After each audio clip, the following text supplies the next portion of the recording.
The following is a presentation of the St. Louis Chess Club.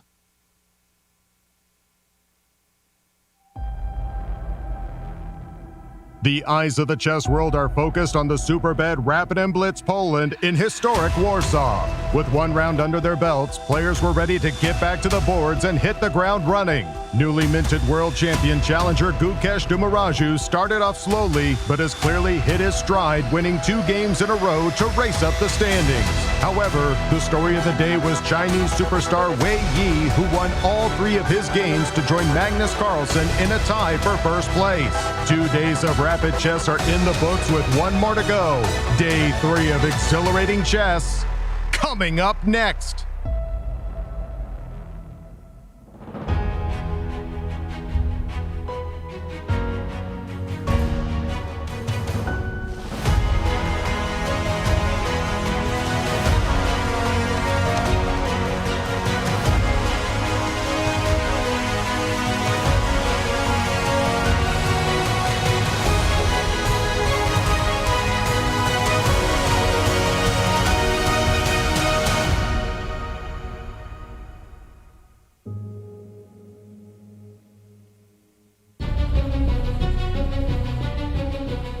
Welcome back, chess fans, to day 3 of the Superbet Rapid Blitz Poland, held here in Warsaw, Poland. It's a beautiful day here in the city center, and this is the final day of rapid chess. It has been a thrilling, exciting event up to this point, but this is it. It's time for the players to leave it all on the chessboard for the rapid portion.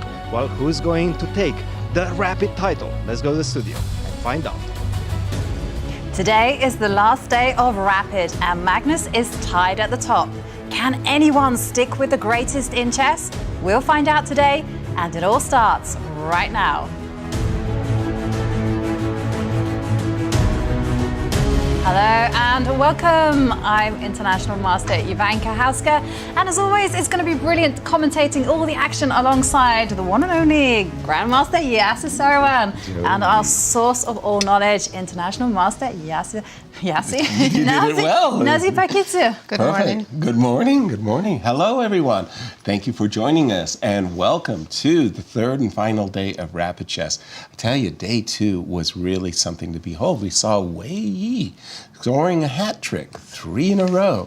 Kirill slid down the ranks, and well, as you said, the #1 player in the world showed his mettle and is in a co-lead. In fact, Jovi, do us the honors and the standings. Absolutely, this would be my pleasure. There we can see there has been a change at the top. Magnus Carlsen, world #1, he's in the lead with 8 points, but he's not alone, because there alongside him it is Grandmaster Wei Yi, who's also there on 8. But guess what? There's so many players who are ready, snapping at their heels. Praggnanandhaa, Kirill, Shevchenko on 7 points, as well as Abdusattorov, Gukesh and Erigaisi there on 6. Anything can happen today. Absolutely. And our format.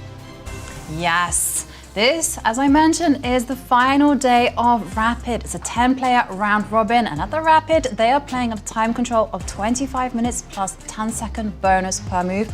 No draw offers allowed. And do remember, it's an atypical scoring system. 2 points for the win, 1 point for the draw, nothing for a loss. But over the weekend, time gets slashed, and the players will be playing Blitz. Time control of 5 minutes plus 2 seconds bonus per move. And it's a double round robin there. The players will be playing each other not once, but twice with each other. Absolutely. The schedule. Yes. And this is the final day of Rapid. The last 3 Rapid games are ahead of us today. Over the weekend on Saturday, we are going to be seeing 18 games of Blitz played over Saturday, Sunday, and guess what? Playoffs will be there if we needed to determine the winner. And here comes the thing. 1 point for a win, half point for a draw, nothing if you lose. But I love the time control. 5 minutes plus 2 second time bonus, which means only one thing. The adrenaline is going to start pumping. Indeed. And Nasi, tell us about the line scores of the new tournament leaders. Yeah, so we had a very exciting day yesterday. So many decisive games. Wei Yi had a fantastic day, and there were some changes in the leaderboard. So let's take a look at our current leaders and their line scores. We'll begin with Magnus Carlsen. He's playing a very solid chess, has not lost a single game yet.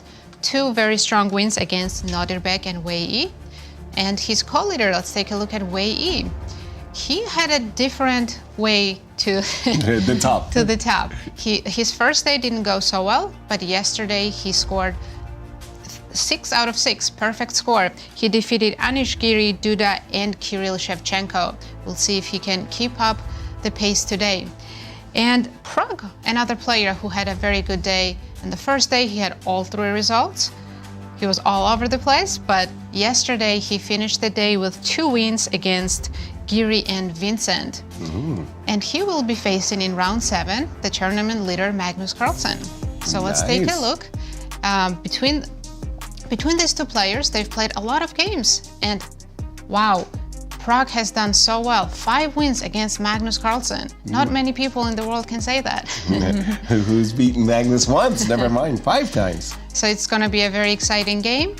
But now let's go to Warsaw to hear more about the players from Anastasiya and Cristian. Thanks, Nazi, and welcome back, chess fans, to Warsaw, Poland, for day 3 and final day of Rapid Chess. And I have to say, so much exciting action has been going on, and I'm sure today will not disappoint either. You were mentioning Wei Yi, of course. He's had an amazing run yesterday. 3 victories out of 3 possible games. Just an incredible play by Wei Yi. Very consistent, but one player, 2 players, a couple of players that have been impressing me are the Indians. You mentioned one of them, Nazi Praggnanandhaa, but Gukesh, what an amazing run for him yesterday after a very rough start in day 1. As you can see, he started off with 2 victories in rounds 4 and 5 and made a draw against the former world champion Magnus Carlsen in day 6. This was their first encounter since he became the challenger. So quite an important historical encounter, I might add. Tell us a bit about Prag, Anastasiya. Yeah, Praggnanandhaa actually made a huge impression on me yesterday. His 2 very powerful victories in the last 2 rounds, I mean, were so great, and actually had big chances to win against Gukesh in the first round of the day too. Yes. But he lost in the end. But still, this game was so interesting, so powerful. He went for the sacrifice. He's really in a good shape, I think. And looking forward to see what he will do today and also in Blitz. I think those guys are fighting hard, in this tournament to show, actually it's the first time we see them as full tour players, right, in Grand Chess Tour. So really looking forward to see how will they proceed during the next days. There's definitely some motivation that comes with those not only wildcards but full tour participant cards as well. Of course, they're fighting for the points as well, yes. And let's not forget, of course, dear followers, to go to our social media accounts and check more information there. Grand Chess Tour is waiting for you. Instagram, Facebook, and Twitter. You will see some short interviews with players, many different posts. So don't forget. You caught a great moment yesterday, the moment between Magnus and Gukesh while they were analyzing after the game. Yes. Just an incredible reel. Go to their Instagram, the St. Louis Chess Club, and the Grand Chess Tour Instagram, and all the other socials. Just amazing content. Guys, back to you in the studio. Thank you very much, Anastasiya and Cristian. And I can also confirm there are some real, behind-the-scenes footage there. We saw one player, not one person, just 80 years old, came up to Magnus and never changed. Never change. Never change who you are.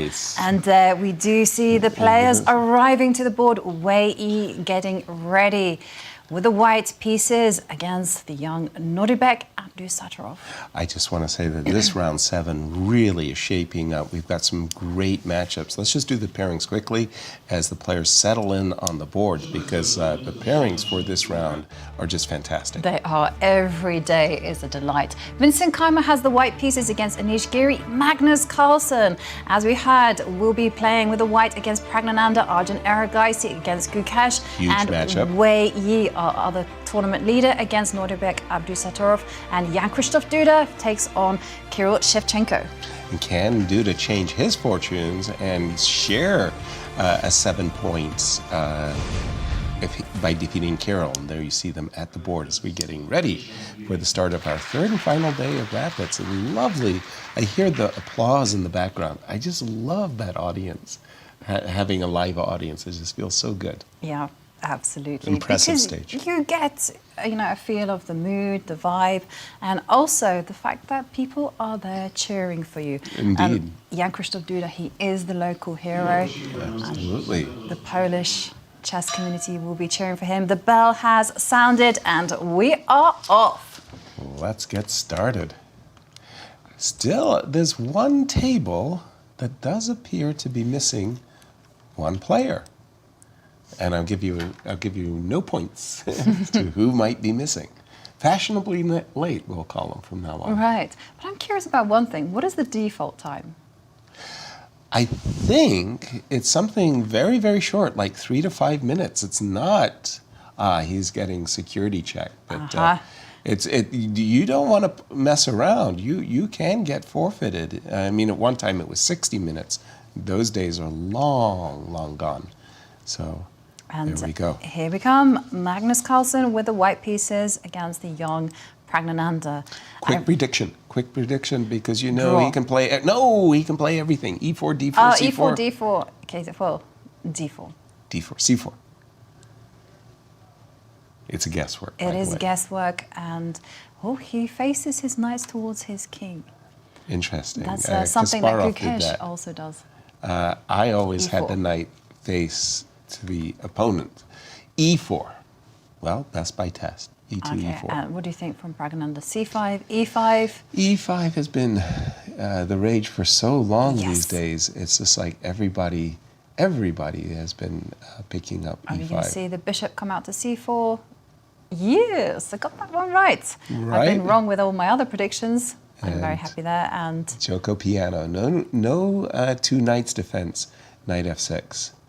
Knight F6 now. D3. And here's the moment, because we've been seeing H6 and G5, which is really a gambler's choice, I would say.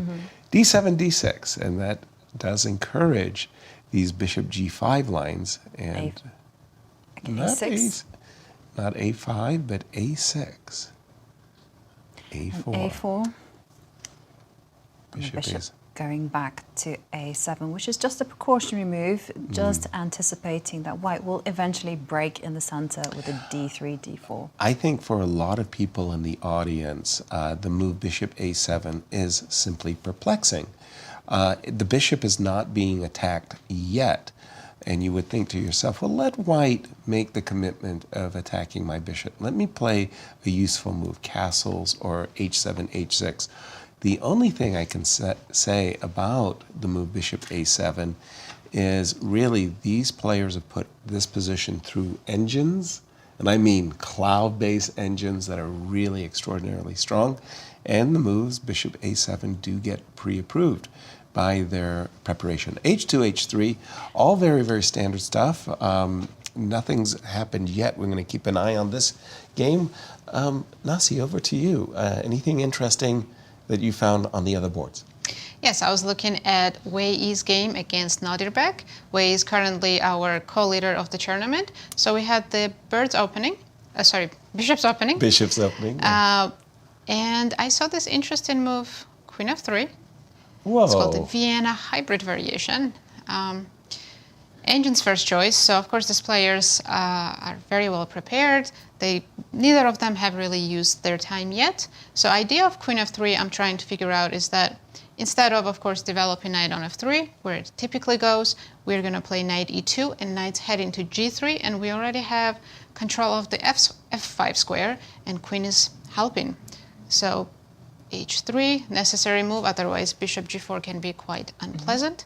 H3, castles, knight g3, and c6. This is, I think, the first moment where, nope, I was going to say they're about to start thinking, but not yet. Castles. And no games from this position, or this is... I don't have access to the database. Okay. But it's definitely not a very common opening. That we is can for say sure. that. how does the engine evaluate the approach that white's taken? Close in to this equals, tiny bit better for white. Vienna hybrid. Yes. It's a very unusual, right? Because Very unusual. Because one of the things that I was taught very early on was that you don't give up your light squared bishop for a knight. If black gets this, black is comfortable. Yeah, The equalize. end. Yeah, the end. Not only white got rid of white square bishop, we also doubled our pawns. Right, right. But okay, from white's perspective, his play is pretty clear. He wants to play rook d1 and knight f5. And as you said, with the queen on f3, you're controlling f5. Give me an eval. Right now, point-wise. after queen d7, it's white's up half a pawn. So white has gained an advantage according Yes, to the and engines. suggestions are rook d1 and a4. Right. I think a4 is against b5 because I do see in some lines after rook d1, it's suggesting for black to play a6, and after a4, just respond with b5. Just to challenge that pawn structure. It makes sense, right? You have the bishop pair, you want to accelerate the play. And If you don't play b5, by the way, if you take that move back, from my perspective, I'm thinking I want to play bishop a3 and put some pressure on the d6 Yes. pawn. So the move a4 against queen d7, I like, just to stop b5 and, you know. And after queen d7, Wei is thinking, I think this is the first time that he has taken more than 2 seconds to make a move. Exactly. And in the all-Indian matchup between Arjun and Gukesh, I'm sure they have been great rivals from their childhood. Looks like, where did this come from? Was it a Catalan? It's a very strange-looking Catalan, right? No, it's not. It's it's like is but it a reversed Job of our London? Something weird's going on here. Yeah, I'm not really too sure. It's like a London system where the knight was forced back to e1. That's a very peculiar looking knight. And sorry, I just want to catch up with the players. And they've reached, I want to say, pretty standard Queen's Gambit declined looking position. Looks evenish, but these two players, the rivalry is going to be there for, I'm going to say, you know, a decade and longer to come. This was the question I was going to ask both Please. of you. c6 was the last move by black.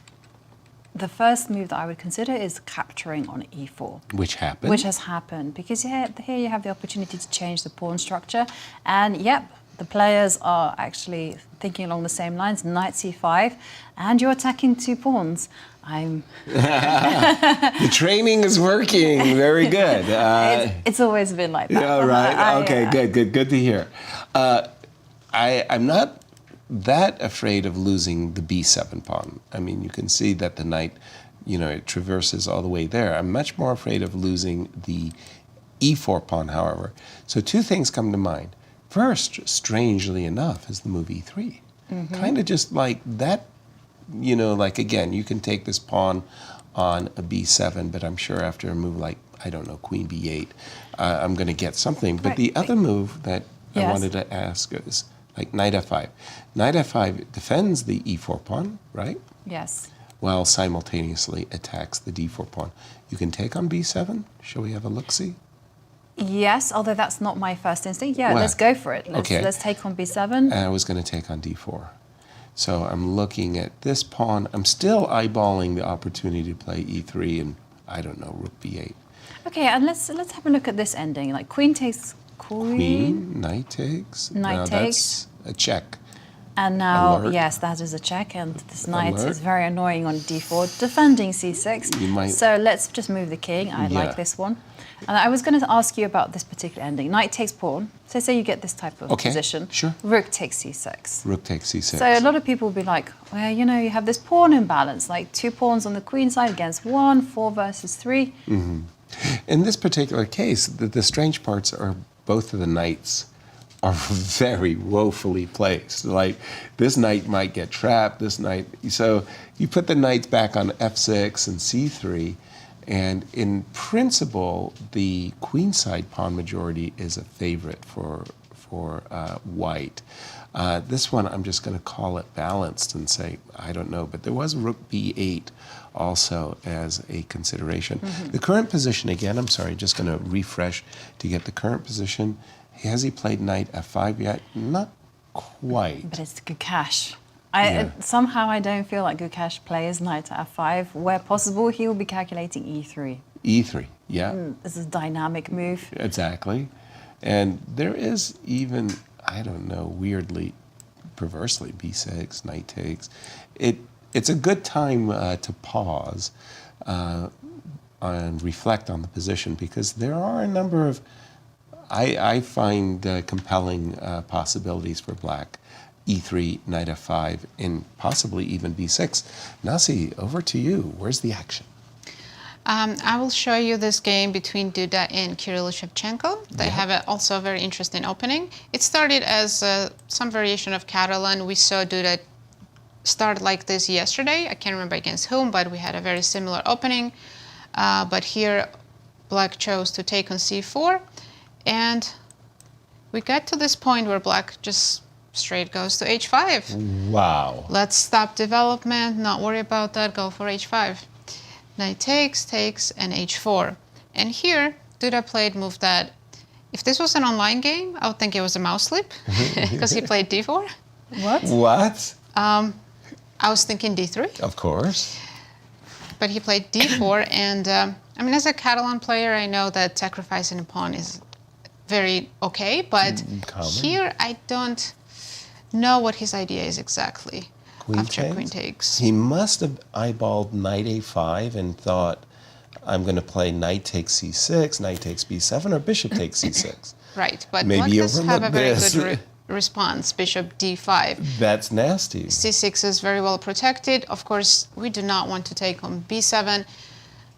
It's probably losing immediately after this tactic trade on g2. And then queen d7, attacking the knight and threatening all kinds of mates on the king side. That's a pretty one. That's a lovely double attack indeed.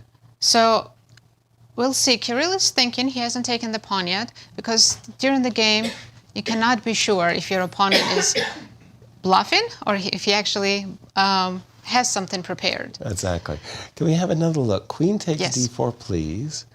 And my knight a5 just was a toss. That didn't go anywhere. Horrible move. You have to move the knight somewhere. b3. b3. Queen. That's a rook. Okay. Yeah.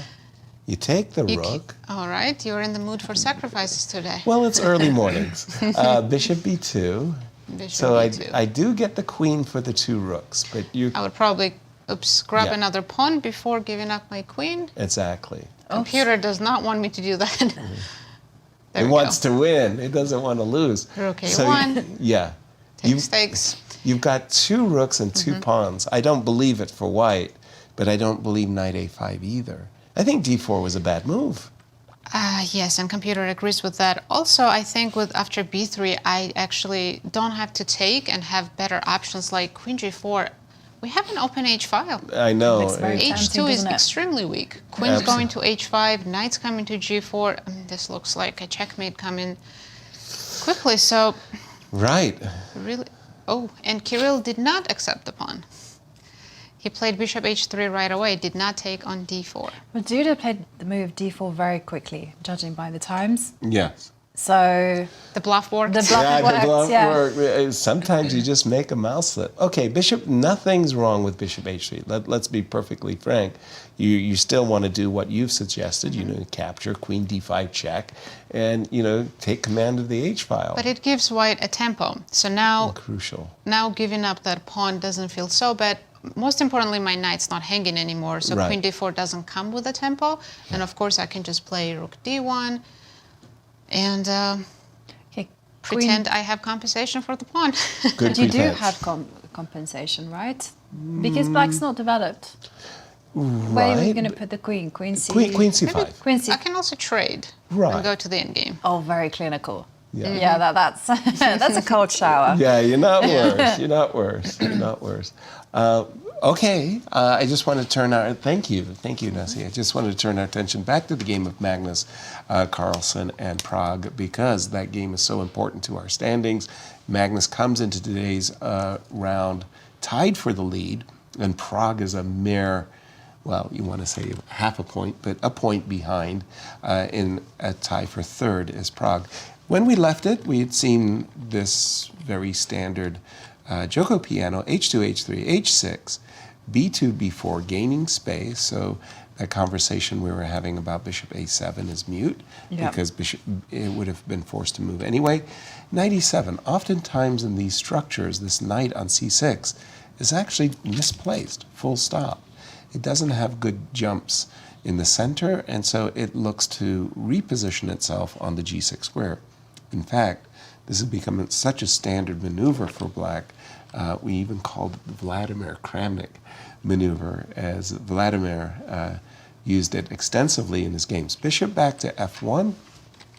Help me on this one, Jovi, because, you know, anybody who plays the Joko piano put the bishop on C4, so you could spy on the F7 pawn.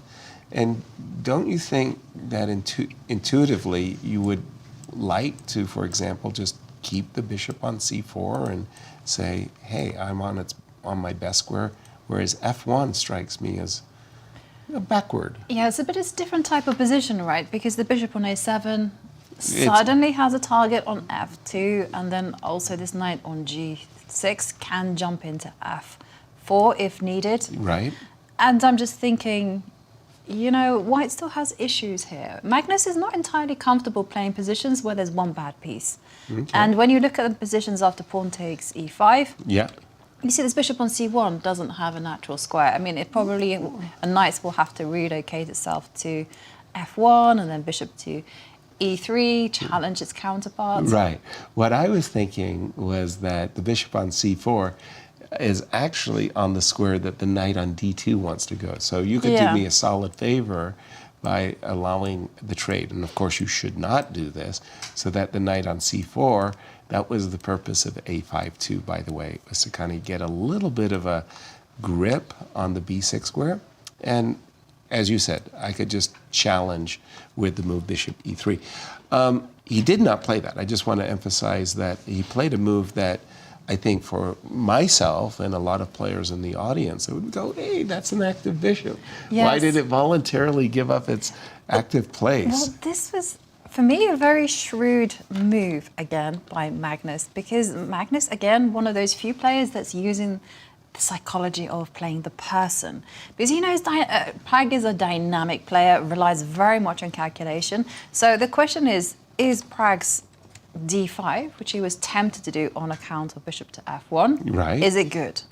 I think so. I think all of the moves of the players so far, their accuracy level is really high. And this move, okay, that gets a raised eyebrow. And I love this move, by the way, because this bishop on A7, to my eyes, is really a very, very dangerous piece.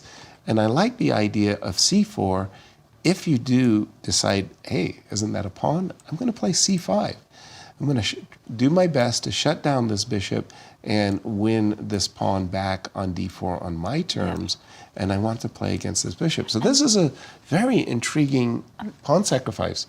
And, let's check out the lifetime scores between these two. And here you see, once again, they're head-to-head. It's 8 wins for Magnus, but 5 wins for Praggnanandhaa, 10 draws. And these are all of the games that they've ever played against each other. And who remembers the very first time that Praggnanandhaa beat Magnus? It was on the Champions Chess Tour, and India went crazy. Really? Yeah. Oh, I can only imagine. Even the Prime Minister of India tweeted, he tweeted and said, "Congratulations, Pragg," because he then became the youngest player to have ever defeated a current world champion. Oh, what a story that must have been. Jump in on this one, Jovi, because I'm looking at Magnus's approach with C3, C4, and I've got stars in my eyes. I really like it. Yes, he found the best line after d5 to get an advantage. D5 was a good move if it wasn't for this idea that Magnus is showing right now.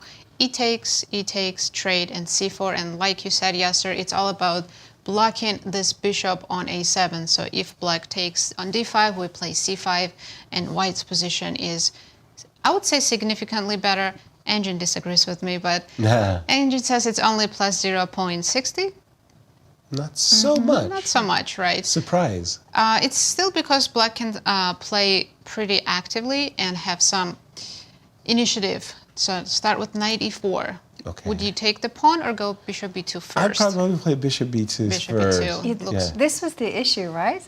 Is there a sacrifice on f2? I know it's very early in the morning for us, but can I go all gung-ho and take?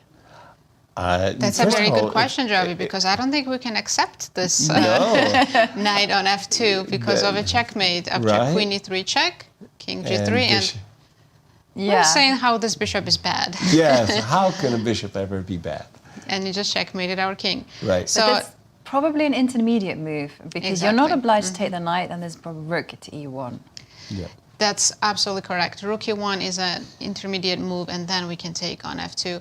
But the thing is here, you do have knight e4. You don't lose your knight. You just have to give me your pawns back. Right. So take, and funny enough, of course, we can take knight d4 or rook e4, but the best move for white here is bishop back to c4. Okay, now you're getting me angry. I mean, the bishop, why did you... And if, bishop to c4, in wow. case you play d3, then I will take the pawn. Very nice. And yeah, white, you talked a lot about that bishop move on Moving f1. back and forth, Yeah, it just came back at the right time, back to c4. Remarkable. Why didn't white play rook takes e4? I appreciate that bishop c4 may be the most beautiful, subtle move of all times, but rook takes e4, sometimes cold brutality works well too. Yeah, of course, rook e4 also looks good for white. Let's say then we take on d4, black develops, and white still has an advantage. It's just not as big as after bishop c4. Thank you very much for that. And after this move c4, let's just check in with the players. Yes, we do have a capture. Well, after how much time? It felt like Prague took some time in making this capture on d5. Did. So Prague is down to 14 minutes and roughly 15 seconds. So Magnus enjoying 20 5 minutes, so enjoying a 5-minute time advantage. Okay. And knight to e4 indeed played. Okay. So bishop b2. They're But following our because line. of this tactic of knight takes f2, Right. you can't just make a random move. Yeah, I mean, Right. it really is between knight takes d4, and that was what Jovi,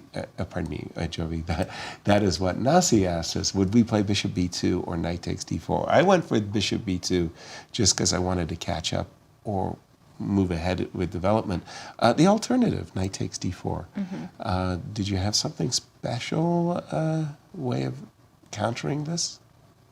Well, you know my You don't idea. have- You know what was my the- idea is just simply just to improve the bishop on a7. It's looking at a brick wall. Right. Don't like that. Put that bishop on b8 is one thing I was thinking about. With the rook stuck, though.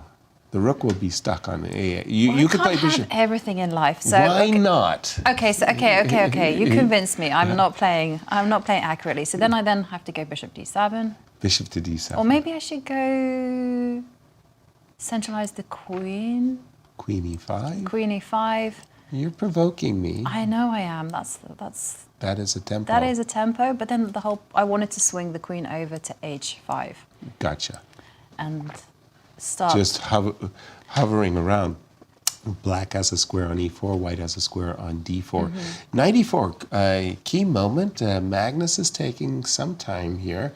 He was at 20 minutes. I see he's underneath 19, and bishop to d2. Well, this is a very complex position. Absolutely. He will have to maintain the dynamic balance here, but let's take a look at some of the other games. And, Nazi, I see that you have a game that looks, quite frankly, very nice for white. Yeah, so our current tournament co-leader Wei Yi is playing Nodirbek, and it's a very important game for the standings. Absolutely. Looks like white has a huge advantage. so much space. Black pieces are all Cramped. absolutely cramped. Yeah. But take a look at Wei Yi's next move. I think maybe he went a little bit too aggressive, too fast. Oh, but that's so tempting. Come on. How can you resist? Absolutely. Knight f5. Computer says that there are some better moves. Take your time, maneuver, queen e2, rook d1. Then the main idea is to play c5, and after pawn takes, knight a4, and get the pawn that way, open up position a little bit once you have the control of the d file. So let's take a look why knight f5 is not so great. Pawn takes, and just pick it up, even though king is completely open. We have a knight that's ready to jump in and help, and after rook g3, simply king h8. I tell you, these heuristics always work. A knight is a king's best friend. Like, seriously, I have fallen foul of this rule so many times. I had a Really? friend who wanted to write a book on defense, and I was like, you've got to have a chapter on On this. the knight defending the Because king. I learned from Yasser that knights are the worst on g7, g2, b2, and b7. Right. Yes, It's true. It's true, but it's, In this particular in this case, particular case, it's a nice defensive piece. It's an exception because you get to It is. play, you dislodge the queen so you can play f5. So And if let's we get can- rid of that good defender. Let's try. see. Rook Let's see. g7, and we have to bring the rook into the game. This is where it would have been helpful if we started with rook d1 first. Exactly. So now we could already play rook d3. So let's make some move for black. Any suggestions? What looks natural? Bishop d8. Let's try bishop d8, which is immediately losing to rook d6. Okay, no. you can't do that. Oh no! Good morning, St. Louis. Okay, so I would probably go rook to g8 Rook to g8. just to get some It's shelter funny for the how king. this rook is kind of trapped on d7. Exactly. Very unnatural. And I Very also- annoying. I can also see the evaluation bar.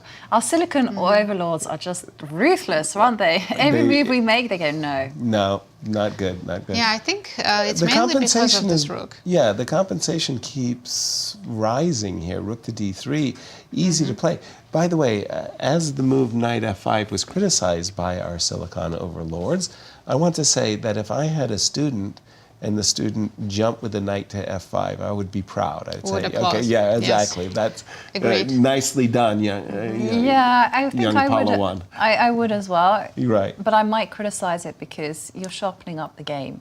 And white has such a comfortable space advantage. Right. With rook to that d1. you, and Yeah. I'm someone that doesn't like to take that much Excessive risk, yeah.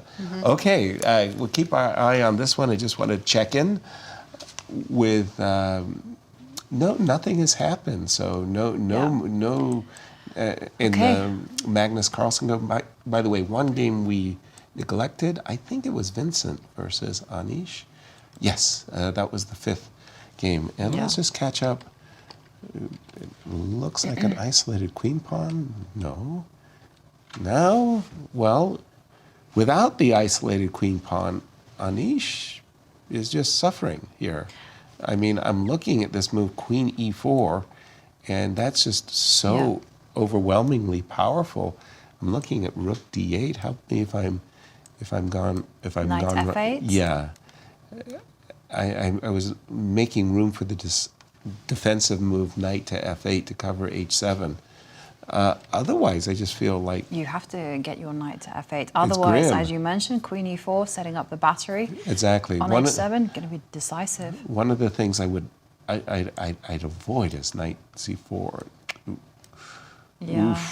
And there you can actually see the accuracy percentages, and you see Vincent at 98.8, whereas Anish 94.4. Like, we had some stats here. Ben that, Underwood Ben had some Underwood's- wonderful stats about probabilities, expectations, and accuracies. And before reading this, I really wanted to ask him, is this accurate? Because literally everybody is playing at a 90% accuracy and above. Except Anish, Exactly. who is scoring 89.7% in the accuracy, and he's by Dead far last. our Yeah. lowest ranked. Right. I mean, you play with a 90% accuracy, and in this field, that'll get you last place. And by the way, we do have rook d8 on the board. after takes, rook to e8. Again, queen e4, knight f8.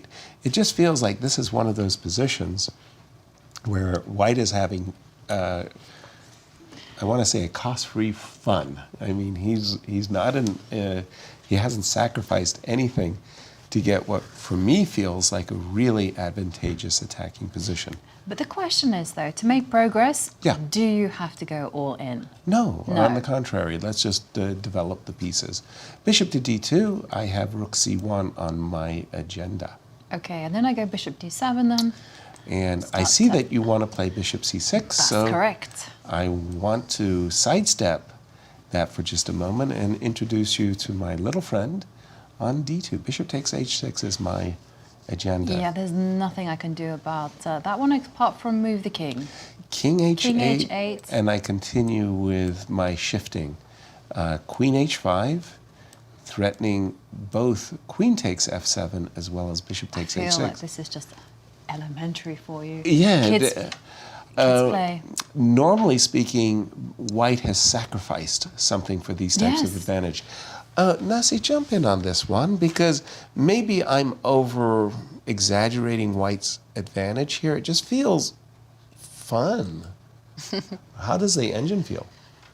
Engine agrees with you. It's more than +1. More than +1. Yes, and considering materially it's an even position, +1 means white's Significant, really yeah. significantly better. Right.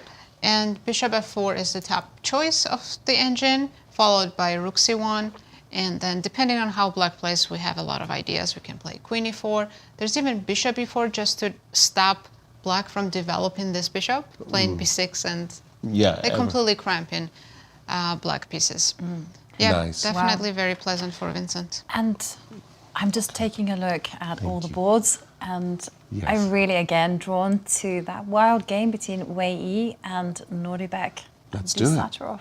Okay. Because we were looking at knight to f5 and looking at the consequences if you took it, but Guess what? Nodirbek said, no, I would like to preserve some protection around the king, and instead we have this way. This looks terrible. This looks like the worst version of anything I could imagine. So in the variation that Nasi was showing us, which was takes, knight g7, let me just put let's say a bad move on the board for a second. You can imagine that in a position like this, I mean, black has his own aspirations. He's got a pawn structure on f5 and e5. Maybe on a good day, this rook actually does something useful. Yay. Maybe the knight comes to e6. But in the current position, the double pawn on the e6 is actually grossly inflexible. If I ever get to play c5, I feel like I'm strategically winning. So let's say I go queen e2. You know, I'm looking at this position and I'm going, okay, I have on my agenda c5. I have rook d1. I have knight e4. What on earth are you going to do? Could you have, I like queen e2. Yeah, but- just dropping back and saying your turn. Yeah. But what happens if I went for material? Oh, how? Queen to g4. Oh, you want to? Yeah, Yeah. You want to even be even more. I want to be materialistic. Exactly. I've seen a little pawn that And it's a has good- an X on its back. Right. Let's mark it for termination. Yeah, I don't see it better. Well, rook f6 maybe. Yeah, and then here it was just a case of just bringing in the knight into the game. Maybe the rook swinging over to g3 first. Yep. Seriously, not a joke. I absolutely love White's position, and I really don't like this decision to accept these double pawns. Let's get Nasi's. Yeah, before that, let's have a look at a snapshot of our co-leader, Wei Yi, just 24 years old, with a universal 24 years rating. young, I want to say. So young. Wow. And there you can see his rating, 2769. He's a two-time Chinese chess champion and also China's #2.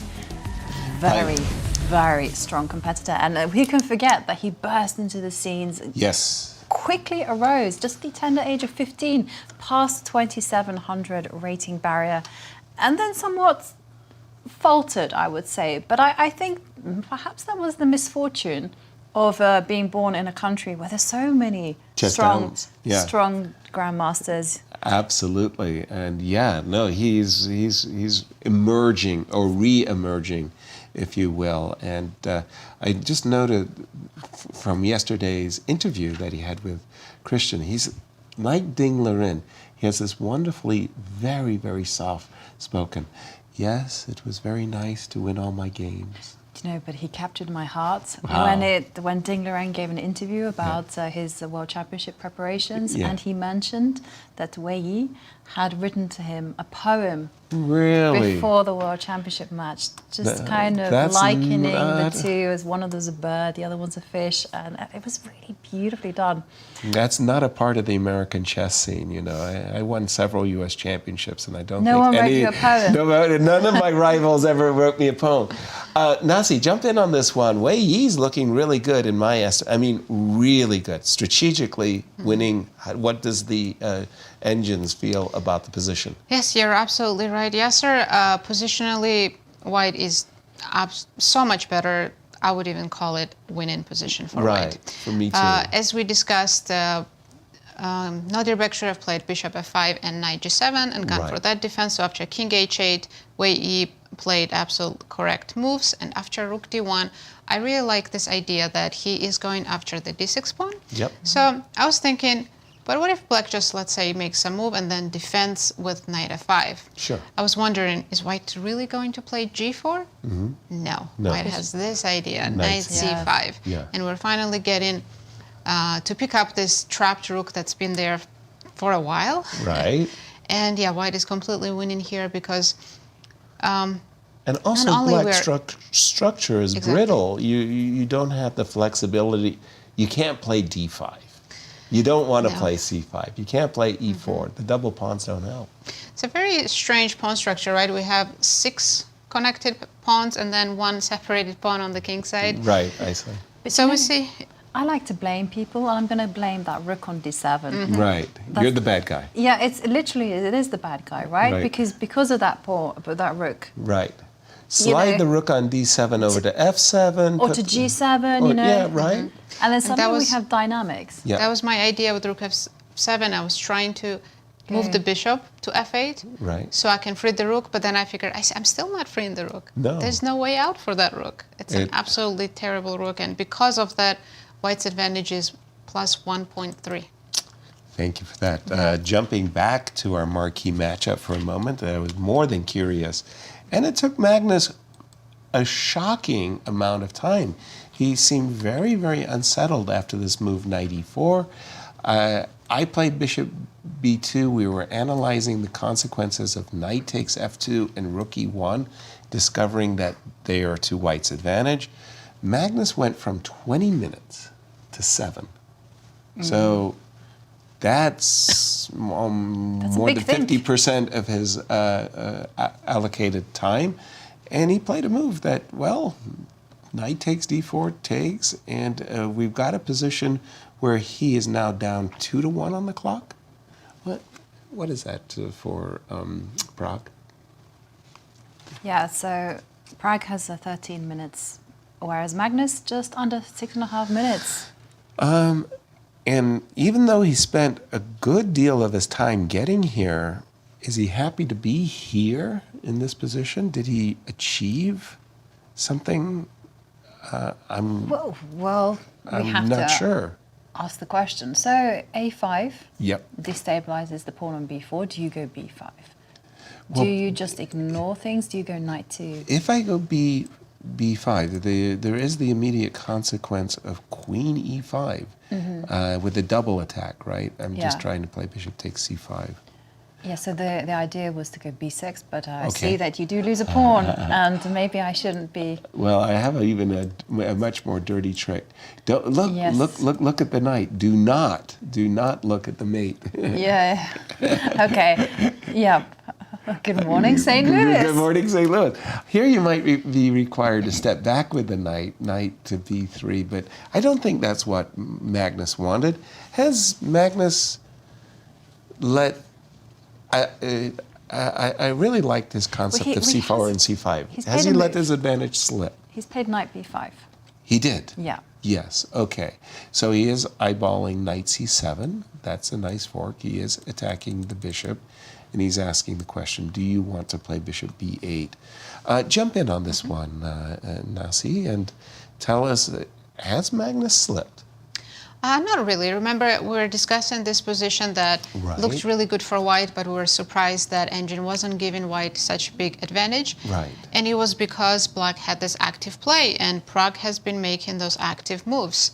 I do think maybe after knight d4, bishop b2 first was slightly better, Right. instead of taking the pawn on d4. But here, there was a choice between taking on a5 and playing knight b5. I believe that's why Magnus spent so much time, because once you make a move like this, you can't take that back. Right. It's a That commitment. changes the pawn structure forever. Right. And he was probably calculating some lines like this, which position can get really sharp really fast. And he ended up not choosing this for the right reasons. I mean, computer still says white is better, but we do not want to deal with these complications on the king side. Right. No. So let's take a look after knight b5. Now, best move for black is bishop to b8. Okay. I would play bishop b2, but if we don't want to lose a pawn, maybe we should start with rook b1. Okay. Let's have a look, see. Rook b1 and knight f4. Yeah, I would say black does have initiative on the king side. Even though most of our pieces are on the last rank, these two bishops Yeah. are quite dangerous. They're very scary. In fact, so scary I would be thinking about going knight Knight d6. d6 and just plugging the long Yeah. diagonal there, or Let's the take diagonal. a look. Knight d6 is definitely playable, but after trades, black knight can also do the same thing and come into d3. Really? And we take twice on d. Oh, there is queen e1 check. That is a good Yes. point. I almost thought it was checkmate Right. because I was used to having the bishop on b8, Right. but that's gone. And after king h2 here, another check. Trying to understand. I guess it's equal because we have opposite color bishops. Okay. There is a pawn on d6, but okay. Maybe you can't hold on to it though. It is hard to hold on to that pawn, and also you might be losing the a4 pawn at the end of the line. Just to finish off, queen takes f5, rook b2. Still holding on to a pawn, grim determination. Barely. Rook Grim a6. determination. Yeah, likely a draw to be Likely sure. a draw. But have we seen bishop b8? And by the way, what Pragg is thinking after knight b5. He does have an option to immediately take on b4, which would lead to a completely different type of game. Well, there is a knight c7, queen e5. Knight c7 does not work because after queen e5, it's black who is better. You get grabbing this rook on a1, and I don't have any trickies. Actually, if there. you take on a8, I'm going to play bishop b8 first. Oh, We've seen that's that one insulting. before. Yeah, that's insulting. Okay, no knight c7 for me. You're going to take on b4. I presume in that case I'll play bishop b2. Or you can still play rook b1 with the idea of rook b4 and going after e4 pawn as well. Rook With the b1, tempo. rook takes b4, and rook e4. Wow. Evaluation by the engine would be? +1 for white. Did you see that? Did you anticipate +1? I thought it was evenish throughout. Rook b1, intriguing. By the way, we do have bishop b8 on the board. Which was the best move for black. Yeah. Right. And here we were looking at rook to b1 as a response. But bishop b2 was Magnus's choice, and he played it rather quickly. It's a very gutsy move because it does take the eye off e3 square. So Yes. immediately I'll be looking at going e3. e3, rook e1, eyeballing bishop to c4. Yeah, I want to say it's a very double-edged, it feels like a very double-edged position as well. And we do have captures on b4, rook to e1. I've always had this impression of Magnus that he really is what I would call a great strategical player. He has wonderful depth of knowledge about many, many types of positions, and he's almost invariably finding the right plan. And we don't always or often associate him as being a great attacker. But here you see, he just sacrificed a pawn, he's playing for the initiative, and he's saying, hey, I want to attack you, young man. Well, let's see you how good a defender you are. And does the computer approve of his approach, Nasi? Yes or no. So black still has a good opportunity to have some counterplay, and it's important to play bishop f5 and not pawn f5, even though that could also be tempting. F5 just weakens the king side a bit too much. So in the line after knight d6, I was looking at queen f8, queen c4 check. This looks terrifying. Yeah, exactly. I can take on b4, and now I have a wonderful knight. My bishop will come to c4 at the right time, and this is not what black wants. Not so at all. after rook e1, Pragg hasn't played yet, but bishop f5 would be the best move. And would we still play knight d6, probably? Or queen d2 prophylaxis move? You're giving me a choice when I'm really looking at g4. Okay. I'm sorry. But what about knight h4? Yeah, okay. I'm sorry I laughed. It was just because I thought about it too. Right. I thought, no, don't go there. Opening up the king side. Knight h4 is a very good It's so answer. easy to make moves like this when Yeah. it's not your game. Yeah. Exactly. but also to do it with a flair. Yeah. Yeah, like just go ahead. I could play, knight d6 is fine, but I could also play bishop to d3. I'm anxiously trying to win back the Ooh, pawn. bishop d3. Let's take a look. Yeah, ooh.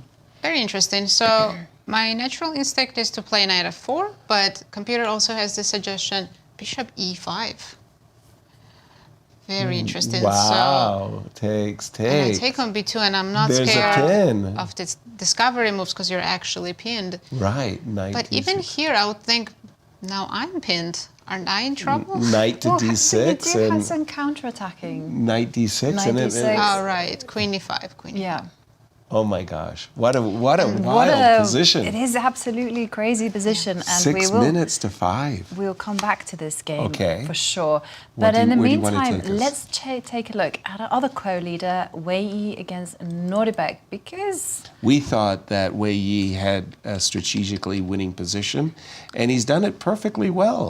He's gone for this knight e4, knight c5 situation that we were just saying, ugh, looks grim. Rook to g4, rook to e3, and you don't want to play e4 in the sense that I will play f3, and I will try to bring my bishop on the long diagonal, but what choice do you have? You can't just allow me to play rook takes e5. Wei Yi looks to have, in my view, a huge advantage. okay, I Please. agree with you. You absolutely cannot allow the e5 pawn to fall, so e4. E4, let's Just go.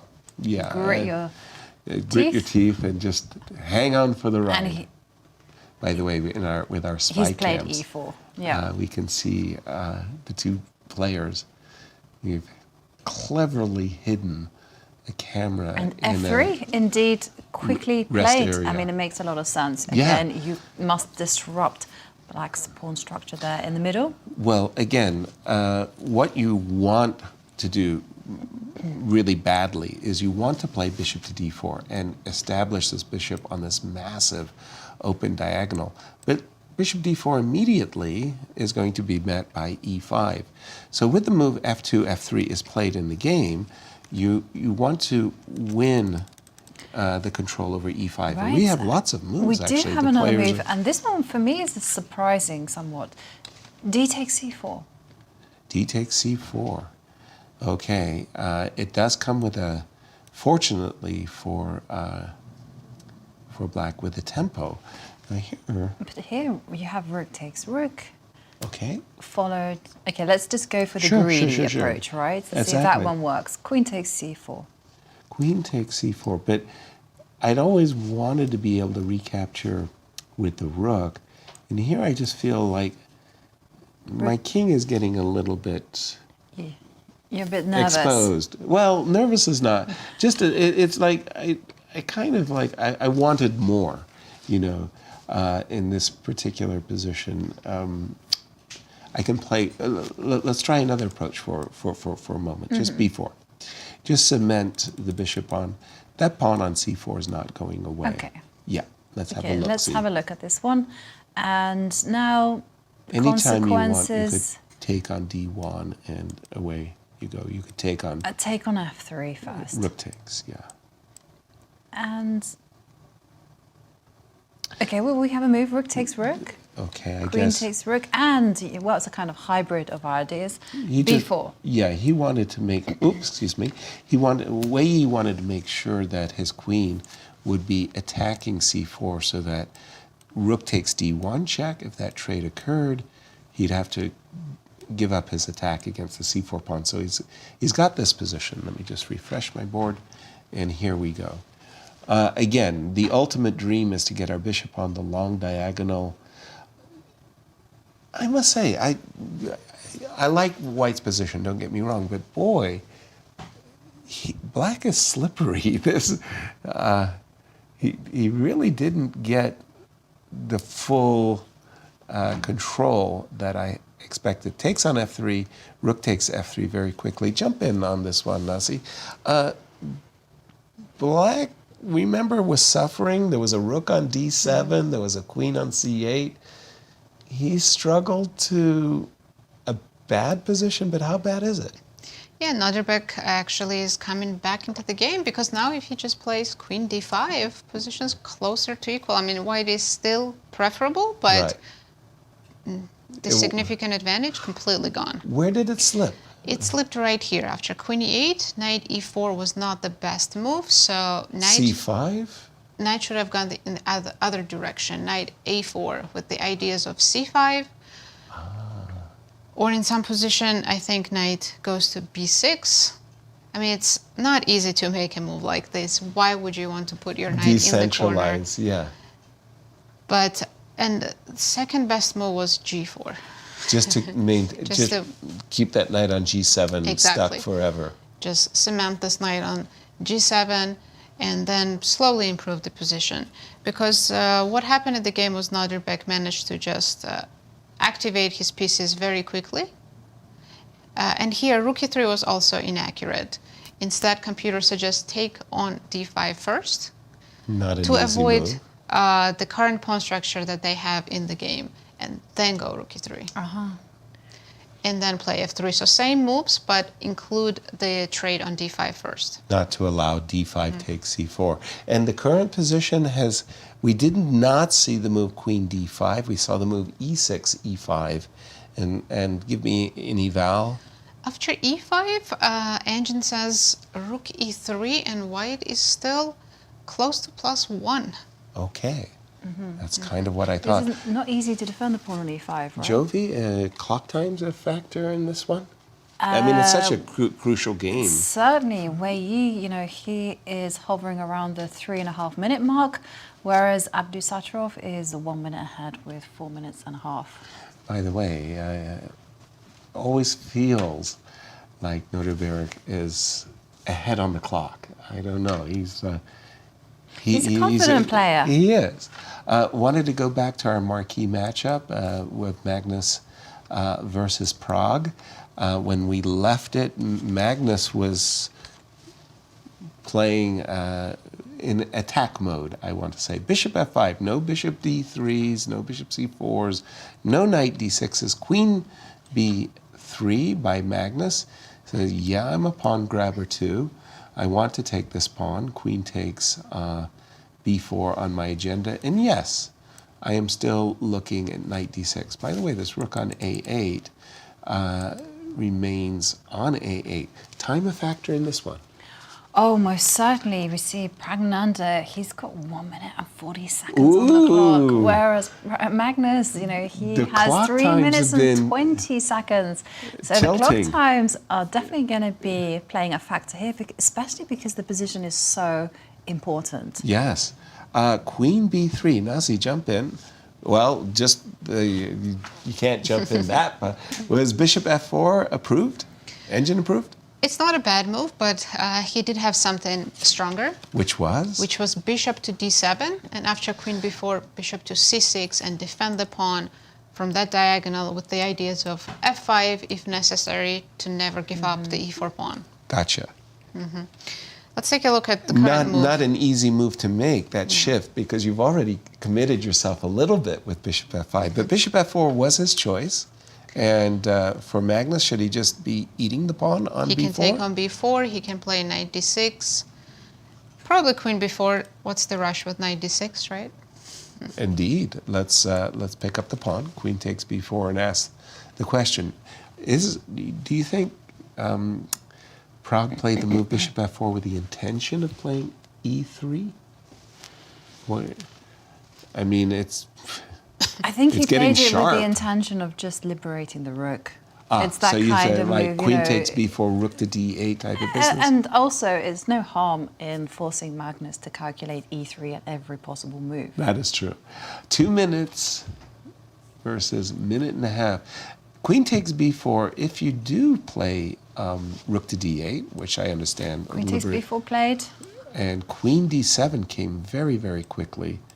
I've always got this knight to d6, I wanted to say.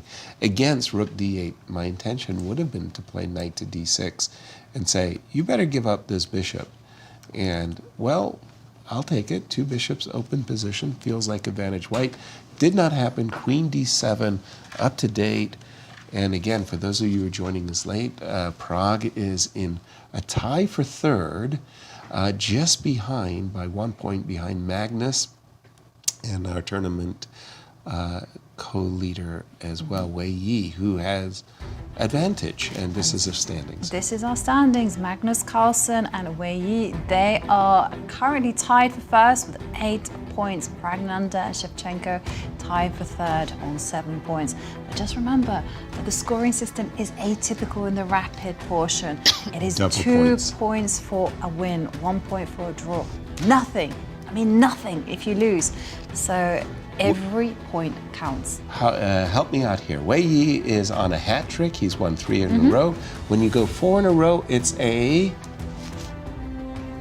Poker. And what's a 5 in a row? I don't know. Huh? I don't know. Cinco. I mean, I'm just... Cinco. Cinco. Well, if you win the rapid, you win the tournament. Well, Take a this look is at the GCT these stats. history. It So tells you. Exactly. There is precedent here. Yeah, Big so time. you can see in 2017, Magnus Carlsen won both the Rapid and the Blitz. So did Levon Aronian in St. Louis, and in 2018, Hikaru tied for first. 2019 in the Côte d'Ivoire, it was Magnus Carlsen again doing a double whammy, and then 2019, Maxime Vachier-Lagrave. And a more modern history, post-COVID, if you will. Yes, and here you see again. Oh, no. The numbers never lie, right? Levon Aronian winning both the Rapid and the Blitz in St. Louis. Magnus Carlsen doing the same in Tata Steel. And Wesley So in 2021 winning both Paris Rapid and Blitz. Hikaru Nakamura. Ali Reza Firouzja did it in St. Louis as well. I remember Ali Reza coming to St. Louis and just having a storybook time here. We have trades. I have an update in the game. Wei Yi. Wei Yi, our tournament co-leader, he is on the path to win his 4th game in a row. Okay. Nodirbek made a mistake. Poker. He played queen d5 a bit too late. He shouldn't have included the move e5 because now, as Jovi mentioned, it's hard to defend that pawn. So Wei Yi just went g4 and grabbed the pawn on the next move. Rook takes e5. Queen d4, king h1. And yeah, this he has terrible. a little bit maybe to be worried about, but... Yeah. We have a result. Duda and Kirill? Yeah, they've drawn. They've drawn. For Duda, a disappointing start because, again, he was trailing Kirill by 2 points coming into the game. Back over to you, Nasi. I'm looking at this knight on g7. I appreciate that king on h1 is a little bit vulnerable. Knight on g7 is just awful. It feels terrible. I think Wei is in the driver's seat here, and the only problem is that he has less than 1 minute on the clock. Ooh. So still, blunders are a possibility. but his play is pretty easy in this position. And let's not forget the weakness of the last rank. So I think if he moves the bishop, it's black to play, so let's make some move for black, maybe queen f4. Yeah. Let's say we move the bishop. Black has to always watch for rook e8 and...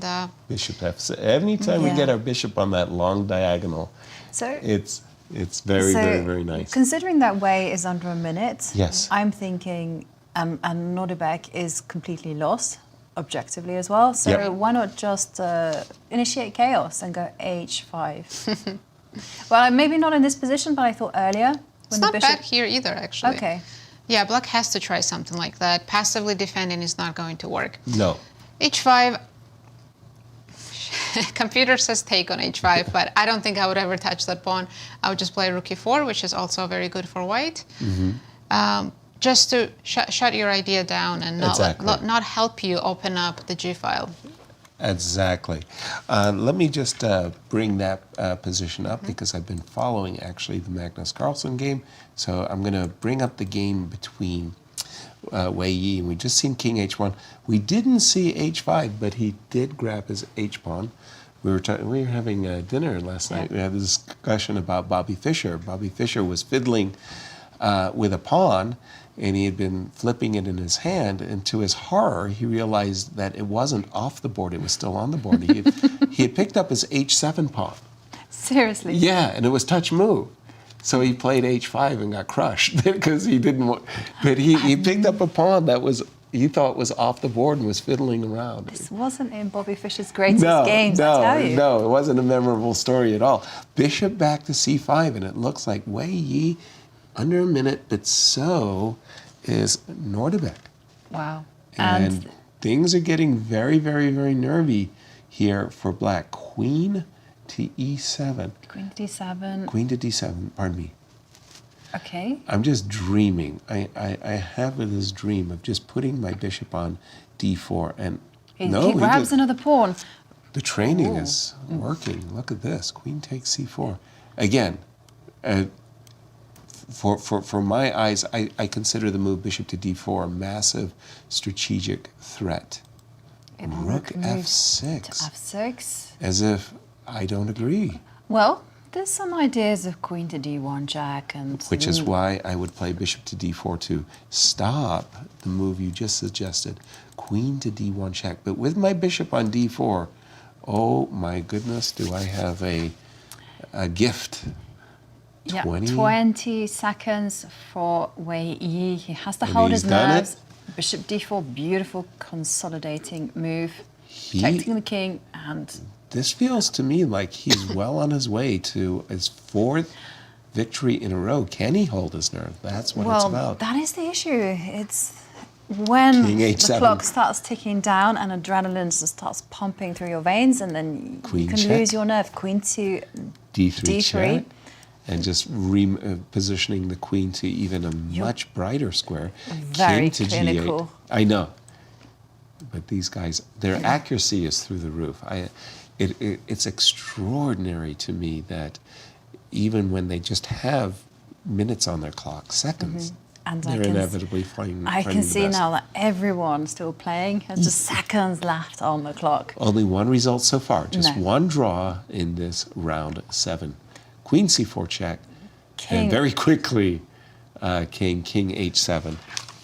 Yeah. Queen c4 check, and this is just to repeat, gain a little time on the clock.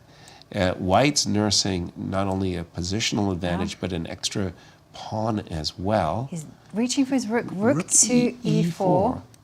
Okay, he's suggesting that the bishop is ready at long last to exploit this diagonal. He's just gone rook to d6. Rook to d6. Maybe some ideas of knight e6, putting pressure.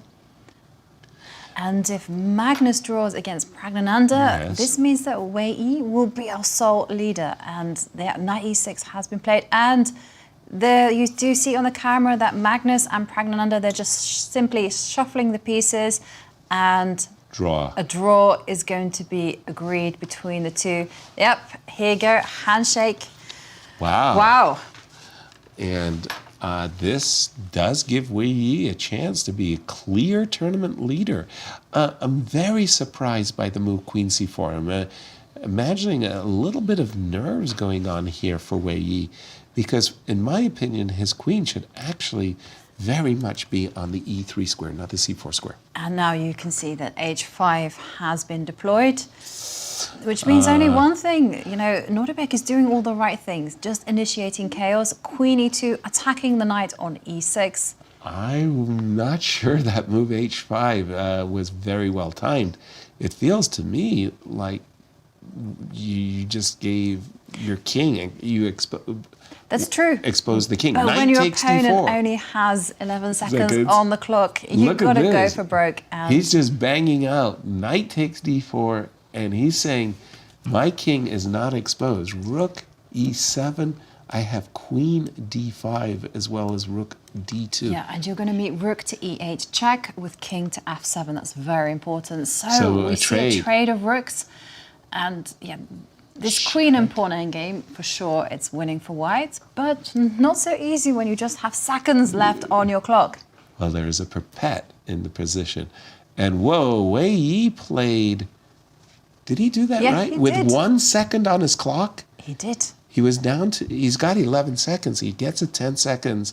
So he did it with one, and after that, we're going to see a forced, no, we've got queen g4. Queen g4 winning on the Queen spot. g4, Queen g4. is a winning king and pawn ending. Yes. What was queen takes b4? He blundered. And he had over a minute on the clock. And by the way, he played queen g4 with 2 seconds on his clock. Yep, Did Wei Yi. he did. He was down to 1 and he was down to 2. Just a blind spot for Abdusattorov. Ooh, oh. Oh, queen g4, it's all over. Oh my goodness. That is a very, very rare king and pawn endgame. 3 versus 3, most king and pawn endgames would be drawn, but Black's king will be forever stuck guarding the pawns. And I think that White's can actually advance his pawns while keeping an eye on the queen side as well. You know, g takes h5 was a mistake. So if Nodirbek didn't rush and played queen d5 check, Check. He would have been a fine. Yes. I agree wholeheartedly. Queen g4, what a move. And that has really taken Nodirbek backwards. Yeah. That, I mean, obviously he has to trade queens, but he's reconciling himself to the reality that this king and pawn endgame is dead lost. And Magnus took a look and he saw it right away. He just said, Sneaky smile there he from did. Magnus. He did. He saw that. And there's a handshake, g5. And wow, Wei Yi. Where's the action, the remaining action, Nasi? Not very exciting moment, but we still have game going on between Erigaisi and Gukesh. Okay. It looks like a draw rook endgame. Everything's about to be traded. Gotcha. And in the game between Vincent Keymer and Anish Giri, we see it's one of these rook and 4 versus rook and 3. Yeah, I mean, I think everybody really should be studying these rook and pawn endgames. Studying endgames is like cheating on an exam. You know you're going to have them, so you might as well know them inside and out. By the way, one of the things that Anish did is a very young man. I've known Anish since he moved to Holland. He studied rook endings as if, you know, his life depended on it. And he is really, in my estimation, a great endgame player. So he will know how to defend this particular position, this particular structure very well.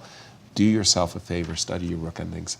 How is your rook endings? Do you evaluate yourself as a good rook and pawn endgame player? I was. You but were. I was at one point because I also studied my rook and pawn endgames because I messed up some basic one and my Right. whole teammate, you know. You lost a half a point, the team lost the game, exactly. the They match. lost the match, and they all Medals. looked at me and they said, "How could you not know that?" And Right. there's nothing like Like- the humiliation of Exactly. failing to Yeah. hold a drawn endgame. I've got something strange on my board. My board is telling me that Vincent has lost on time, and we can see that that's No, not the case. That is absolutely not the case. He's got 0-0. Now it's it's updated. 40 seconds for Vincent. Rook to b3 on the last move. What has happened in the Gukesh game, if you don't mind me? I'm going to just jump over to that because that, again, these two, Arjun and Gukesh, again, along with Prague, such great talents. They're going to be rivals for ages to come. Okay, We just king moves threatening over to mate in B1. one. There was a mate in one threat alert. And also a threat of A7, so you can't just Alert, be alert. complacent and go move like rook to G2. You have Yeah. to take care Of of that, that white pawn. And so he throws in a check. King Is he to going to go C. rook A2? Yes, he is. And we can see no. Rook I was about B2. to suggest rook takes A6, but no. Repetition after King C1. Potentially. It doesn't feel like there's any way that black can play on for the win, because ultimately the G pawn will fall, so will the A pawn. And now King A1, has that been played? King no, King C1. C1. King C1. It was their repetition. They previously got the same position. 16 26. seconds, Yes, ticking down. I wanted to say Wei Okay, Yi. rook A2. Wei Yi made a move with 1 second on his clock. This is the endgame that I'm referring to. So you just have to know your technique. You have to drive the king away from where it's standing. So if I'm black here, I am playing the move c4 because I Right. want to maintain the pawn. And you mentioned you've got to drive the king away. Exactly. Rook g3 check, crucial move. 7 seconds. Wow. Now it's very important as well that the king and the rook work as a team in order to hold off the pawn. And here you see King the B4. Philidor position has been set up. It is a draw. By the way, I don't think they can offer a draw, but in this case, the player, Gukesh, with an extra pawn is the one who made the draw offer.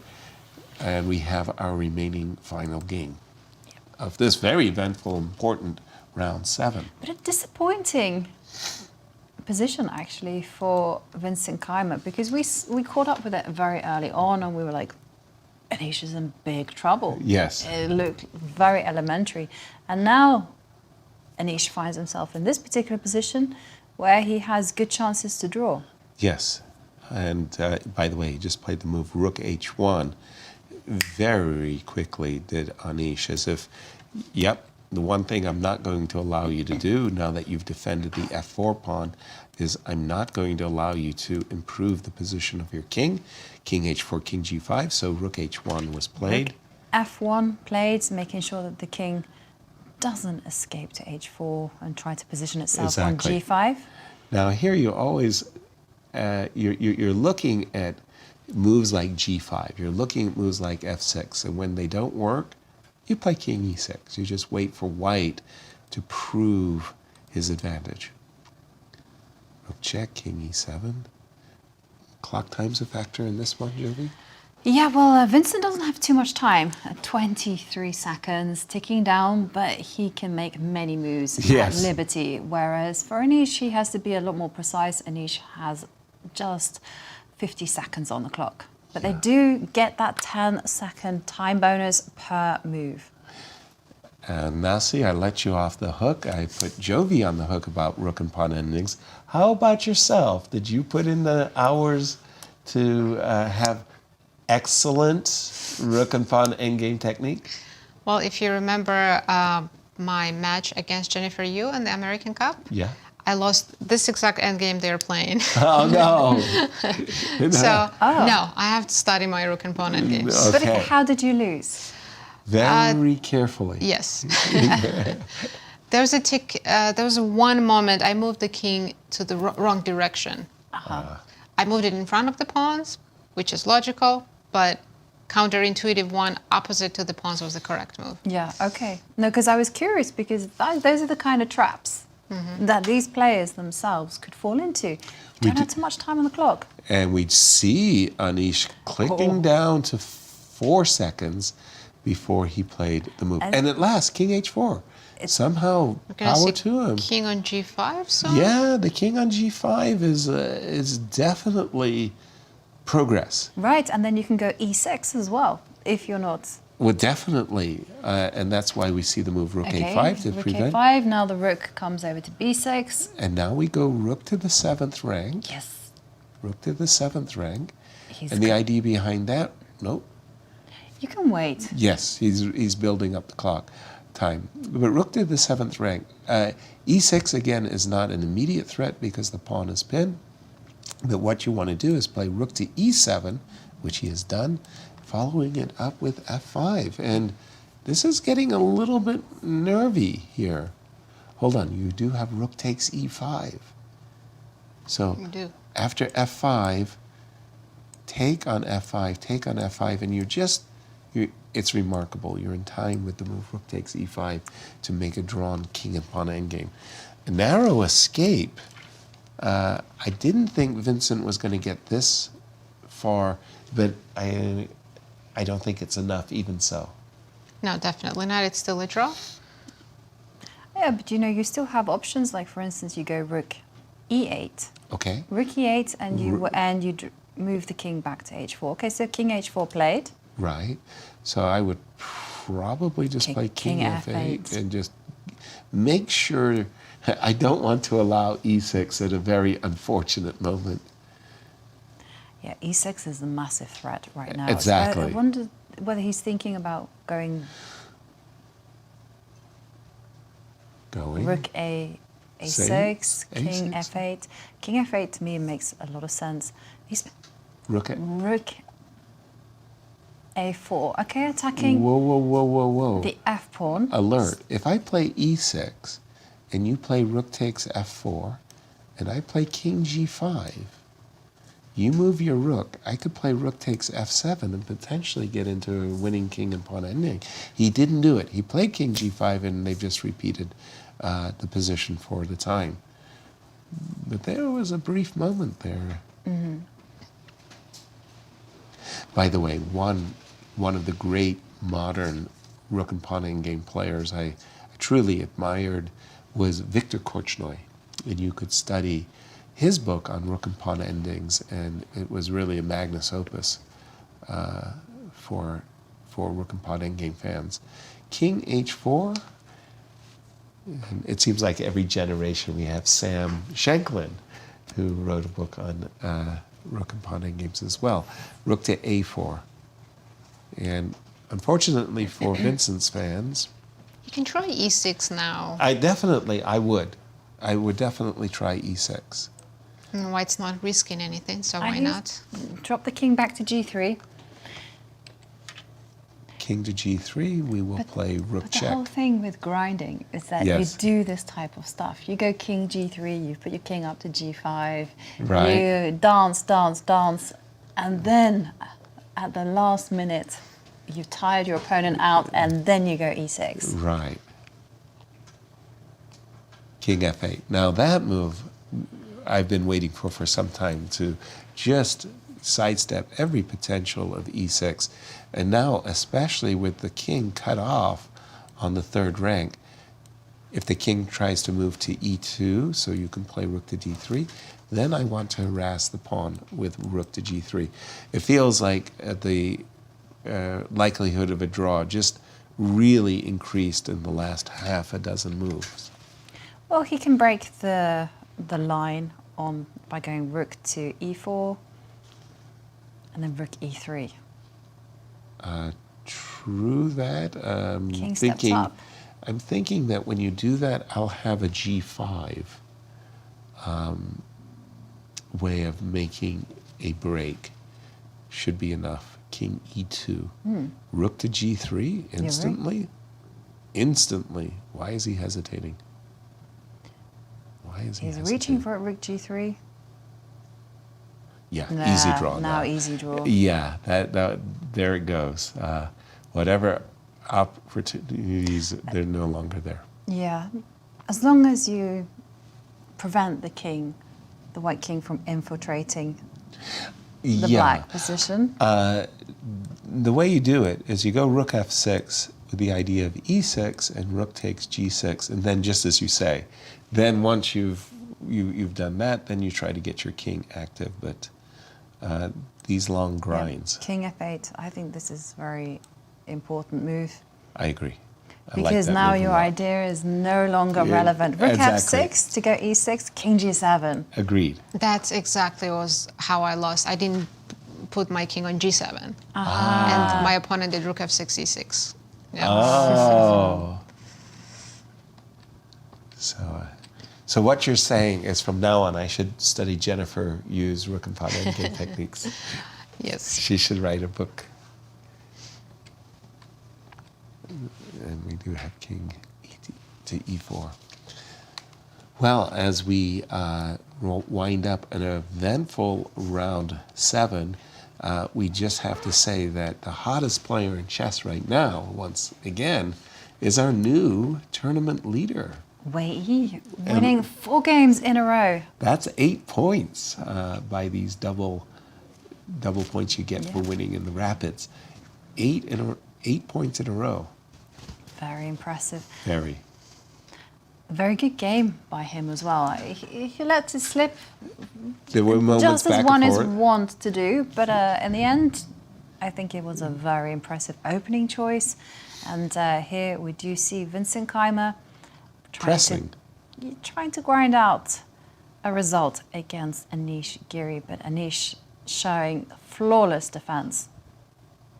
So far, but again, a little bit nervous. I think, Anish, when you're having a bad tournament, it kind of just ripples right through your whole game. You double check your calculations to make sure. Anish will know this end game from his files he has, and it's like he's being excessively cautious.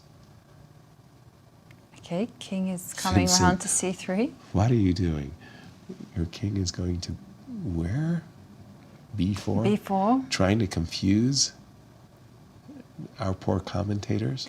Okay, so I understand. He wants to use his rook as a shield, and he just wanted to go king c4. But what is the king doing? No, My it's goodness. not doing so much over there. No, it's Now not. it can just get cut off. So now the rook comes to c8. And we remember there was one U.S. Women's Championship where Natasha Us was defending a pawn down, and her opponent moved her king all the way to like b7, and Natasha ended up capturing a pawn on f4 and winning the game a pawn down because you just maneuvered your king completely out of civilization, if you will. So king c5. So finally, Vincent has gotten his king to c5. It had been on e4, it You had can been now on g5. just check the king.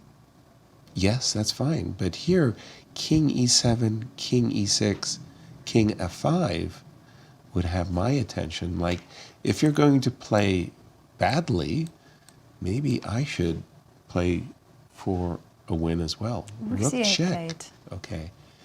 By the way, let me just refresh. I was about to say I would.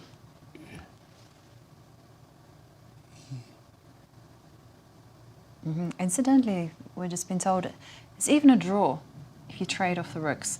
With rook takes c4, I wouldn't be But- surprised at all. But I wouldn't go into that Yeah. at all because that requires a lot of calculation. This one, on the other hand, you know, there's a lovely kind of fortress being set up. You just have to keep your eye on the e6 pawn break. You've got to keep the black king close to your own pawns, and very difficult for white to make progress. I must say that for myself, I was very suspicious right here in this position about Vincent's idea of putting his king on the queen side. King e6 to f5, really, you start to wonder, you know, could I get an advantage? But that's changing the nature of the position if True. you do something like that. And we True. have to think of it from Anish's kind of perspective. Yeah. He's just simply trying to maintain the balance. Keep control on e6, cover his pawns. Yeah. Now, see, we're seeing the remnants of the fact that Vincent was a pawn up. Did he ever have anything serious in this game? Oh, absolutely. At He some did. point, he was +3. Even. Ooh. He had a completely dominating position with when it was 2 rooks and 2 bishops still on the board. Okay. He was up a pawn, and his position was fantastic. Overwhelming, it looks like, actually. Yes. Oh. He just rushed, picking up a pawn and gave black some counterplay, some activity, and then Anish's rook got on the second rank, picked up some pawns, and this is how we ended up in this rook ending. A remarkable save, then. Yeah, I think that, well, for Vincent especially, he definitely left some points on the table in the first 2 days of play. And looks like this game especially, he had an overwhelming positional advantage and material as well. Extra pawn. And what did Anish do? Rook E1, Rook just E1. stopping King E4 for a moment. Are we close to move 50? Yeah, there we see a handshake. I It mean, is Vincent saying, a draw. okay. Enough's enough. And let's just remind everybody where we stand Yes. after 7 rounds of Rapid. And here we have it. After Wei Yi's victory over Nodirbek, we see him there leading the scoreboard with 10 points. Magnus Carlsen just 1 point away with 9 points. Praggnanandhaa and Shevchenko there on both 8 points. And Gukesh, Erigaisi are there on 7 points. 2 rapid games left. Let's get a perspective from Poland.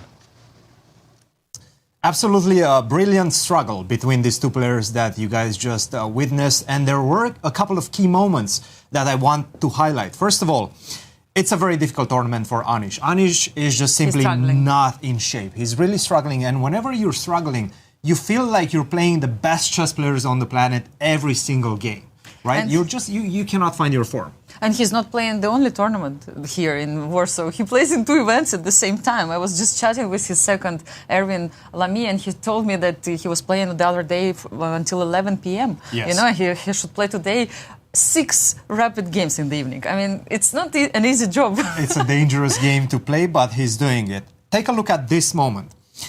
He was almost losing out of the opening. It's a really difficult position. You're not down material, but unfortunately, look at the activity of the pieces. The bishop on c8, the rook on d8, and b8, they're not doing absolutely anything. White's pieces are marvelous in the position. The rook on c7, the bishop on e3 is ready to go to a7, put some problems against the rook on b8. Everything is looking fine for white. If you give me one more move, let's say you play something like king to h8, or something along those lines, I will just simply jump with the knight to b5, and now you're completely stuck. I'm going to get the knight to d6, I'm going to get the bishop or the knight on a7. Oh my you're gosh, in big it's trouble. depressive position.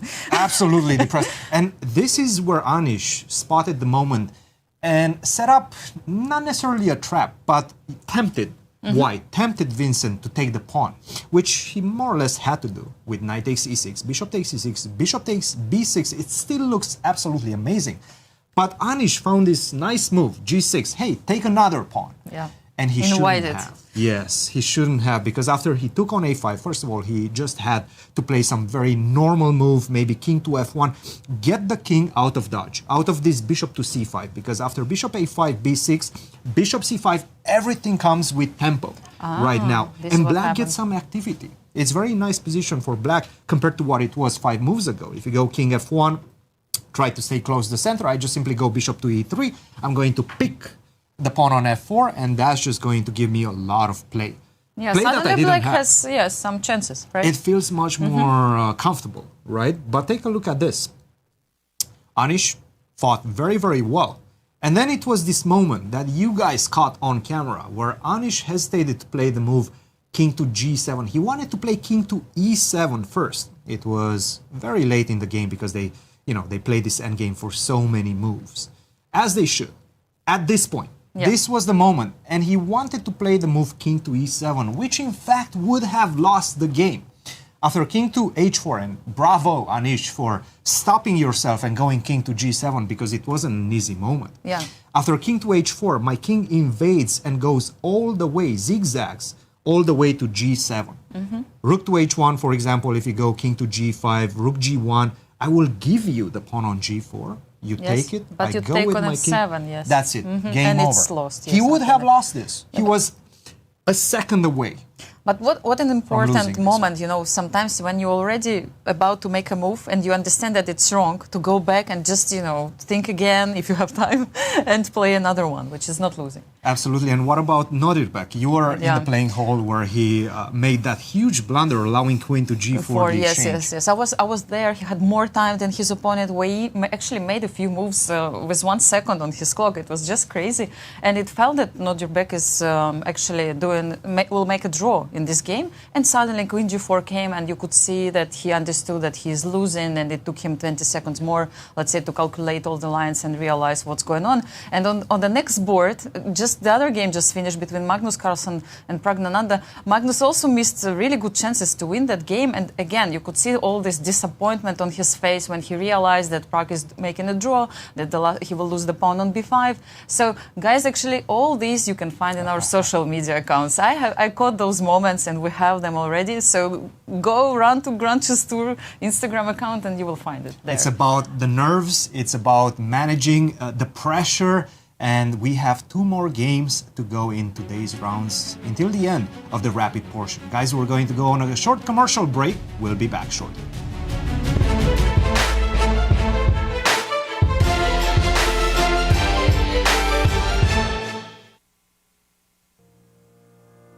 Gukesh, welcome to Grand Chess Tour. It's your second year that you're playing. This time you're a full tour player. But first of all, I wanted to ask you won the candidates recently, not so many days passed. How was your back home to India? How people took your victory? What happened after the candidates?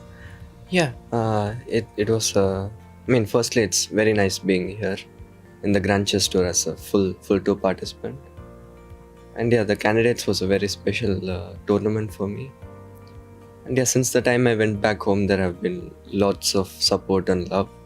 From the time I landed in the airport, it was, I could clearly see what it meant to the people there. So yeah, I'm really happy that Indians are very happy about the achievement, and hopefully many more to come.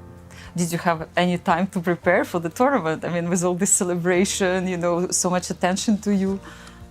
Yeah, sure. It was quite hectic for at least a few days, but I was squeezing in time wherever I could find to work on chess. I did some kind of preparation, but yeah, I have to admit it was quite hectic and hard to find time. Would you like to have the World Championship match against Incr in India? Are there some kind of information that it may happen in India?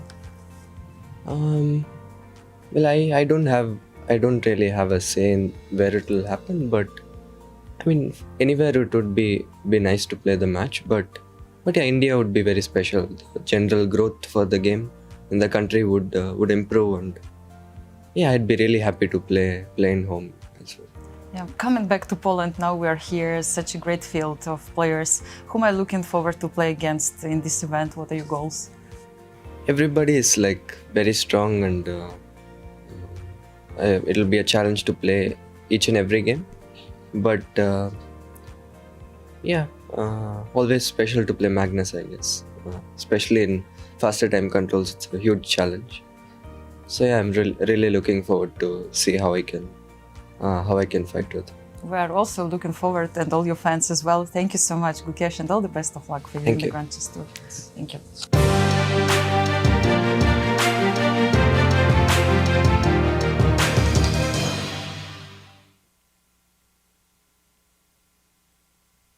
The stages are set, the players are primed, the best of the best are ready to face off in the 2024 Grand Chess Tour.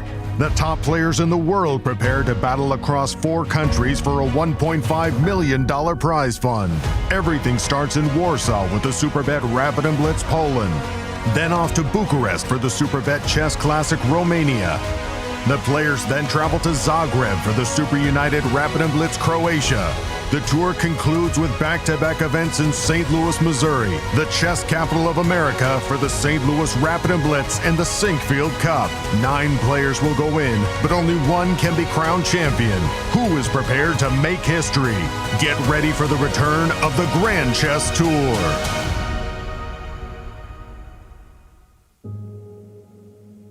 We are here to celebrate what the Chess Campus does and collectively make a difference to St. Louis through the artistic, cultural, and educational endeavors of chess. The St. Louis Chess Club and World Chess Hall of Fame make such a significant imprint throughout our community, and with your help, we will continue to grow opportunities of outreach and engagement.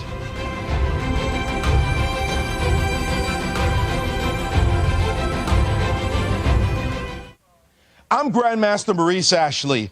Join me on October 24th to 26th for the St. Louis Chess Conference to be held right here in the chess capital of America. Also featuring legendary world champion Garry Kasparov and Hall of Fame inductee Judith Polgar, the conference will explore the broader educational and social impact of chess. For more information, visit stlouischessconference.org and sign up today. The St. Louis Chess Club is the premier chess facility in the United States. We bring the educational benefits of chess to thousands of students across the St. Louis area. We also promote chess at the highest levels, hosting all levels of the U.S. championships, as well as high-profile tournaments that attract the world's best players. Become a member and enjoy perks such as free classes and lectures, weekly tournaments, and so much more. Visit stlouischessclub.org to claim your membership today. The St. Louis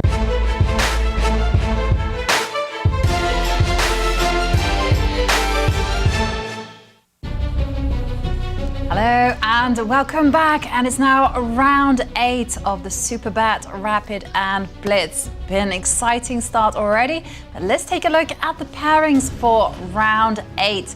Anish Giri has the white pieces against Kirill Shevchenko. Abdusattorov plays Jan-Krzysztof Duda. Gukesh plays against Wei Yi. That is going to be our marquee matchup. Praggnanandhaa will face off against his countryman Arjun Erigaisi, and Vincent Keymer has the white pieces against world number 1 Magnus Carlsen. And they are off. E4, C5 by Wei Yi. Let's go ahead and play an open Sicilian. C2, C3. And maybe it was that game between Kirill and Wei Yi that has attracted Gukesh to this particular line, C2, C3, bishop C4. And you will recall that was that line, that game where there was this big knight on D3, like it went knight B6, and there was bishop B3. And this is, I love the mind games involved here. Yes. Because Wei Yi had success against Shevchenko in this line. Do you repeat the same thing? Exactly, do you? And let's update my board for just a second. Whoa, whoa, whoa, whoa, whoa, whoa, whoa, whoa, whoa. What is this? This is a big news. Look at what Gukesh has come up with. Bishop C4, knight B6, E6. I have to say that this has to have been played before, but jump in, Nazi. Move E6. It's new to my eyes. Well, it's perfectly fine move. Is it? It is. So, of course, the idea is if knight takes C4, then we have queen A4 check. Okay. Knight C6, and then in between move E takes F7, so that we do not lose that pawn. Queen takes C4, and very messy position. This is only move 9, and king's already on F7. But after E6, of course, Black has other options. I'm not going to consider F6, because no one would play that move. Can Black take with the bishop? That's a question. Yes, they can. And after knight G5, this is... I've seen this before in different Sicilian, not in this position, but we just castle and do not take the pawn back yet, but eventually we'll manage to get that pawn. Meanwhile, our advantage is that we are castled, and Black king will struggle to castle on the... It will be weak on both sides. A quick question for you. After the move E6, if we don't trade bishops, I feel like the knight on B6 has a purpose. its purpose in life is to gain a tempo against the bishop. So I want to just take the pawn. With the pawn. Yep. Let's take a look. So my bishop is hanging. I would probably have to move my bishop first to b3. Exactly, and then the Will you play natural c4? move. Yeah, that's a natural move for me. Bishop c2. And probably my two. Do you want to go g6? I'm still planning on knight g5 and I'm worried h7 about pawn. those light squares, right? But So g6 probably has to be made. okay. Yeah. And now I really want to play h4. Oh. H4. h4, So- h5, and So I understand as black that my king is not going to the king side, it's going to the queen side. I'm going to be making moves like king d7, king c7.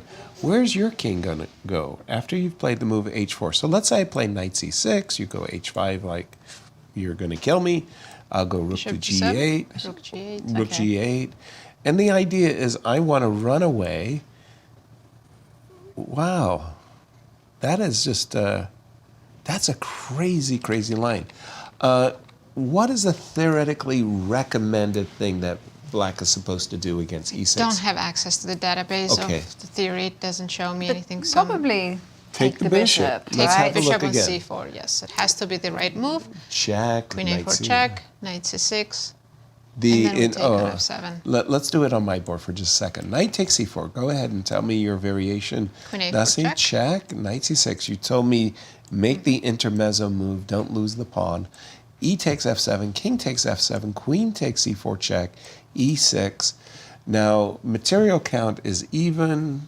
I've got the two bishops as black, but I've also got a weakened king. The engine Evaluation is now? also even. Even. Triple zeros after d4 and castle. Okay, castles makes a lot of sense. bishop e7. Bishop e7, maybe just protecting g5 square. Exactly. Or d5, one of those two. d4, Yes. yes. And Take it. Or am I playing with fire? what are you doing? Taking. Taking, yeah. Taking. I take back with the pawn. Yeah. And And now d5 is coming. d5 is indeed coming. So then this kind of feels like a French defense where, okay, let's maybe just go d5. It's Yeah. a French defense. Yeah, and it's not Not the to end of be- the world, no, right? it's not to be completely feared. Again, unfortunate that you don't have access to the database, and I can understand that Wei Yi got really surprised by Gukesh's approach, and in blitz as well as rapid, the element of surprise in the opening is actually huge. It should not be underestimated. Let's I was just gonna- leave Wei Yi Yeah. to stew, and where would you like to take us? Yeah, let's head and have a look at the game between Magnus Carlsen, Vincent Keymer against Magnus Carlsen. And See again- how that one's developing. So Vincent Keymer seems to be getting great openings. He is. He's just not putting away those one positions. Exactly. As we say in chess, sometimes the hardest thing in chess is to win winning positions. He's had a couple of run-ins, but the good news is he's getting winning positions. Now, what do we have? Magnus Carlsen as black. Looks like a reti with the double fianchetto by white. And somehow it looks like Queen's Indian / Catalan. Bishop's already committed to d6, fine, no problem, knight c3, and that's a big surprise, d5 takes c4. I've played these positions, for example, against Boris Gelfand as black, and I've played a7, a6, just keeping the knight at bay, and then slowly developing. But d takes c4, b takes c4, knight d7 was Magnus's approach. Nasi, jump in on this one. I agree with you, Yasser. D takes c4 is a little bit unusual. Right. I'm used to seeing a6 or knight d7 with the idea to play c5 and Right. play in the center. So immediately taking on c4, I'm sure Magnus has this prepared, but computer says white's already slightly better after queen c2. Natural because move. now if you play c5, I will meet that with a d5. And if you Yep. play e5, that's what I thought Instead was of the c5? point. Yeah. Okay, let's take a look at e5. Unfortunately, I think, oh, there's a tactic. After bishop g2, I have this in-between move, knight takes f7, winning a pawn. and then taking on g2. So after queen c2, c5 seems like the best option, and then after d5, it's one of those tactical ideas that you can't take on d5. The traffic problem. I thought we could use the pin on the diagonal, but Right. actually we can use the pins on this d file. Right. After rook d1, Yep. black is definitely in trouble here. One of For the bishops sure. will fall off. Yeah. So we'll see what Magnus's idea is after queen c2. I'm sure he has analyzed this line many times before and has some practical chances. I'm with you 100%. I thought after c5, d5, e takes d5, the idea was to use this diagonal to pin. I think that's from your Catalan training that you like to go knight h4 and take with the pawn. But in this case, it wasn't necessary. You can just take on d5 immediately. And as you were pointing out, all of black's pieces become targets on the d file. There's just too many things. We can move our bishop out of the way with a tempo, but we can't get these two pieces away without losing material. So Magnus can't play the desired c5 after queen c2. Vincent hasn't played queen c2 yet, but e4 is on the agenda, and that looks really good for white. How, Please. I was going to ask about e4. How dangerous is it? Big time. Because, like for instance, if you go queen e7 or All right. a6 or some kind of move. Sure, let's we'll find out in a second. And now e4. you meet e4 with e5. Okay, pause for just a moment here, because I've got a couple of ideas. One is actually c5 and taking on e5 in that case, but another is just this idea that I have big control of the center. Let me play knight to d5 and ask you, how are you going to deal with this knight on d5? If you take, I'm not saying it's a good move, but if you do take, you do see what's coming next. Knight f5, the potential of f4. And let me pause and just say, in Poland, Yeah, we've got to check out the vibe of this event. And here we can check out the audience, the children there. yeah, do they Watching chess, do they get the been- day out of school? Maybe it's a And, school trip. Oh, that would be And just we can brilliant. see them with their chessboards. I saw many photos on social media of the players being absolutely swamped by chess fans and so many children. Poland definitely has a very strong chess culture. And Jan-Krzysztof Duda is one good reason why. And unfortunately for Polish fans at the moment, Duda's not been playing great, but watch out, he is a great blitzer. Again, did Vincent play queen c2? Because queen c2... Queen c2 is on the board. Okay, and it's such a now- logical looking move. It's a pity that e5, very desirable move, does run into this rather nice tactic where we do have this intermezzo, as Nasi pointed out just a moment ago. Bishop takes g2, king takes g2, bishop takes e5, black is fine. Knight takes f7, black is not fine. Black will be a pawn down for the rest of the game. So suddenly, it's not so very easy for Magnus. If c5 doesn't work, if e5 doesn't work, the only other thing I could suggest is you've got to take control of the e4 square. You may not like it. I don't like it. You take on c3 and you put your bishop on e4 and you just try to play a game. But then you ask yourself, why did I play d5 takes c4? I'm having trouble for Magnus finding a line that I'm comfy with. Nasi, help me out.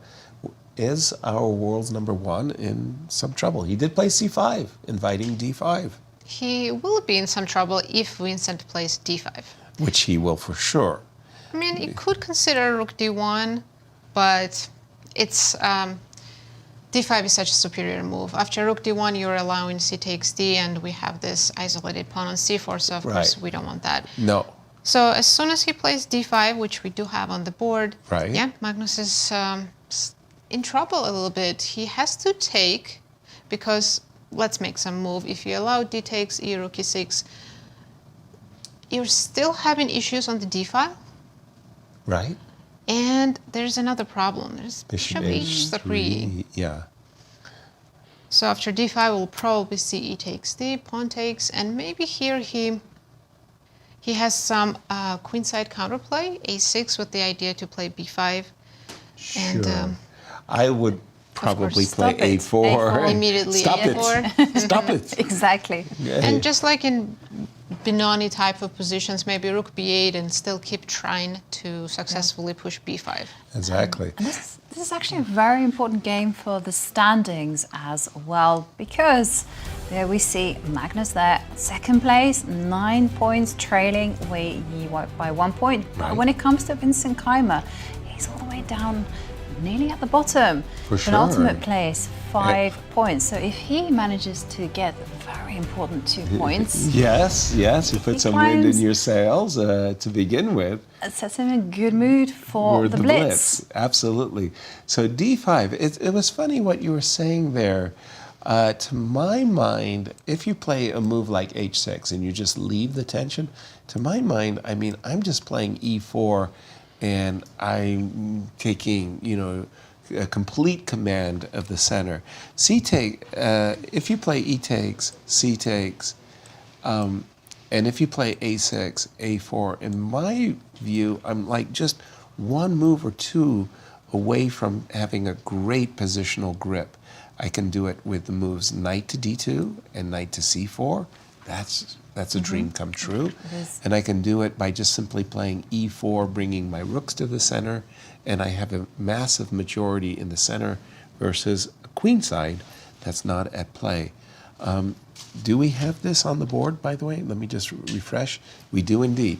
Takes on d5, takes on d5, a4, and right here, right now, I mean, I don't want to say with hyperbole that it's mission critical, but Magnus has to do something very concrete before Vincent goes e4 or knight d2 and knight c4. What could he do, Nasi?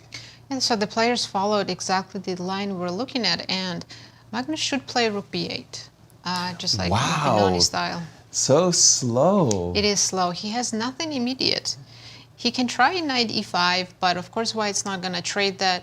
White wanted to go knight d2 anyways. And then f4, e4 still coming with the idea of knight c4. Right. We have really transposed into Benoni position. Yeah, It's but a Benoni, a bad one, I was going to say, because the light square bishop is there on b7. Right. Black hasn't been able to make any piece trades whatsoever. Exactly. And White has got all the dream things.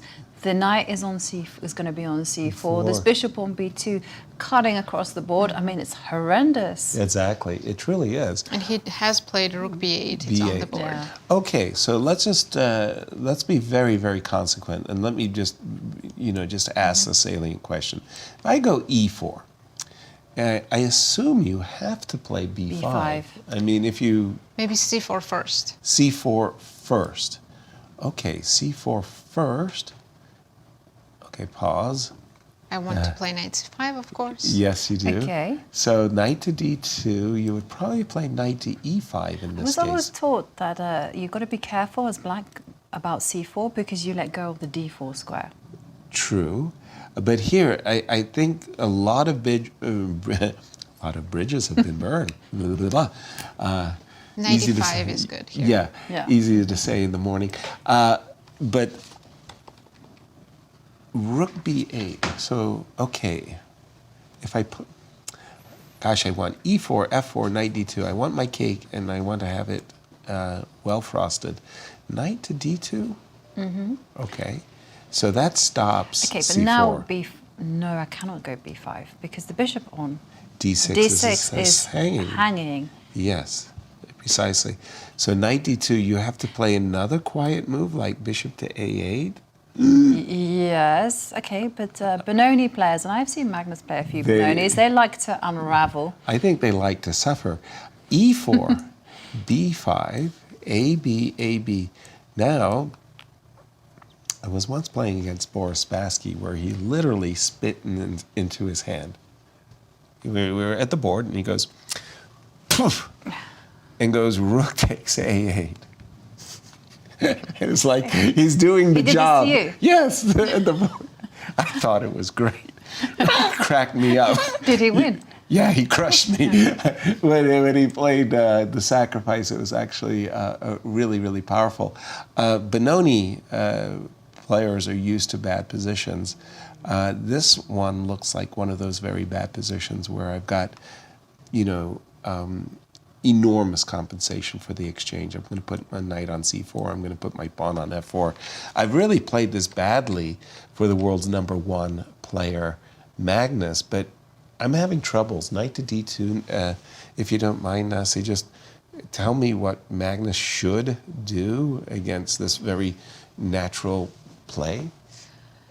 The moves that computers suggest are not natural. Not natural. Bishop e5. Okay, e4. E4 and then b5. E4 and then b5. Yeah, I guess we do have the d4 square, so bishop on e5 is not so awkwardly placed. Okay. And if we take the pawn. pawn, of course, there's got to be some tactics on the b file. Bishop takes b. Bishop takes d5 immediately would get the pawn back for black. Right. And of course, black is very happy with the trades. Right. As soon as pieces are off the board, minor pieces, then white's advantage is gone. So after knight d2, bishop e5, it might be in white's best interest to wait on e4 and play knight c4. Okay. Provoking or inviting bishop c3, Sure. queen c3, and you can't take on d5 because of checkmate on g7, but you could take on e2. Why would we give up our central pawn? I don't know. You got the answers? Bishop f3, and if you go back, computer just likes white after rook d1. And just Yes, we says just good. have very good pieces. Knight, the queen and bishop, x-ray is really strong, and the pawn on d5 still remains in the center. We have knight d2 on the board. Bishop e5 is, as you said, it's not the most natural move for black in this position.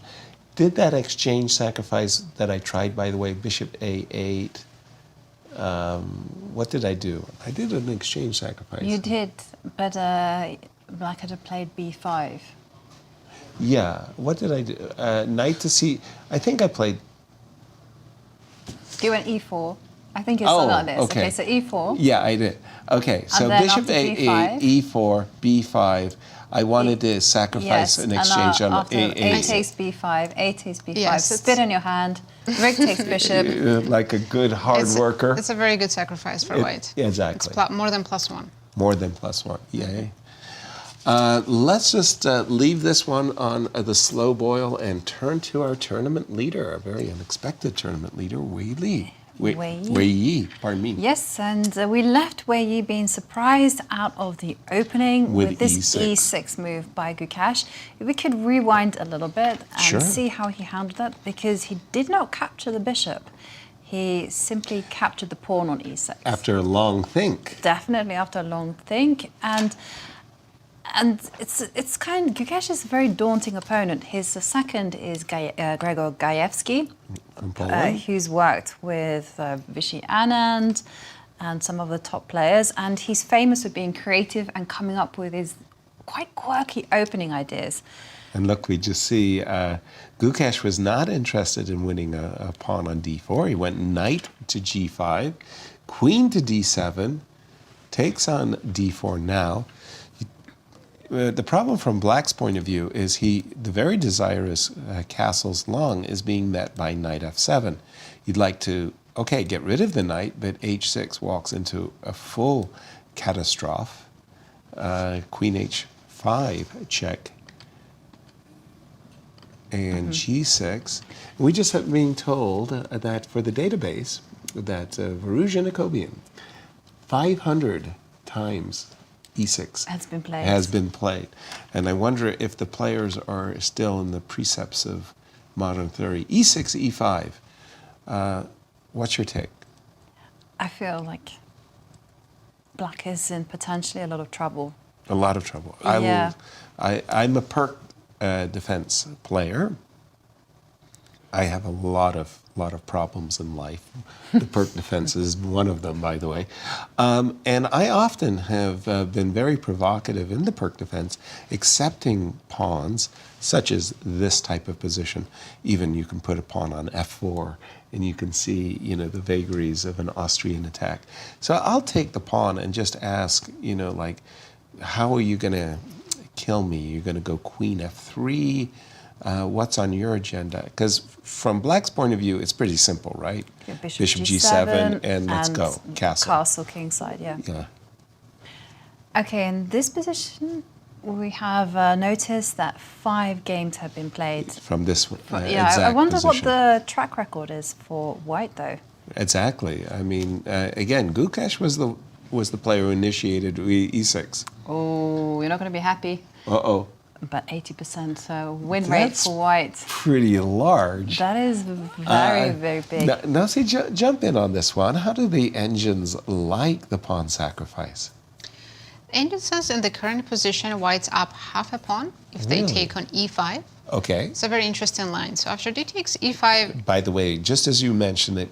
It was played? d5 was played. Oh, okay. Yeah. But the engine like d4 takes e5. Go ahead and explain that. Go ahead. Yeah, so if you take with the knight, which looks like a logical move, followed up by knight c3, and then on the next move we're going to play f4 and just punish Black for not castling and being behind in development. So the better move than knight e5 is d takes e, which is pretty ugly, creating this double pawns on the e file. And then of course we do not trade queens. We keep the queen alive to cause problems on f7. Right. Black's best move, queen d5. Then we jump over to g3. And Black might want to try to castle long, but that will not work after knight c3. Black has to be very careful watching the fork on f7. And now I'm also ready to just attack you on the queen side as well. So king doesn't feel safe here either. But unfortunately for Gukesh, he didn't take on e5, played d5, which, as you can see... that's a big fat I orange know, question mark. But it literally was, for me, the most natural move on the board because well, for you me, secure the square on e6. Well, how secure is it? Knight to d4. I defend the square on e6. It's undermining. It's not a bad move in a sense that White is worse. It's just that White's advantage is gone. Okay. So now it's equal after knight d4. We can play knight c3. Knight c3? Yeah. And bishop h6. I want to get rid of that knight. h6. Yeah, I want to get rid of that knight if I can. Can I play knight e6? You can. Okay, it's legal. I take on c1. Rook takes back. Oh dear, have I done it to myself again? I take twice on e6. Knight b5 is Knight my b5. idea. Okay, great. Don't mind. I mean, I'm... Are you going to grab everything on the I've got planet? 2 pawns. Castle. Yay. Just castle. You do have 2 pawns, but they are doubled. So maybe compensation's not fully there because the pawns are doubled. But you're going to grab on f2? I got, or a2. Or a... Yeah. Well, I could have grabbed on a2. I could have grabbed now on f2. So, Okay, I'm going to so- grab as much as I can. With Greed- both hands. Greed is good. as Here they say. taking on a2? Maybe. That's a good move. Okay. Knight takes. Take with the knight or the rook? Let's say the knight. Okay. Because I'm greedy. Maybe I want to 8. keep three pawns in my pocket. Oof. What do you think about this move? Did not consider it. Yeah, strange move indeed. I guess the idea is if you take with the rook, I Rook play rook c8. c8. Yeah. And after the trades, maybe your king and knight are not well positioned. Well, and I have... I agree with f3. that. You look at my knight on a8. Which Yeah, is like- master of understatement suddenly. You know, your queen, your king and knight are not well. You're killing Yeah, and us. here Black has only one move, king e8. You can't go on the other side because Right. after queen b7, Yeah. I would also pick up e7. Right. Yeah. But yeah, this is... This is not what I pleasant. bargained for when I was grabbing This is pawns not with what you both. signed up for, yeah. Exactly, exactly. But anyway, I didn't Gukesh see played f4. bishop e3. e3. But now bishop h6 is a very good move, Again, I want to get rid of that which knight. I believe has been played. It has been played, you're right. Let me yeah. just refresh my board. Bishop h6 on the board, and I'm favoring black. If I can play bishop takes g5, castle, I've got a perfect French defense. Okay, but if you go knight c3, Let's see, knight c3. Well, I'm very, very pleased with myself. Oh. Just a second. Bishop takes g5.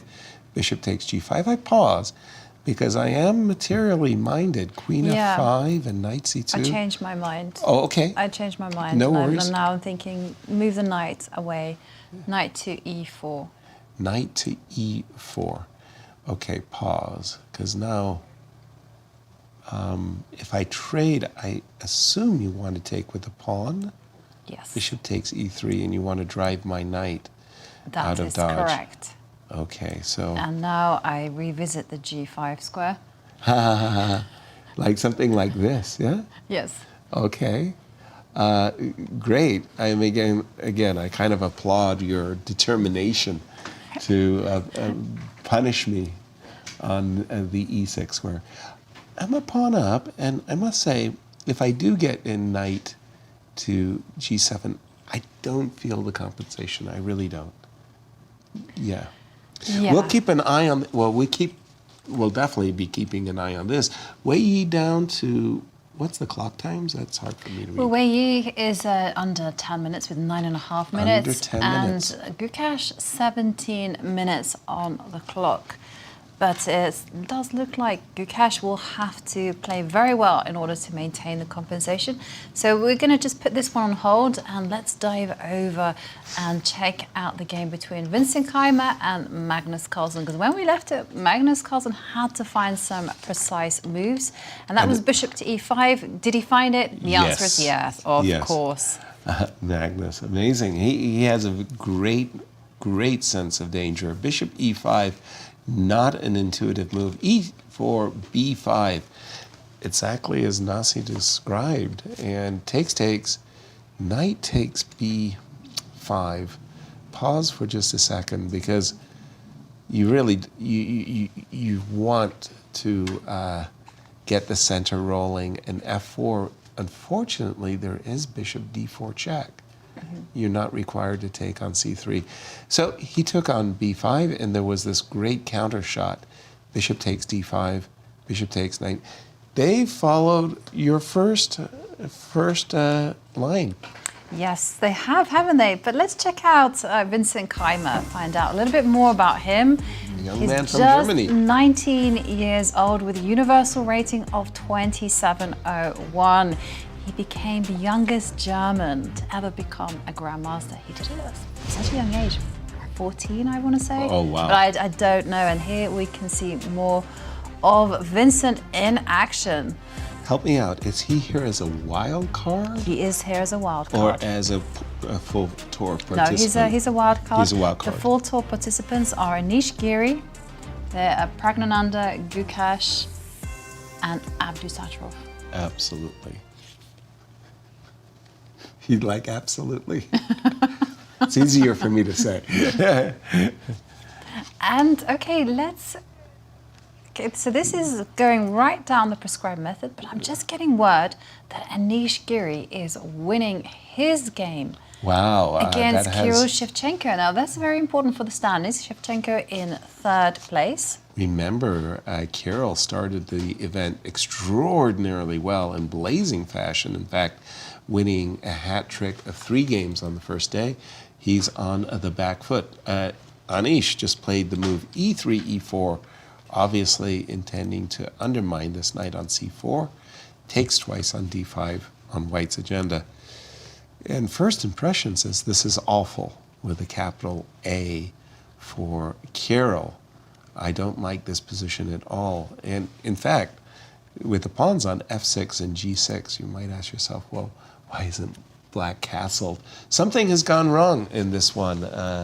Nasi, take over. Indeed, everything was fine up until last move, which was g6, played by Kirill. If he instead played queen a5 or queen d8, some prophylaxis move, position was close to equal.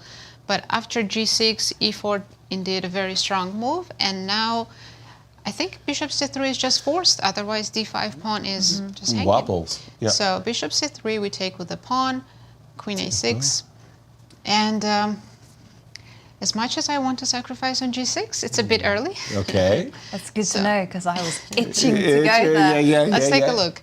E5 Takes. is a better move, but let's take a look. So if bishop g6, black is just completely winning here after king d8 because king is somehow safe on d8 and the extra piece is too much material. We sacrificed a bit much here.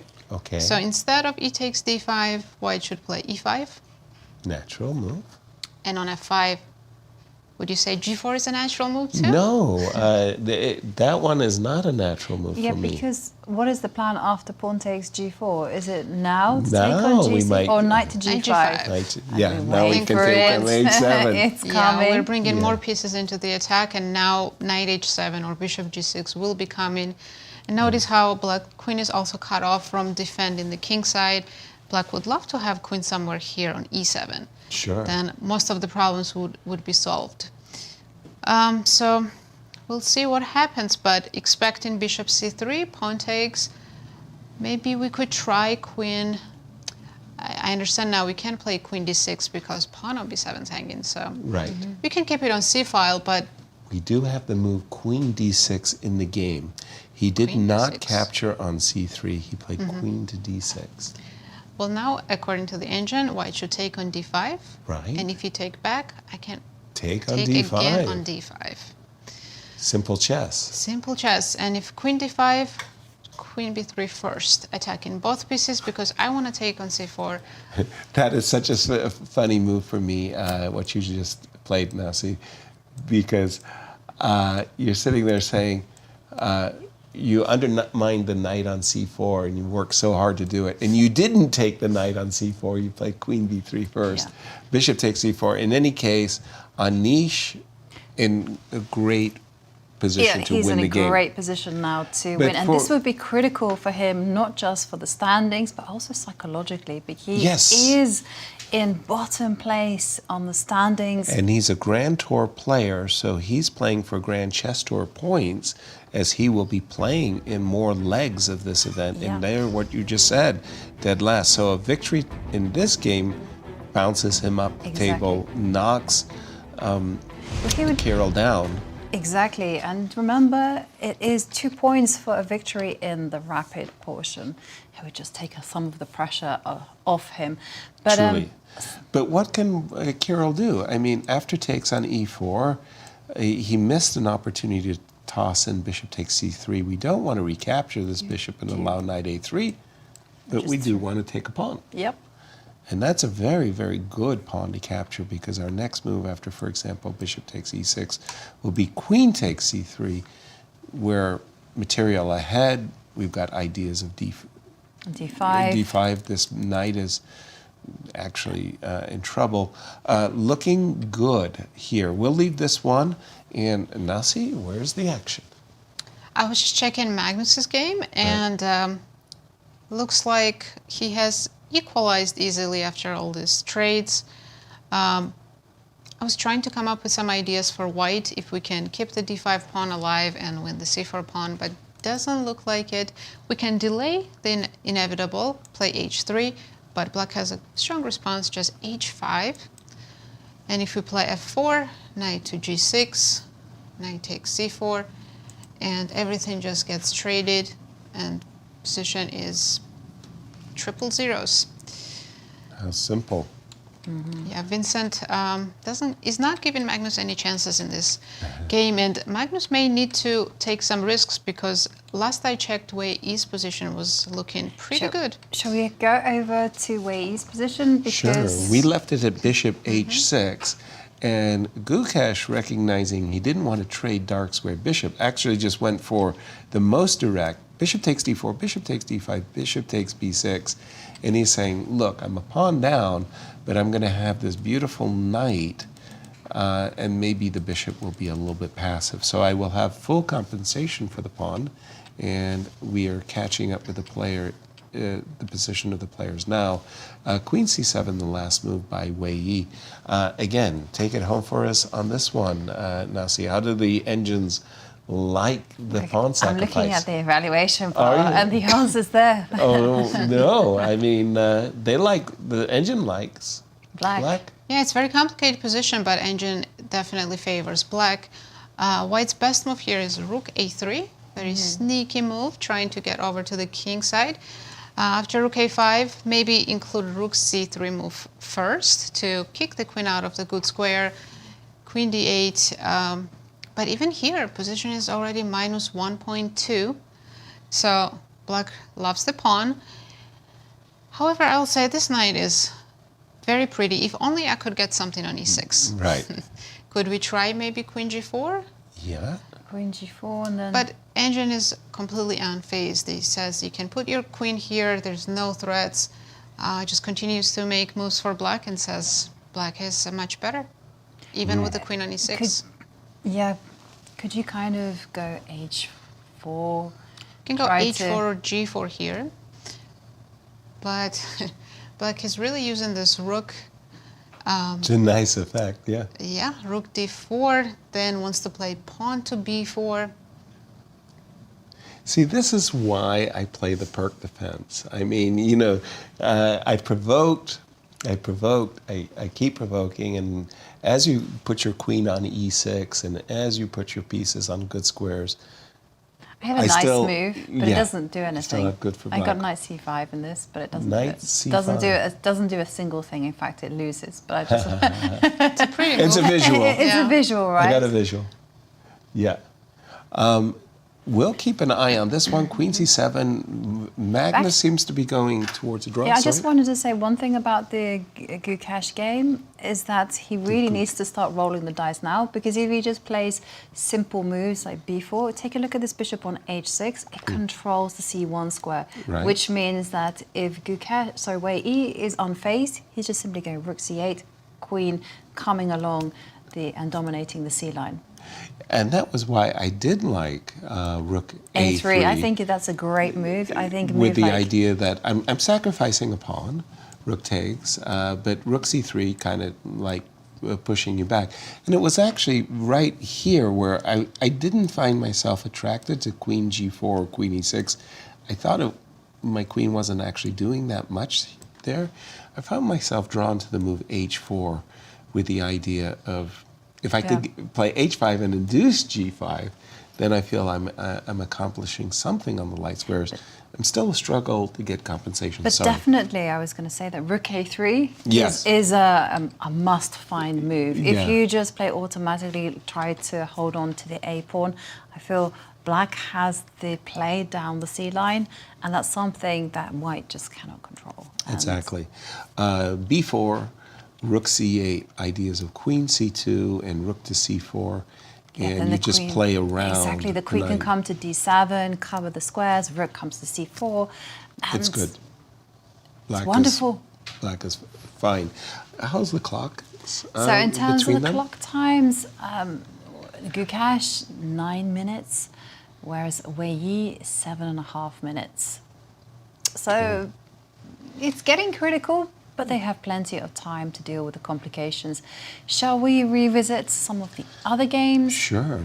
Tell me where you'd like us to go, and I will follow.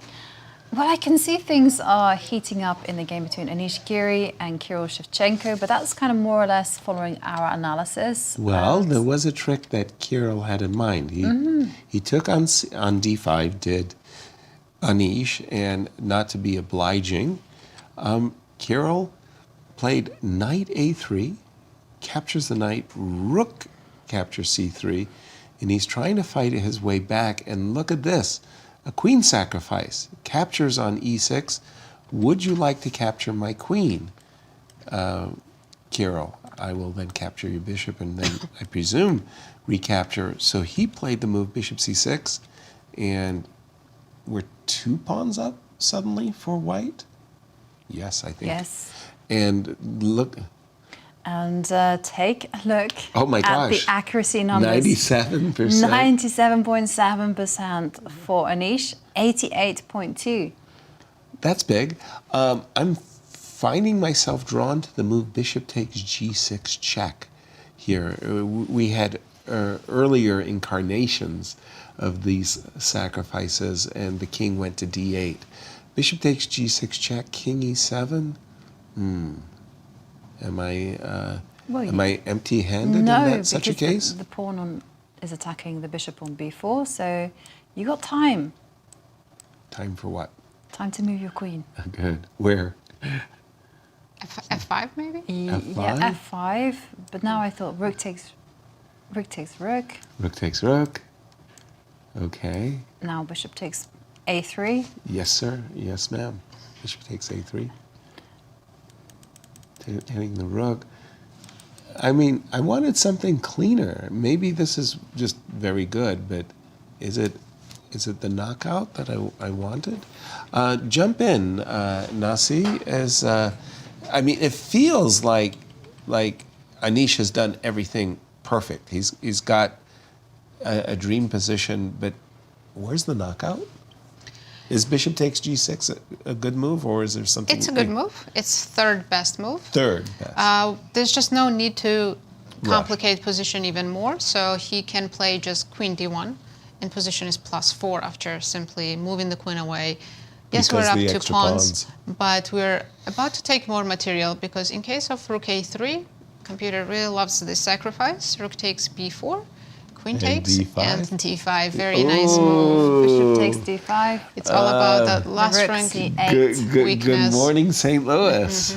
D5. Lovely move. Thank you. After d5, white it's game over. Exactly. Let me refresh the board because it looks like a lot of moves have happened. In fact, he did move his queen, strangely enough, not to d1, but to d2.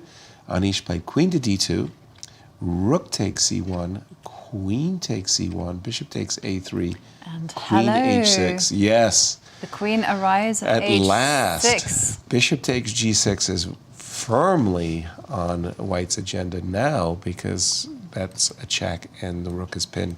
Queen worming into g7 is.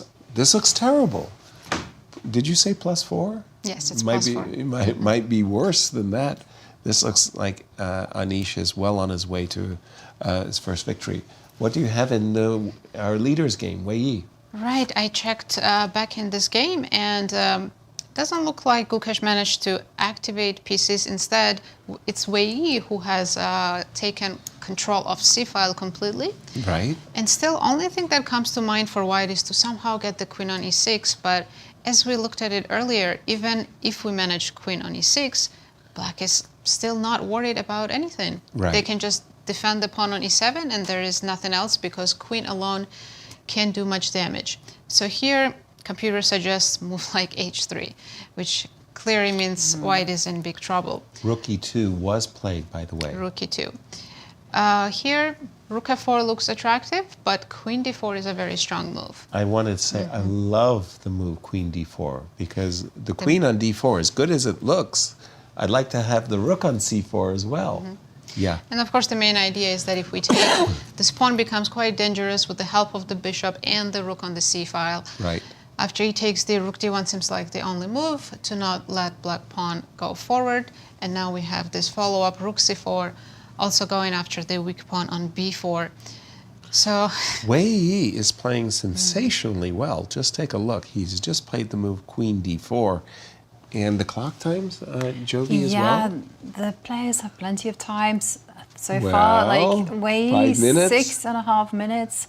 For Gukesh, it's just over 5.5 minutes. Gotcha. So I love this position, but 1, 2, 3, 4, 5, 6, 7, 1, 2, 3, 4. Yeah, well, I mean, Wei Yi's been a pawn up for some time, and that pawn on b4 is very vulnerable, as is the pawn on d5. I'm seeing the move rook c4, and I think Gukesh, the challenger to the world champion Ding Marin, is in big trouble here. he's in huge trouble because he did not find that active rook a3. And this was what I warned about. I said, you know, you can't just defend the a pawn because black has control over the c line, and this is the big problem. And this bishop on h6 is so powerful. I mean, if somehow you could dislodge it. Yeah, you would get to play knight to g5. That is not happening anytime soon. Queen d4. Gukesh, under 5 minutes, is being challenged to come up with some kind of play because rook c4, queen takes d1, rook f4 as well, but rook c4, that looks just overwhelming actually to my eyes, and Gukesh in real trouble. How is Magnus doing?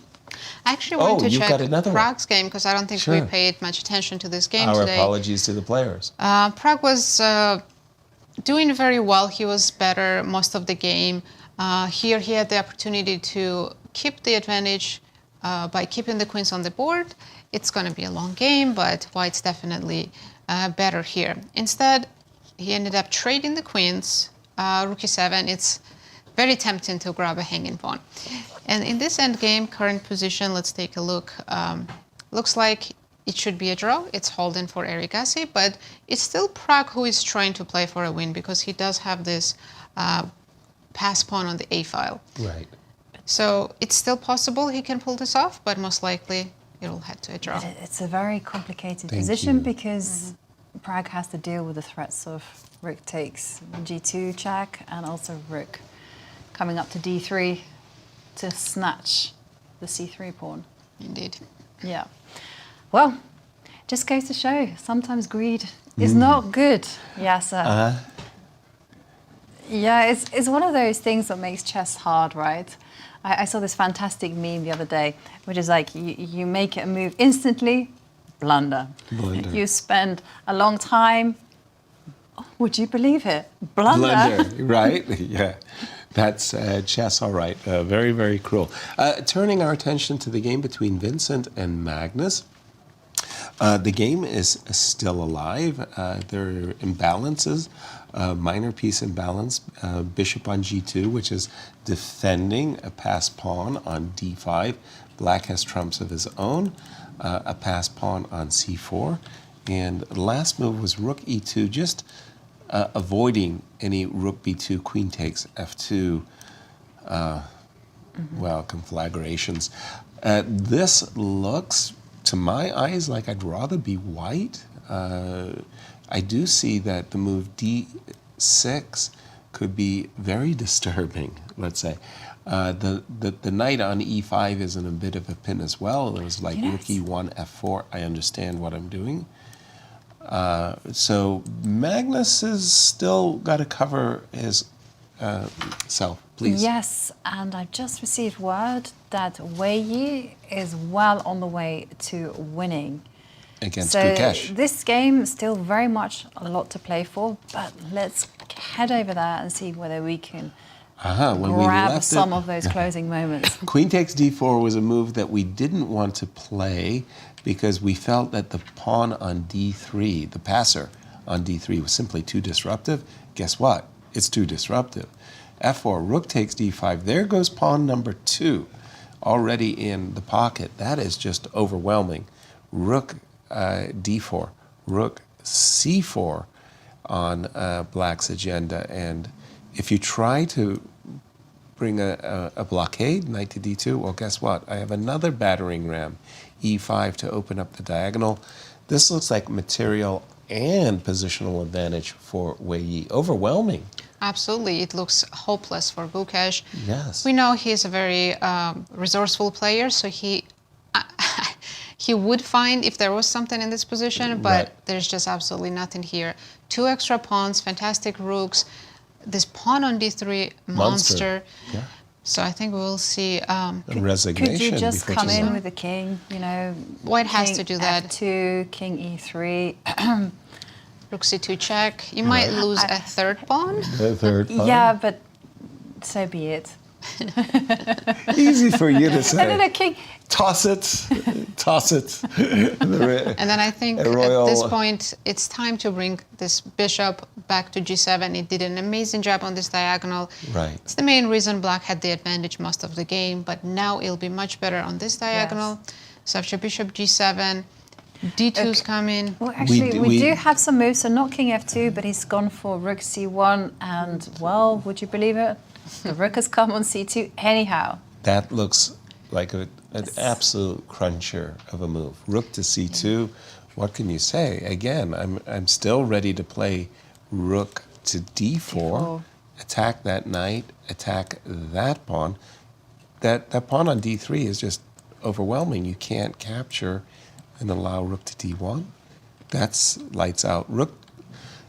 Give me a number on this one, Nasi. I'm going to guess 5. -4. You're close. Close. Yeah. Do I win something for being so accurate? Yeah. What? What would you like, Yasser?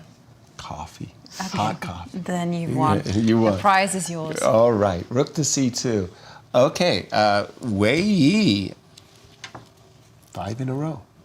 Cinco. It's Cinco, yeah. A Cinco. 5 I in a think row. we have a big update in Magnus's game. Vincent Please. has blundered. Uh-oh. Queen a4, a huge mistake, and oh, what a tactic. Knight f3 check, and now Oh, no. Oh, show us. Oh, Magnus is no. winning. Put Rook on we E2 have is to hanging. show. If we can pull it up, yes. So in this Oh. position, Queen a4, terrible move. Knight f3, unexpected.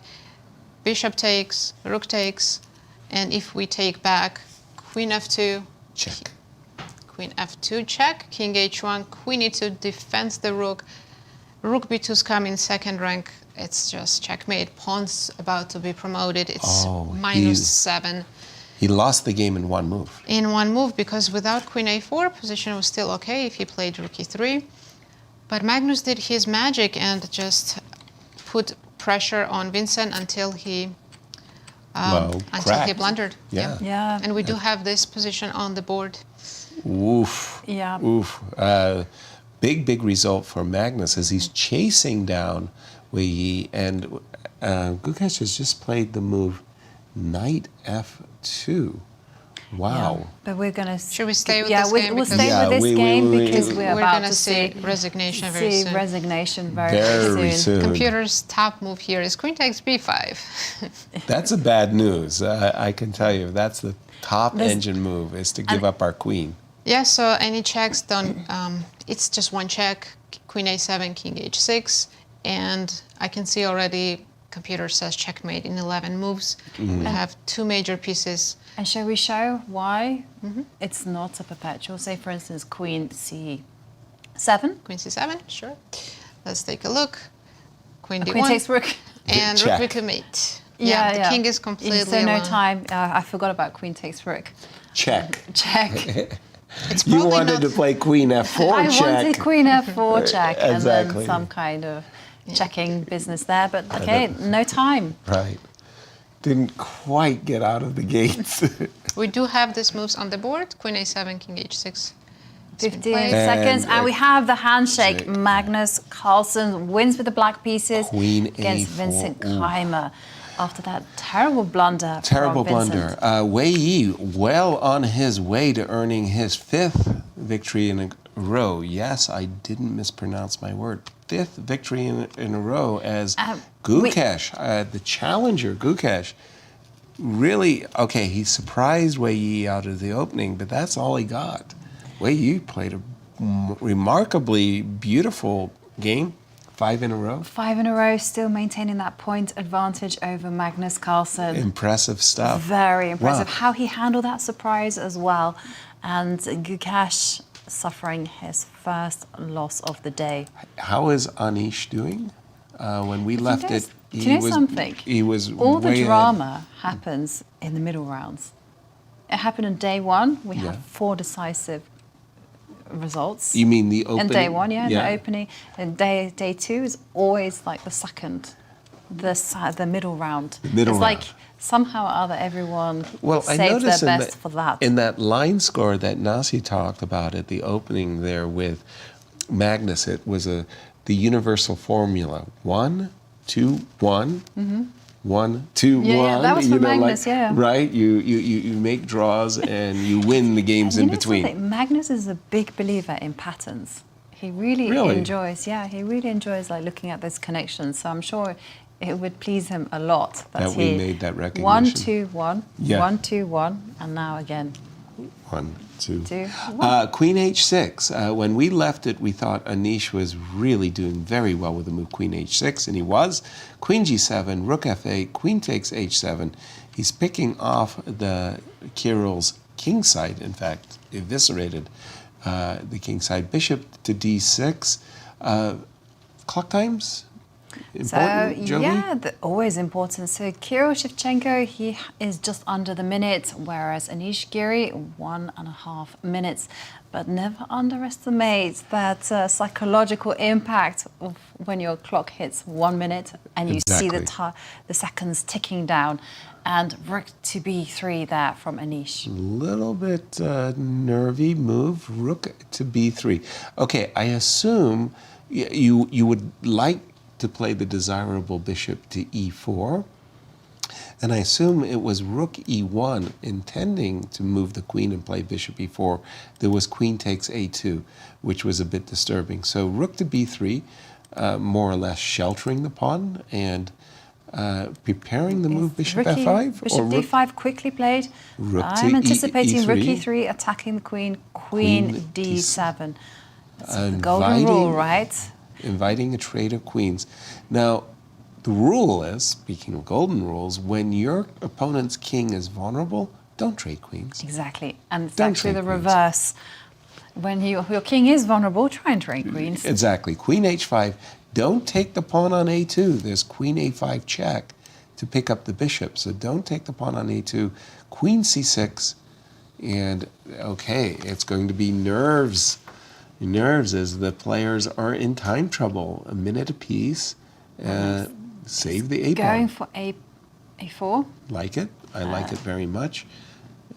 Basically, on a2, the pawn was always vulnerable to the bishop. On a4, as long as we're keeping this tension, you're not capturing the pawn. Right. It's also very tempting to kind of play for a trade of light square bishops. As white. As white. Oh, you would dream of playing bishop e4. King c7 on the board.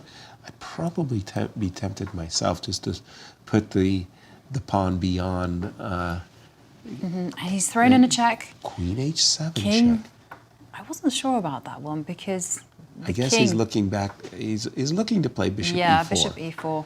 King to b8. Queen h7 actually was a mistake. Yeah, I don't know. And after king b8 position evaluation is close to just plus 0.4. Oh. Dropping from plus 2, 2.5. What a big... The king wonk all the way to b8 was very smart by Kirill. But it's what he wanted to do, right? You'd never want to be playing with an unsafe king in the middle. And now bishop e4 played. Well, this is why I thought the pawn should have gone to a5. Because you're going to lose the pawn on a4. Bishop takes e4, queen takes e4. And I wholeheartedly agree with the engine now. Black's right back in the game. And 3 results are possible. This position is completely equal. But like you said, 3 results possible because Black has connected pass pawns. Exactly. Not that you read. I think you want to push the a pawn, but knight h4, recognizing that the knight on f3, by the way, didn't really have good jumps. g5 and e5 covered. Knight h4 to f5 makes perfect sense to my eyes to try to dislodge this bishop on d6, which, by the way, is blockading the pass d pawn. I think 30 seconds for Shevchenko, which means he's playing on instincts. 24 seconds, ticking down. Well, White's king isn't particularly safe either. Yeah, Nasi, give Kirill a good suggestion. Well, bishop b4 is the best move, a5 second best move, and it's now Black who is playing for a win. a5, 7 seconds. And bishop c7. Bishop to c7. Knight is coming and has arrived on its square. Knight to d5. By the way, give me moves g4, g3. This is why Black king needs g2. to get a5. And he's better get queen b5. Okay. He kind of gave up the pin. He's giving d5. Things are changing a lot. g4, perhaps? g4 is a very good move, and then g3 next yeah, move. cementing the king side a little bit. Anish. Yeah, I think it was seconds. hard for Kirill to switch mentally from defending to all of a sudden playing for a win. He should have played a5. Exactly. And played more aggressively. Bishop c7 was a bit too passive. And queen b5 also a bit too slow. Okay. And again, g4 perfectly sensible, logical move. You cement the knight, you follow it up with g3 so that your king has a little breathing room. And He's then reaching for the rook. No, Rook to e1. don't No. like the way... a5. Yes. Get going. That was what he has in mind. He's anticipating that black wants to play a5, and the move rook e1 was designed to play rook b1. Queen d7, another passive move. Passive Now, play. after d5, Which white was played? again is better. And now you're threatening d6. Bishop b6, by the way. And Guess what? You said Anish it. is reaching for the d pawn. And there it goes, d6, rook to b8, g4. Finally, we're going to see this knight defended. Yep. Again, I've mentioned it on numerous broadcasts. The knights have peculiar properties. A knight improves the more it's defended, the better the knight becomes. It's very interesting. And the pawn on g4 defending the knight really improved white's position. Rook to d1, queen to d5. Yes. Yes. Whoop, Oops. whoop, whoop, Some hesitation there from Anish. Queen to d5. Wasn't d5 sure where it in was the going end to end chose up. Actually, rook e8 was a mistake. He could have taken queen e8, queen takes e8, and then d7. Yes. Queen d8, knight Knight g7. G7. And then, yeah, Game you over. make a queen. Well, Nice. The players, though, are I- playing on their seconds. I think that opportunity, that precise tactical opportunity is not going away. I do believe that we'll see something of that nature. And just to update you, it was a draw between Praggnanandhaa and Erigaisi. So let's go back to the dramatic The game game that between is ongoing. Anish, Giri, and Queen Kirill Shevchenko. f3. Again, this mixture of aggressive passive play. He's worried about rook e2, so he played queen f3. And wow, he's allowing the pawn to move to d7. That is shocking. G3 played First, just to secure the safety of the white king. okay. I'm more or less sound with that, put the king on g2, but I just saw the move d7 and I thought, why not? Also, is it possible to hunt down the f6 pawn? Just move the knight out of the way. We've got to move rook to c8. Is that for Yeah, real? rook c8 played. And we also... Another result? Another result, it was a draw between Abdusattorov and Jan-Krzysztof Duda. It was a draw. Draw.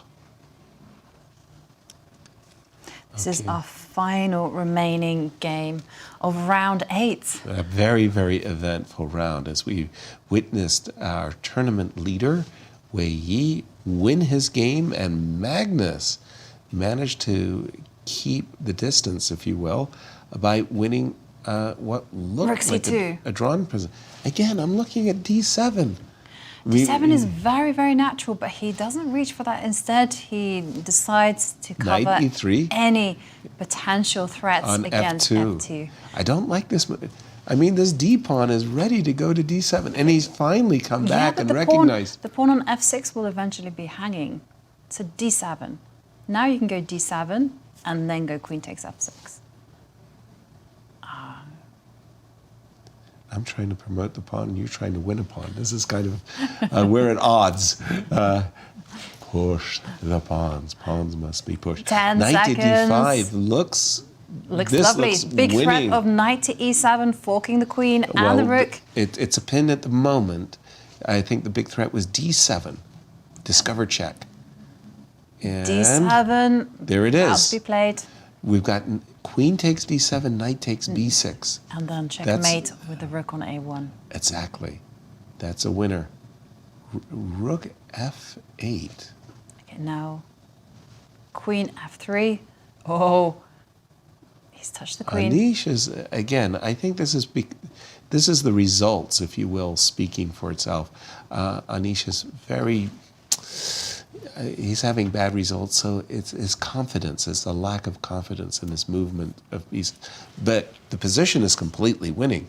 The move knight f4 is aiming at knight e6, and that looks crunching. It certainly does. He brings King his king. b8.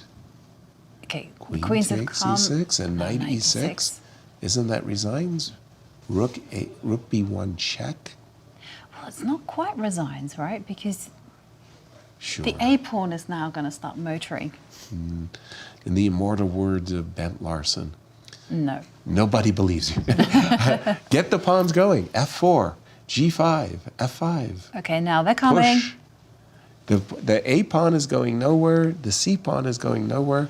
King F3, King E4, G5. Yeah, he's got it. And He's got this. F takes Anish. G5. There's nothing to be done. No, the pawn on A. You can't roll the A pawn up the board. The king on A8. Yeah, is with the just king that- on A8 It's and the pawns just far away, A7 and C6. It is game over for Kirill Shevchenko. But the clock times. The clock time, well, Anish has just over 1 minute, whereas Kirill has 42 seconds and ticking down. But I don't say anything about the moves G5 and G6 and what Anish is doing. It's just that King F3, King E4, King F5 would have been very clean. There's just nothing to discuss. G7? Nope. Rook over. Yep. Yeah, this is okay, nice. Very, and very we see good. the handshake. At A last. victory for Anish Giri. He's a tour player. He should be teaching these young rascals a thing or two. And this is his first win. Shocking. A lot of the wild cards have done incredibly well. Woof. Woof, woof, woof, woof. We're going to get our standings updated in just a moment. But we know who's leading the tournament. We do. Cinco, 5 straight wins. What an impressive performance it's been for Wei Yi. And just to consider, he did start off day one with -1. He drew 2 games, Right. lost against Magnus Carlsen, and since then, pretty clean. And let's check out the standings. And Wei Yi is at the top, 12 points. 1 point behind him, it's Magnus Carlsen with 11.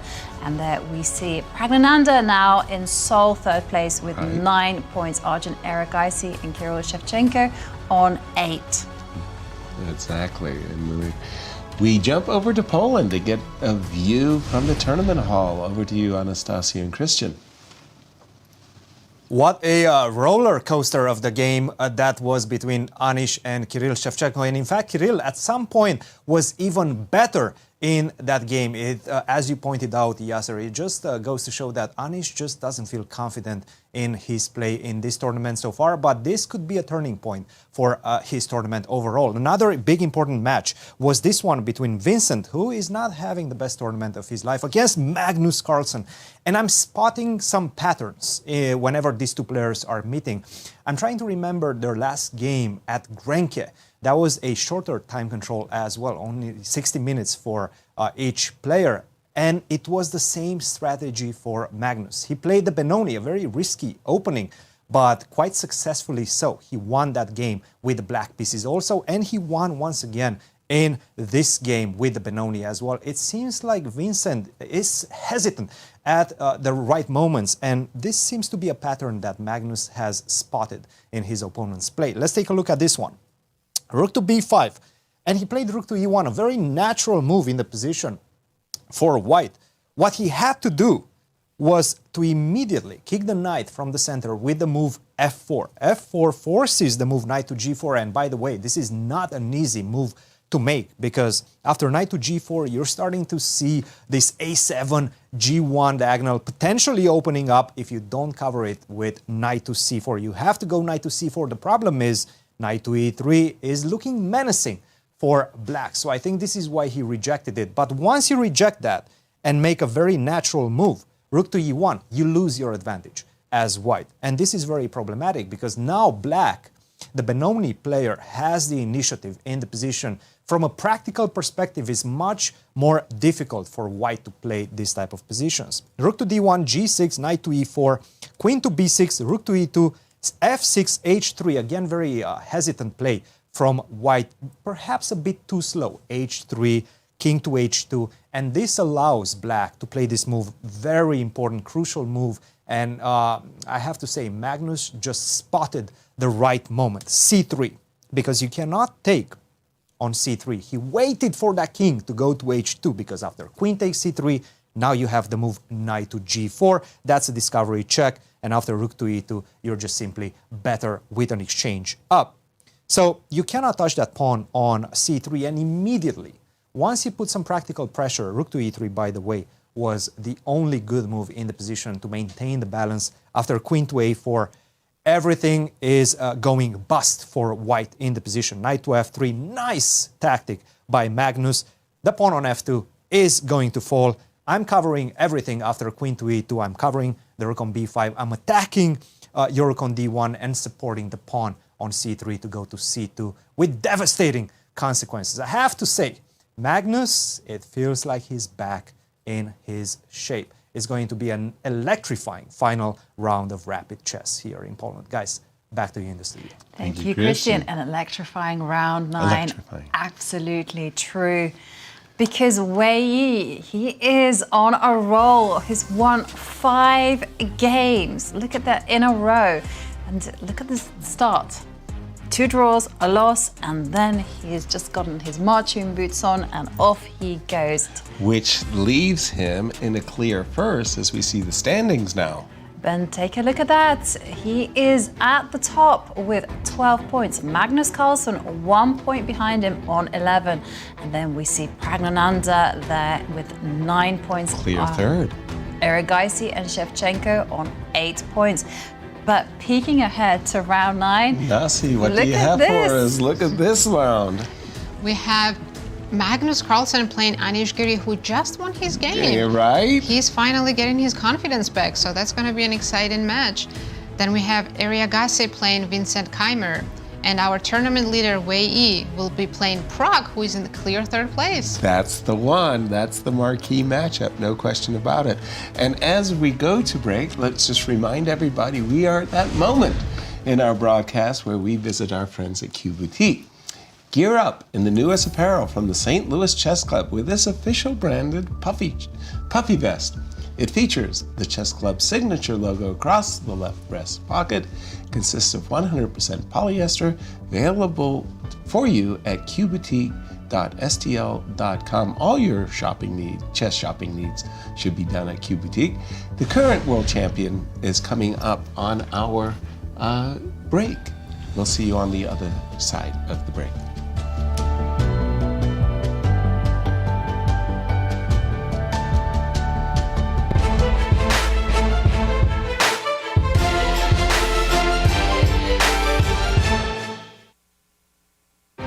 31-year-old Ding Liren is the current FIDE world champion of chess. He could also be described as the disappearing man. The way Ding got to the top spot in the world is as improbable as it is a miracle.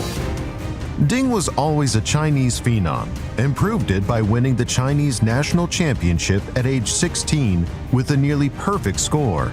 Early proof of Ding Liren's ability came at 2 of the world's most prestigious tournaments, finishing 3rd at the 2012 World Junior Championships and then at the highly rated 2015 Tata Steel event in India, where he placed 2nd to then world champion Magnus Carlsen. American chess fans saw the talent of Ding up close at the 2019 Sinkfield Cup, where he was undefeated, forced a playoff with Magnus, and won both Blitz games to claim the trophy. Ding has had fate on his side. The 2020 Candidates, the tournament that determines the right to play the world champion, was interrupted by COVID. The first half was played before it was postponed, and Ding was a lonely 7th place. When play resumed nearly 2 years later, he would defeat top-rated players Hikaru Nakamura, Fabiano Caruana, and come in 2nd only to Russia's Jan Nepomniachtchi Nepo, who would win the event. Then, lightning struck. In 2023, Magnus Carlsen was reigning world champion, but having defeated Nepo in the previous world championship, instead of facing Nepo again, Magnus retired. Now what? The now what was a decision to pit 1st and 2nd place from the candidates, Nepo and Ding, in a face-off for the ultimate crown. They went the distance in classical games, but Ding would take over in the tiebreak. Ding Liren was world champion. Then world champion Ding disappeared from the public, from chess, and rumors about an illness or emotional breakdown ran rampant. Many months after becoming world champion, Ding has only now started playing competitive chess again. This year's candidates has been decided, and India's superstar Gukesh has won the right to play the world champion. But what of Ding Liren's absence? What are the chances he might not play in the World Championship again? Could lightning strike again, and number 1 and 2 from the candidates tournament will play for world champion? Waiting in the wings is American Hikaru Nakamura, who finished number 2. 2025 could be another historic year in the world of chess. And one big question: what is the future of this once grand Chinese champion, Ding Liren?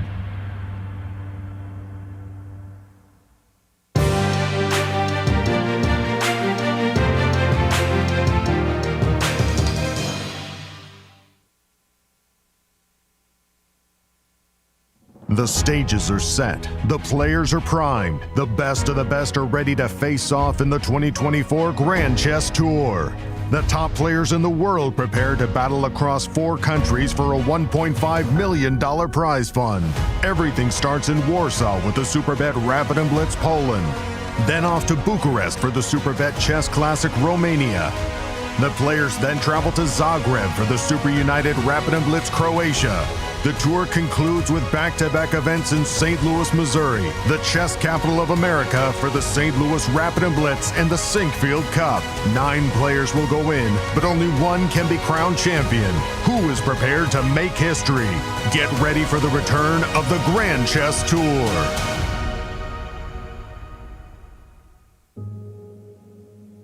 We are here to celebrate what the chess campus does and collectively make a difference to St. Louis through the artistic, cultural, and educational endeavors of chess. The St. Louis Chess Club and World Chess Hall of Fame make such a significant imprint throughout our community, and with your help, we will continue to grow opportunities of outreach and engagement.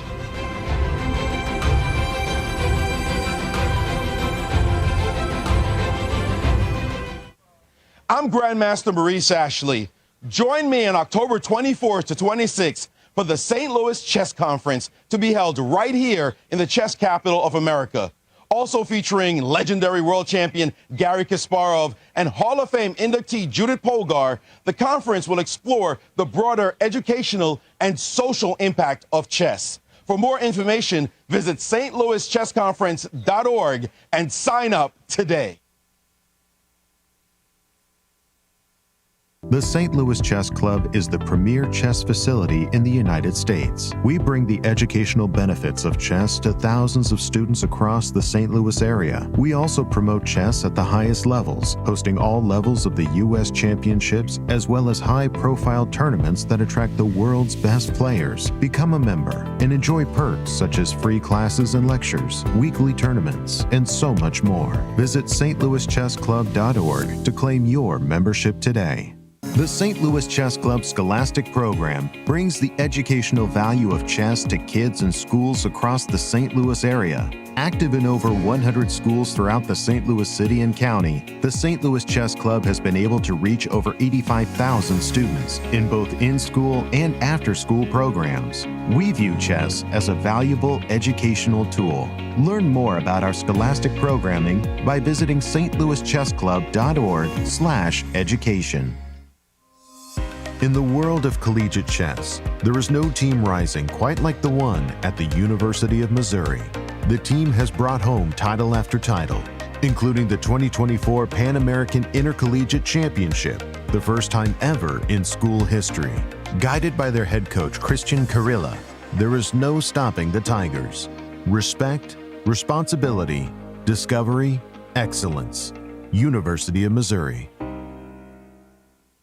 Here is the place where we enjoy the game of chess, of its beauty, to advance the cause of chess and to help St. Louis Chess Club to serve as a capital of the world of chess and to keep bringing new and new millions of new fans into the game every year.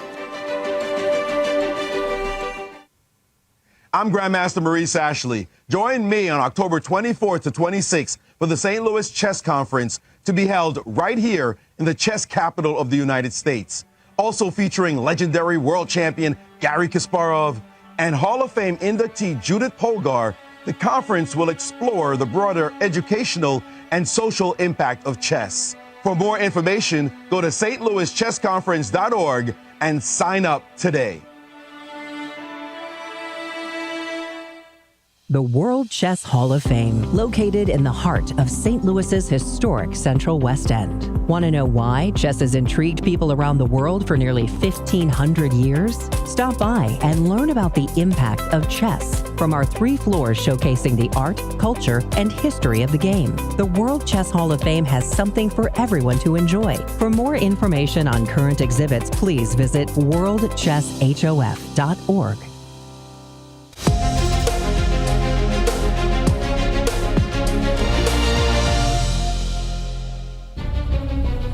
Back. It's round 9 of the Superbet Rapid and Blitz Poland and our final round of Rapid. So let's remind ourselves of the standings. After 8 rounds, Wei Yi has gone on an unbelievable roll, winning 5 games in a row, and he's at the top with 12 points. Magnus Carlsen 1 point behind him with 11 points, and Praggnanandhaa in sole 3rd place with 9 points. But what a finishing round we have in round 9 coming up. The pairings are just delish. I know. Magnus Carlsen with the white pieces against Anish Giri, who just secured his first victory. Arjun Erigaisi against Vincent Keymer. Wei Yi, this is a marquee matchup. Has white against Praggnanandhaa. Jan-Krzysztof Duda, local hero, plays Gukesh. And Kirill Shevchenko against Nodirbek. While we'll be saying goodbye to the Rapids today, guess what we have for the weekend? It's Blitz, baby. That title was put for you, Yasser. I know. We have 2 days of Blitz, a weekend of Blitz, 18 games, and the time control is this. It's 5 minutes plus a 2-second bonus per move. 1 point for the win, half a point for a draw, no points if you lose, and it's a double round robins, which means that the players play against each other twice. As the players get settled in for this 9th and final round, one thing to remind our audience is that the player who wins in the Rapid oftentimes goes on to win the whole Grand Chess Tour leg. So Wei Yi, will he be able to maintain his lead going into the Blitz? Because should he do that, again, our graphics have told us that it very often happens they win.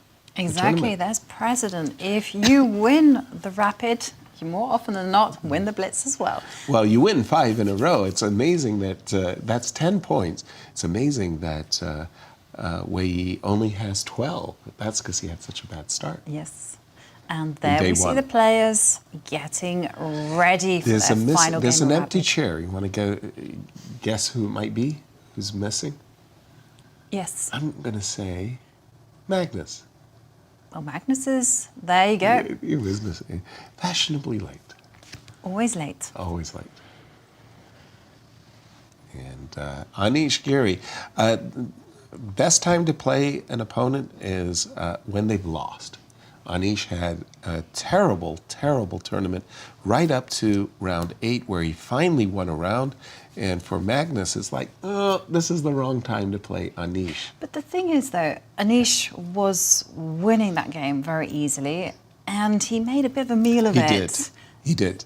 So therefore, he might not be feeling yes, you're right. So comfortable. Except a win is a win, is a win, is a win. And it just feels very, very, very good to get one at last under a belt as Magnus just goes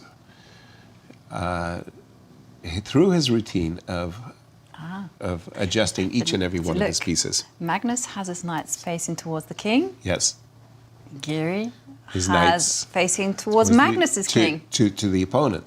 So I'm on Anish. I adjust all my pieces, have my knights facing forward. Yourself? The same. Same. Team Yasser, Team Anish. Magnus is on Team Bobby Fischer. Bobby Fischer had his knights to the side. How about you? Team Lassie? Anish, yeah. Team Forward. Forwards. Yes, charge. I swear it gives you some psychological advantage, and I guarantee you there is some points in there. Exactly. The knights looking ahead.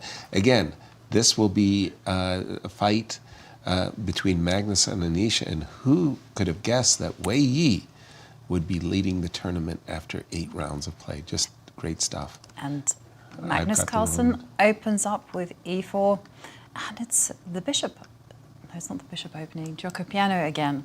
The Gioco piano. Castles. Now, I mean, Anish did a chessable course on e4 and really, I want to say, put his heart and soul into the effort. So if Magnus comes out of the opening with an advantage, well, you just got to tip your hat and say, you know, you're extremely, extremely well prepared. Yeah, and we do see a change, though, from Magnus's game against Praggnanandhaa. Praggnanandhaa just went a6. a6 and put his bishop back on a7. But Anish has chosen a5. And trust me when I say I would not like to express to you the great differences between the two. Obviously, in this particular case, you're taking away b4 in the further expansion. You're weakening ever so slightly the square on b5. But if 1,000 games and more haven't been played from this position, what can I tell you? Yep. They have. And I was taught that when you do advance your pawn to a5, it is possible to go bishop e6 directly, and there you go. Bishop It's e6, on the board. bishop b5, and bishop a7. Wow. Again, my brain turns to mush in these situations. I'm reaching for the d pawn. I want to play the move d4 in these positions, and I know it's black who very much likes to play knight e7 to g6 and to play c7, c6. Again, they're in the theory of Gioco pianos. Let's go to our tournament leader, Wei Yi's game against Pragg. Again, Pragg is having a great event as well thus far, as he is currently in clear third. Yes. Yes, clear third. And I think we've seen this position before in the tournament. Bishop b2, d4, but this particular move, knight a4, bishop d7. Now see, jump in on this one. This one, I'm a little bit confused. What's going on? It's a very interesting opening, and clearly both players are prepared. We started with the English opening, then I was thinking it could transpose to some Queen's Gambit decline with d4, but instead e3 was played, and Pragg is playing the most aggressive way you can play with black, playing d4 as soon as you get a chance, because if you wait even just one more move, white would have played d4. Right. So after d4, knight a4 was the only move for obvious reasons. Bishop d7, rook c1, b6, and white can just take the pawn. I wanted to ask. Knight takes d4, we capture, takes, and it's not bishop a4 that is black's idea, just to show you. Bishop a4 looks like it could work because if we take, the bishop is hanging. Clear. However, after bishop a4, white has 2 in-between moves. One is bishop takes f6, another one is queen e2 check first, bishop e7, and then taking on f6 just to mess up your pawn structure on the king side. I like that. And then take here. This would give white some small advantage. I like it. So after c takes d4, bishop d4, instead, computer suggests black just keeps developing. And all moves with the bishop, bishop a3, bishop d6, bishop e7, are good for black. Really? Yes, I like bishop d6. It looks natural. And let's say bishop e2. Bishop e2, castles, castles, and yes, white keeps the extra pawn, but I can always take here and double your pawns. So your extra pawn would be take on h2. A take on h2. Oh, very nice. Bishop takes h2. Not even an extra pawn anymore. Grabbers. Yeah, we alert. We were excited about that one. Not happy with white's pawns on a4 and d2. Me either. Black is definitely better here. So after b6, we we might not see the pawn capture and instead see Wei Yi develop bishop b5. However, he needs to calculate knight b4.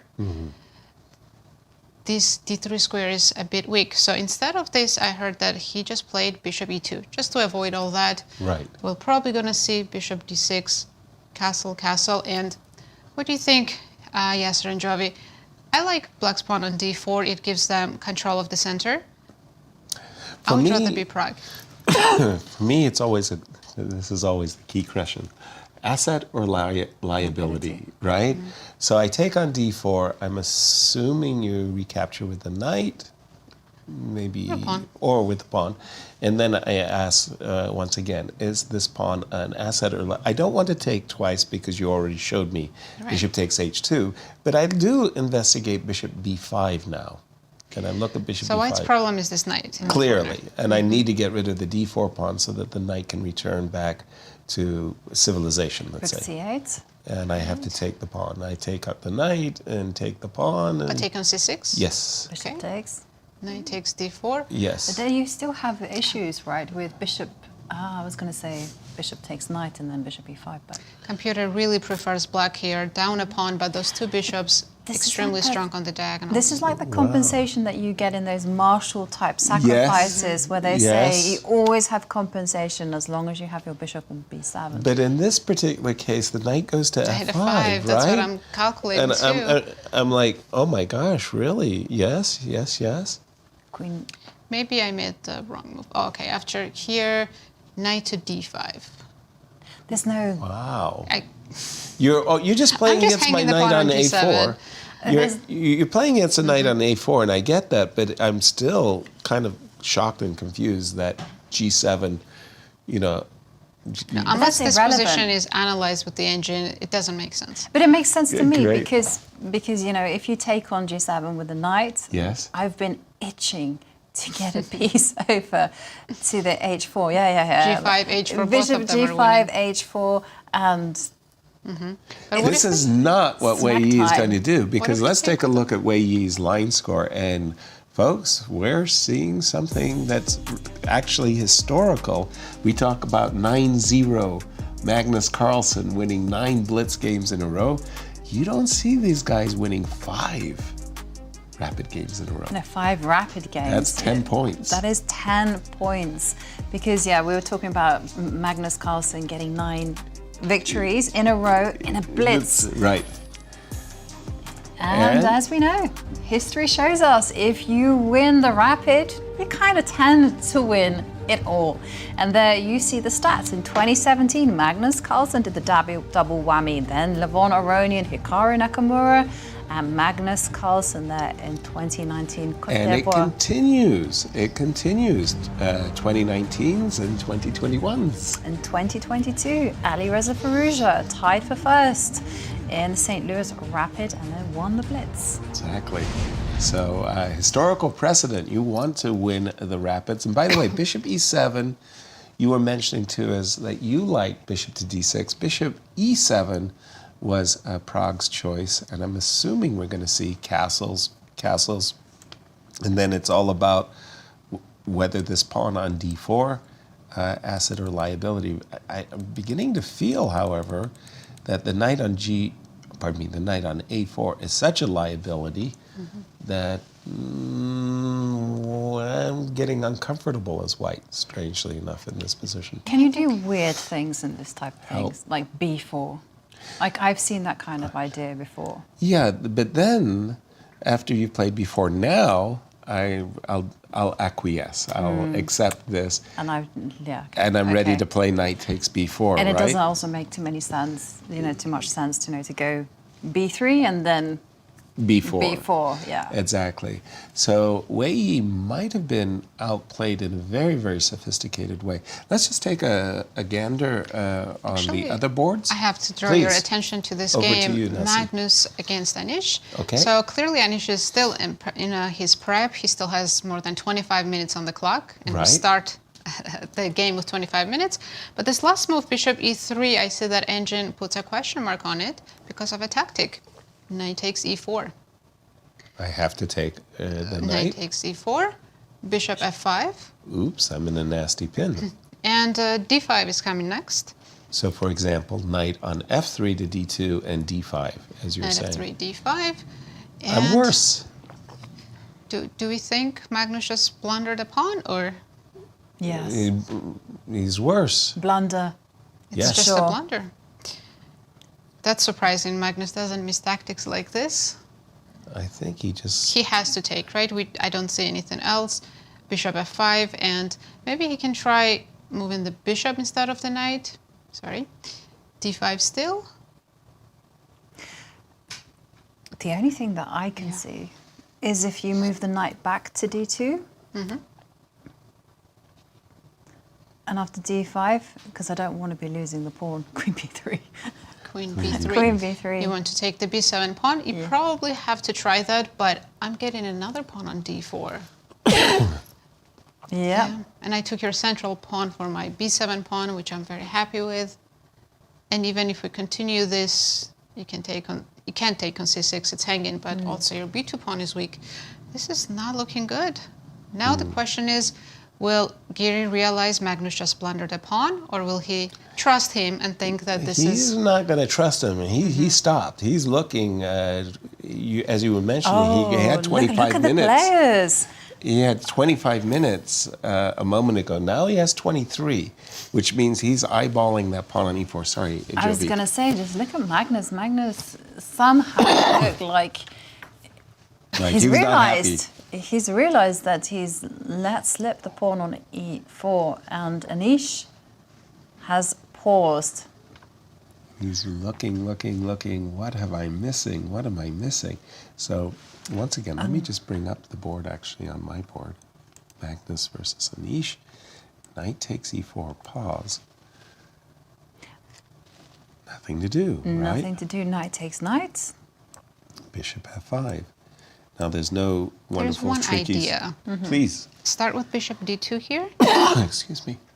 and after d5, take bishop a5, so we can have knight f6. Ah, that is clever. Bishop takes a5, so that after queen takes a5, we have knight f6. Right. And that's good. That's So- compensation. Absolutely. Okay, so bishop takes, and there you take a look at the accuracy there from Magnus Carlsen, 95.2. Sounds like a pretty high number. Actual fact, For Maybe Magnus, it's one of his Magnus lowest. perhaps not the highest. That's funny. And Anish, 99.9% accuracy. But okay, so here we ignore that bishop on a5 and we don't take it. How so? B- So we you can go b6. b6. b6. Another move. Bishop comes back, bishop e4. Black is still better, but at least white is not down a full pawn. Yes. True. That's best Magnus can do in this Bishop position after. e2. Well, that's crafty. I mean, because you just had your world rocked by knight takes e4 and bishop f5, and you're thinking to yourself, "What an idiot I am! Why did I wake up this morning?" And then you find bishop d2 and bishop takes a5, and that's actually, in my judgment, that's quite a save. Remarkable that you have such a tactic. Usually when things go wrong, I mean to say, they go really wrong. Yeah. You know, But it depends on what kind of position you have. Yeah. So this was kind of the thing that I was working with someone a few years ago, that we were going to get into positions where even when you made a mistake, the price of an error wasn't going to be so high. It's so that severe, you yeah. could just carry on as normal and you'd be maybe slightly worse. Because certain positions, you know, like they're open, they're sharp, and you make one mistake, that is it, game over.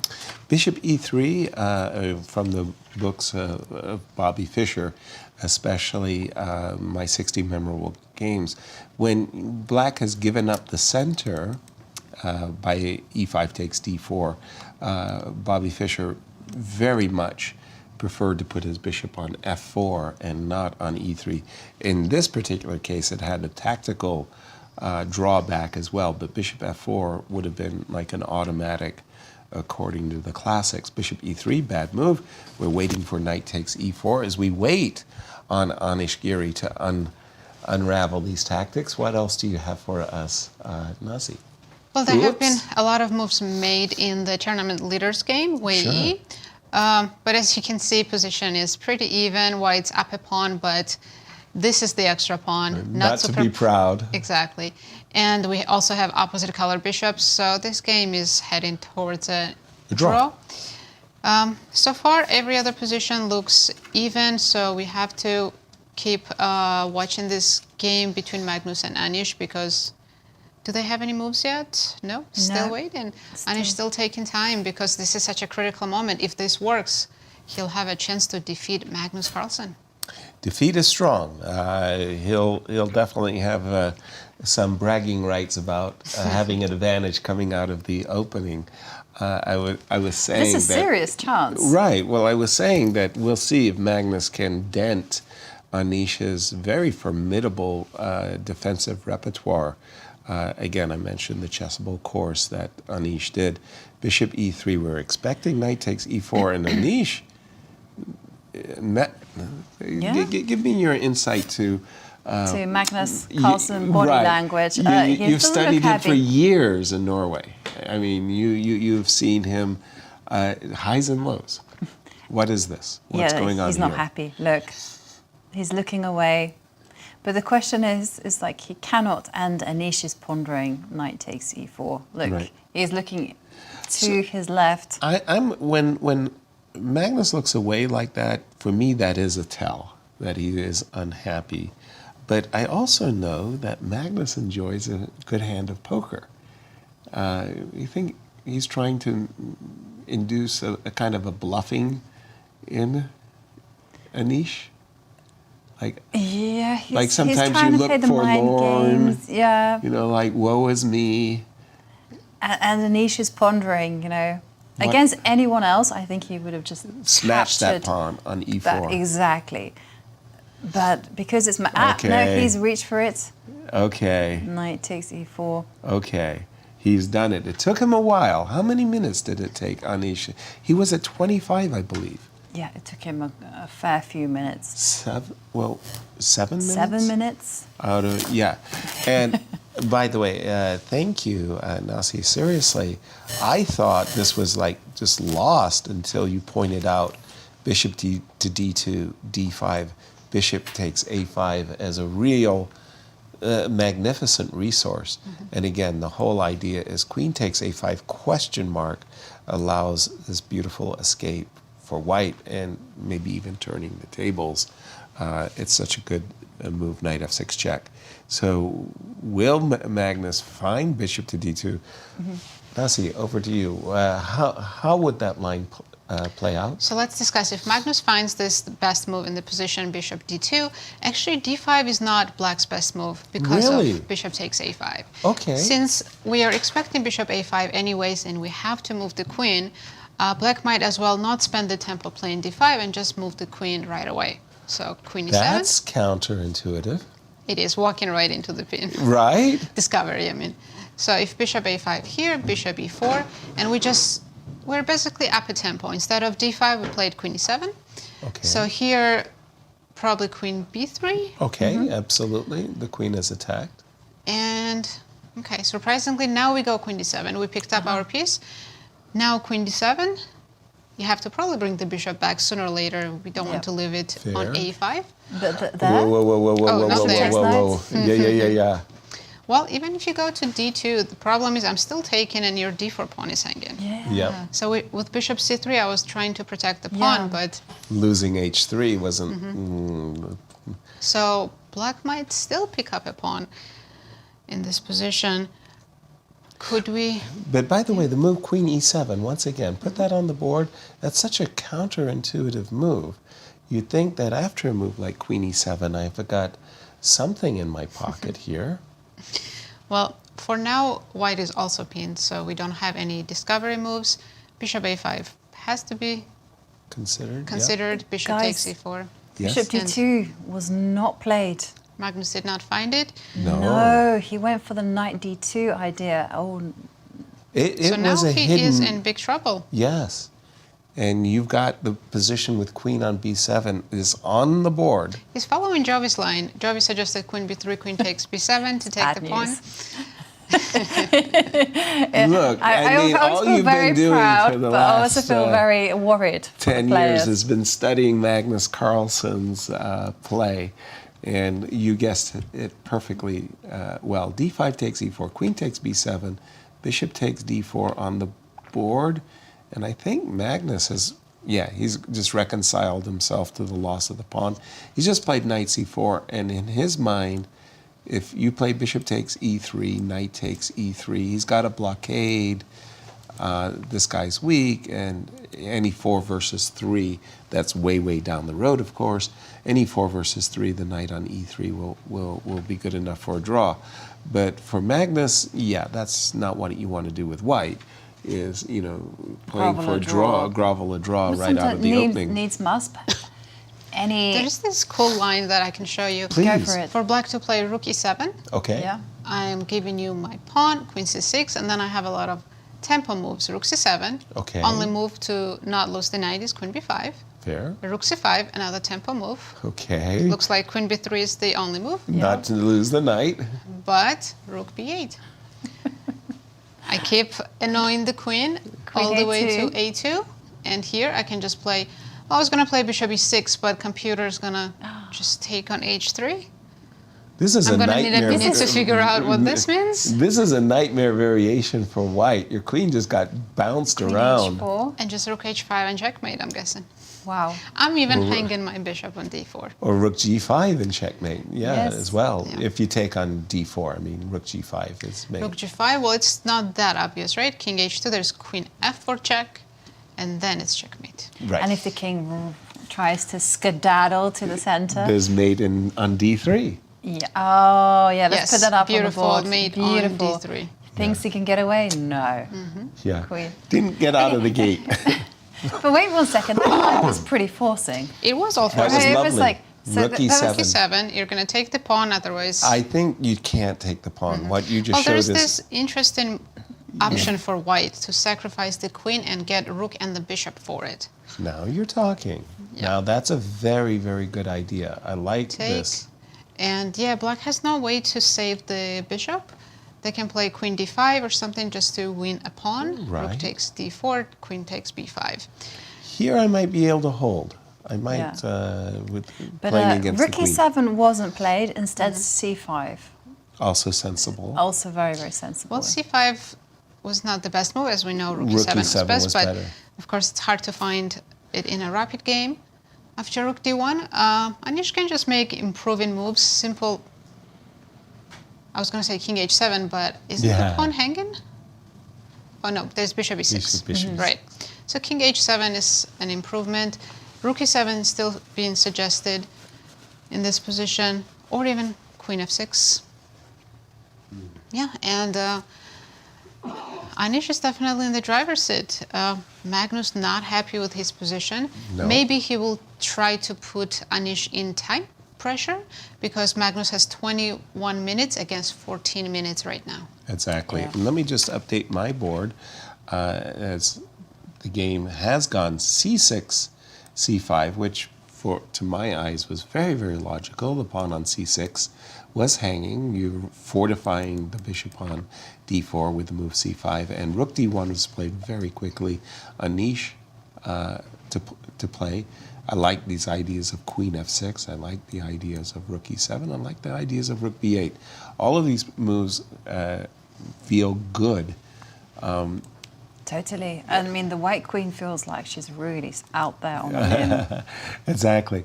And I just need to time properly the move bishop e6, because I do appreciate that this knight is actually pretty well placed, and to get rid of that knight with the move bishop e6 makes a lot of sense. Shall we join? No, Wei Yi in Prague was really boring. Yeah, Wei Bishops Yi, of opposite color. Praggnanandhaa. Let's just go around the horn and look at the game of Kirill and Nodirbek for a moment. What is this? This looks...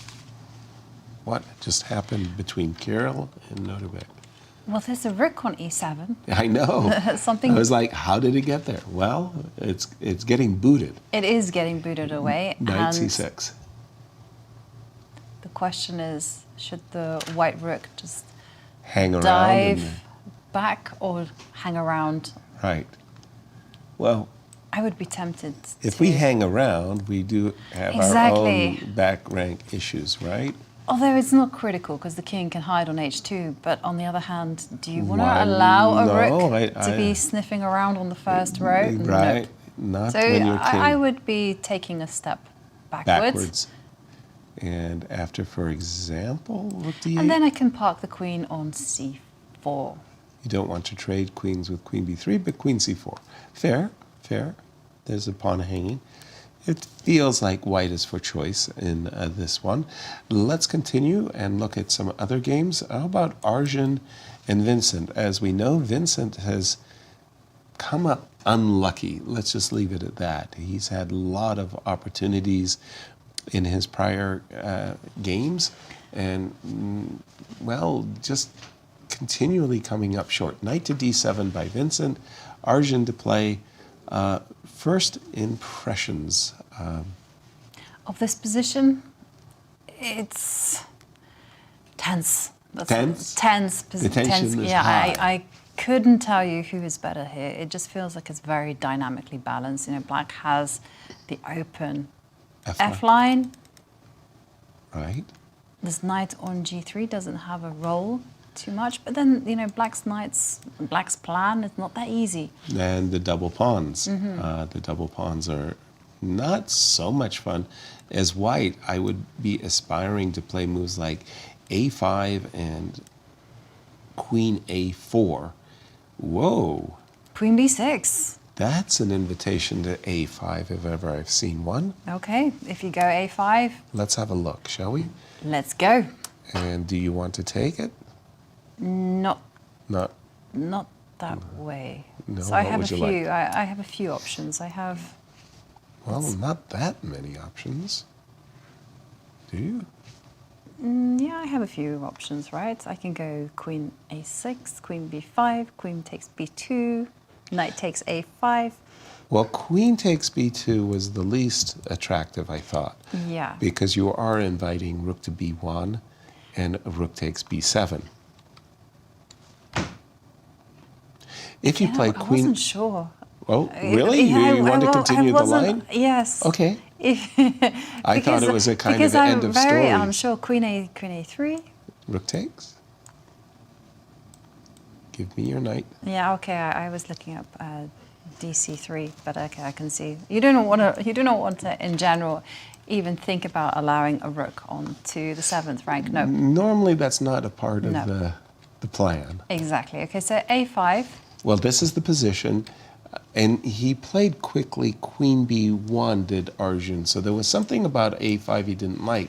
Let's take a look at knight takes a5 for just a moment. Okay, c takes d4 is the plan. Yes, exactly. And knight b3. So it must be something here. He probably thought that the knight on b3 is really good. That may or may not be true, but there you have it. He did play the move queen b1. And Nasi, jump in on this one. After the move queen b1, it's a question. The dynamic play along the f-file versus the static double pawn weakness. Who's better and why? Well, as always, it's equal. That's always the answer, but I think... Take Nasi off our Christmas A-list. You know, no longer an A-lister. Yes, please, continue. So, Arjun had a good position, but c3 was a bit inaccurate. After that, computer said black is the one who's trying to get an advantage, but still position remains pretty equal. Nothing has been traded yet, right? All the pieces are still on the board. Just the light square bishops got traded on e6, yeah. Right. Exactly. But I wanted to draw your attention to Magnus's game, because maybe he is saving this. After rook d1, Anish played queen f6, which is a good-looking move, but and after queen b6, it also seems like trading your queens when you're up a pawn should be a good idea. Right. So he traded, but Here, the advantage that computer gives to black is much smaller than it was before when queens were still on the board. Okay, and why is that? I guess the knight on c4 is very good, and you can't keep the bishop on d4 for too long. So pawn on a5 is hanging currently. Well, he's just played the move rook to b4, Rook b4. which was, for me, the most natural Right, move. here white can take on d4. With the bishop, yep. Right, are you going to take my knight or the bishop? Pause, because rook takes c4, followed by rook takes a4, but that's bishops of opposite color, so I'm going to take on d4. Right, Yeah. take on d4, Rook and takes I have d4. rook takes d4. And if you take rook takes a4, Yep, I play b3, right. and Knight's jumping into d6. You got to be careful. Yeah, well, for not rook yet. b4. Not yet. and if you play rook b4, I have rook d5 tempo move, going after your bishop and the a5 pawn. And you're just in time to trade everything on the queen side off. Yes, and we will have 4 versus 3 on the king side, but it looks like white should have a blockade after knight d3. Yeah, that's the dream position that Magnus could aspire towards after blundering the pawn with his move bishop e3.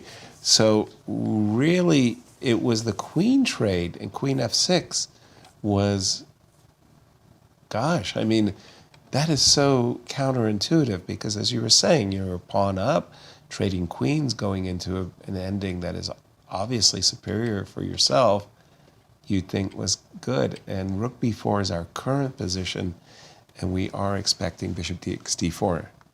So did I have a chance to deviate from this line, Jovi? Well, not I quite. could have. Because, yeah, you could have played rook takes knight, but then bishop c3.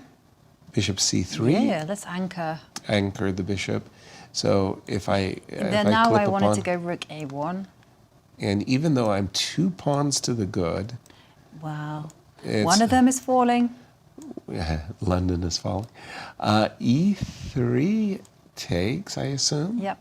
Rook takes e3. And I'm Now- going to go king f2. Exactly. I do not want to allow a rook onto the second. You know, I've fallen foul of this Haven't we many all? times on Yeah. this broadcast, especially. So Yeah, this rook, time, king f2. Important intermezzo before recapturing the pawn. And I think your claims to getting a draw are to be heated. Yes, so let's see. What else? So I took on d4. He has played bishop takes d4 as Magnus. This is the current position. And once again, I tried this, rook takes d4, and this was a really nice precision that Nasi showed us. b3. For some reason, I thought that this pin was nasty. It wasn't, Yeah. because everything came with a tempo. well, this seems to be the theme actually from this game. You know, we saw that Anish could have got a significant advantage by just attacking the queen and then getting all these tempo moves. And Right. here, Magnus It is returning the favor, you know, right. by also defending by going rook to d5, attacking the bishop. And You're everything threatening. with the tempo. Exactly, the bishop has to drop back to g6. If it drops back to e6, then we've got moves like rook takes e4 in the equation. And by the way, the players have reached this current position where I took on a4.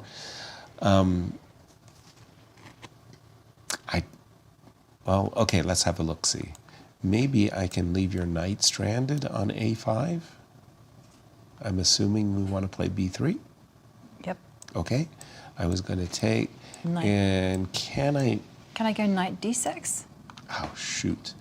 Yes, you can. Knight to d6 will get you into a very, very playable rook ending. No problems at all. I was about to say that I might play against your knight here by playing something like rook c3, but it's a bad idea. By the way, the players are following our precise analysis. Rook takes a4, b3, rook b4, and we do expect Magnus to find the move rook to d5, and through very, very accurate play, he's dry. He's home and dry. He's going to make a draw in this game, thanks to the fact that the queen side is all getting eaten. Yeah. Well, looks like maybe Missed we're going to... opportunity, huh? Yes. Yeah. But to be fair, it was just one of those positions where he had to be precise at the right moment, and Anish had to play rook e7 and go into that beautiful line that Nazi showed us. By the way, bishop e6, a little bit of a twist compared to the lines. We were looking at rook takes a5, bishop takes c4. I'm assuming b takes c4, rook takes c4, and it's going to be, dare I say it, rook and 4 versus 3. But guess what? Now, Anish is on the sunny side against Vincent. He was on the dark side of rook and 4 versus rook and 3. And, how sweet it is. Yes, it is very sweet. I'm just looking, f3 played. It's What? karma, right? What? Who played? Magnus played f3. Wow. F3. Yeah, and there you go. He's not getting rook and 4 versus rook and 3. Instead, Magnus is going for 3 versus 2, and this one is an easier draw. Much easier draw. G3, H4. In these positions, it's a very good idea to establish the pawns just a little bit up the board and not necessarily allowing the opponent an opportunity of H5, H4. Let's go to the game of Wei Yi, our tournament leader. Over to you, Nasi. What do you have for us? This game also looks like it has fizzled out completely and will be a draw. There's more pieces on the board. We still have queens, but opposite colored bishops. White has an extra pawn, but unfortunately we have doubled pawns, so we can't really take advantage of the extra pawn. So I think we're going to see the players shuffle pieces for a little bit, but I don't see any way how White could press or find any ideas here to play for a win. I agree wholeheartedly. Queen f6, bishop d4, that's just a fortress. Yeah, so the top players, currently Wei Yi is in the lead, Magnus in the second. Looks like both of them will draw the last round today. All right. Yes. And once again, our standings. These are the standings after round 8. Remember, this is the final game of Rapid. Wei Yi is in the lead with 12 points. Magnus Carlsen, they're 1 point behind on 11. And Praggnanandhaa in sole third place with 9 points. And remember, history precedent has shown us that if you win the Rapid, you're more often than not going to be winning the event. Yes, winning the Rapid, very, very good plan. As there we see our tournament leader, Wei Yi, looking at a pretty dead even game. I've got the game between Kirill and Nodirbek up. I'm just seeing the position after bishop takes d4 for the first time. I suspect it's even, but I just wanted to check. Rook takes a2, right? Rook takes a2. Bishop takes a7, taking advantage of the fact that there's a back rank checkmate. And what I was hoping to do as white was to be able to play bishop versus knight, and maybe this pawn on b5 is, b4 is vulnerable. Bishop to c5. On my agenda, it feels like it's closer to a draw than it is to a win, but I think Kirill's for choice. In case of rook takes a2, bishop takes a7.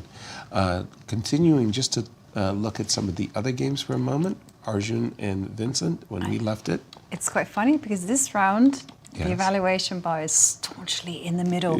Triple zeros everywhere. For every single game. I think takes on c4, takes on c3, takes on c3. And I'm just looking at the game between Arjun and Vincent. c5, c4. I think that's a nicely timed move. I mean, Arjun is just ready to bring his knight to d2 to c4, and Vincent tries to prevent that with the positional pawn sacrifice c4. What's your take on this one? Very strange positions with the pawn structure, right? So white has doubled c-pawns, black has doubled e-pawns. Right. And it just feels like both sides are actually in some kind of mutual zugzwang with their pieces. I like to play the move bishop c5, I believe, but I don't want to see a knight landing on g5, so I might preface it with h7, h6. Not necessarily in a hurry to win this pawn back, but I always have knight a4 and rook c8 in my pocket. I think that this is more even, more balanced than anything. Magnus, Anish, we already know. There's We one haven't seen the game. There's one game that I was interested in both your opinions between Jan-Krzysztof Duda and Gukesh. Let's go there. Because we have a bishop and a knight playing against a rook. Rook and pawn, very importantly. Me, I always like the minor pieces, especially when they're bishops. Yeah. If it's two knights versus a rook and pawn, the two knights aren't really comfortable against a passer. Well, I have a general rule that the rook Please. and pawn is actually better in this type of endgame. When the position is open, you have pawns on both sides of the board, and that's because it's actually difficult for a bishop and knight to coordinate together on both wings. Right. Whereas for the rook, it just moves up, Yeah. zooms across. Right, a long distance. Again, my rule has always been to favor the minor pieces when bishops are included, especially two bishops. In this particular case, because the possibility of a5, what Duda is looking to do is to chase the bishop away from the a5 square. If I can play rook b3, maybe force your bishop to go to d4, then the a pawn and white is the one who's pushing, let's put it like that. All of these positions, it seems to me like they're very specific to a position. General rules Don't really apply. don't really apply. It's all about the position.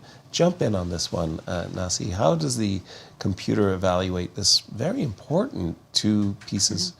So of versus course, rook ending? objectively, we all know this is equal, but it's black who has some chances and can play possibly for a win if white ends up making some mistakes. Okay. So we play something like king d7, and let's just make some moves, king g2, knight d6. Black's hope is to trade one of the pawns, isolate the other, and win that pawn. Clear. After that, 4 versus 4, that's where you have the advantage because you can use the two pieces to attack one of the pawns Right. and take it, trade the rook, and you're up a pawn in the endgame, Right. in the pawn ending. So of course this is all fantasy because white doesn't have to allow all this. Right. For example, if you try to trade the pawns, actually computer says even that's fine. I thought maybe we could create a pass pawn to keep things more tense, but no, just trade and f4. And I think maybe white trades the kingside pawns very fast. As well. By the time you get to that pawn, I'll be able to trade most of these pawns, and yeah, this game is pretty even. Can white play ambitiously? So instead of, I was just King thinking G2. harass the bishop. Rook to b3, Rook B3. and to chase the bishop away from a5. All right, let's say I go somewhere, bishop And now f6. a5. And now our vaunted a5. I guess you Yeah. go b5. Oh, okay. We have to be a little bit careful, don't want to give up any pawns. Well, you might be able to do that, rook Right, a3. rook a3. Yeah, this is definitely interesting because black has to be careful. King c8 has to be played here. Okay, and now, for example, e3, go away. But this is such an an interesting endgame because if white over pushes and tries to win, Yes, it might backfire. Yeah, like so even you see right knight here, knight C2. c2, rook to b3. king b7, and black is slightly better. Yeah, I would be going a takes b6 right now. Yeah, I Is- think you have to, and maybe you have to fix the pawn on the white square, Right. so we don't lose it on the black. We don't allow black to play king And- b5. Just to quickly ask you both, if the worst thing happens and you lose that, say, this b pawn, and it's 4 versus 4 on one side of the board, You're lost if black's king isn't on a7 or Okay. something like that. But if the black king is near the 4, you're lost. you're lost. You're lost. Yeah, so unless white can trade off the pawns very quickly, Right. white is at a disadvantage. Right. But Gukesh is thinking here, oh, okay, he has played king d7. So, of course, this game should end in a draw, but if Duda tries too hard to win, he might end up risking too much. Overplaying his hand. Okay, we'll keep an eye on that. And then again, that's between Duda and Gukesh. Sorry, I wanted to go to Magnus and Anish. What do we think Magnus of is this in- decision? What decision? He's gone G takes H5. Okay, so it was 3 versus 2, and after H5, G takes H5. I like this decision very much. That is still an H pawn on the board. And Magnus is insistent on keeping it alive. Absolutely, and why not? Okay, so the king can go to F5, and then what? So imagine I pass. Exactly, King G2. Yes, I just pass. At a certain moment, you have to play F4, don't you? Okay, let's do it now. Oh, he hasn't even done that. He's just gone. I think that this is just a dead draw, frankly, but hold on. Let me just... he's just played check. So King F5. King F5. Rook back to H8, of course. Ah, so this is his idea. As soon as the king And, moves away from the F5 square, he's just going to give a check. And so you move your rook, I'll move my rook. I'll probably play rook to G8.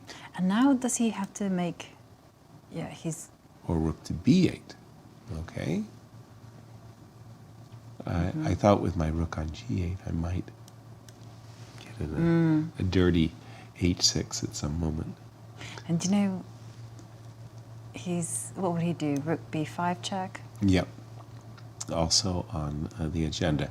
This game, again, appears to be headed towards a draw. The Wei Yi game appears to be headed to draw, which means that Wei Yi will be going into tomorrow's Blitz action with a 1-point lead over Magnus Carlsen. That will make for a very exciting weekend coming up for us, as we just saw the move H4. Yep. H4 there. H4 on the board. But Wei Yi, he's a pawn up against Praggnanandhaa. He can push for as long as he likes. Yeah, the fortress is just too much of a fortress. I'll bring that position up on my board. But I'm a little bit surprised that Prague hasn't just plunked his queen on F6, play the move H5, put the queen on F6, put the bishop on D4, and say, in the immortal words of Grandmaster Larry Evans, you got nothing. Well, he's going for H5. Yeah, King G2, Queen F6, Bishop to D4, you got nothing. Different approach Prague has. Actually, we do have a result. It is a draw between Kirill Shevchenko and Nodirbek Abdusattorov.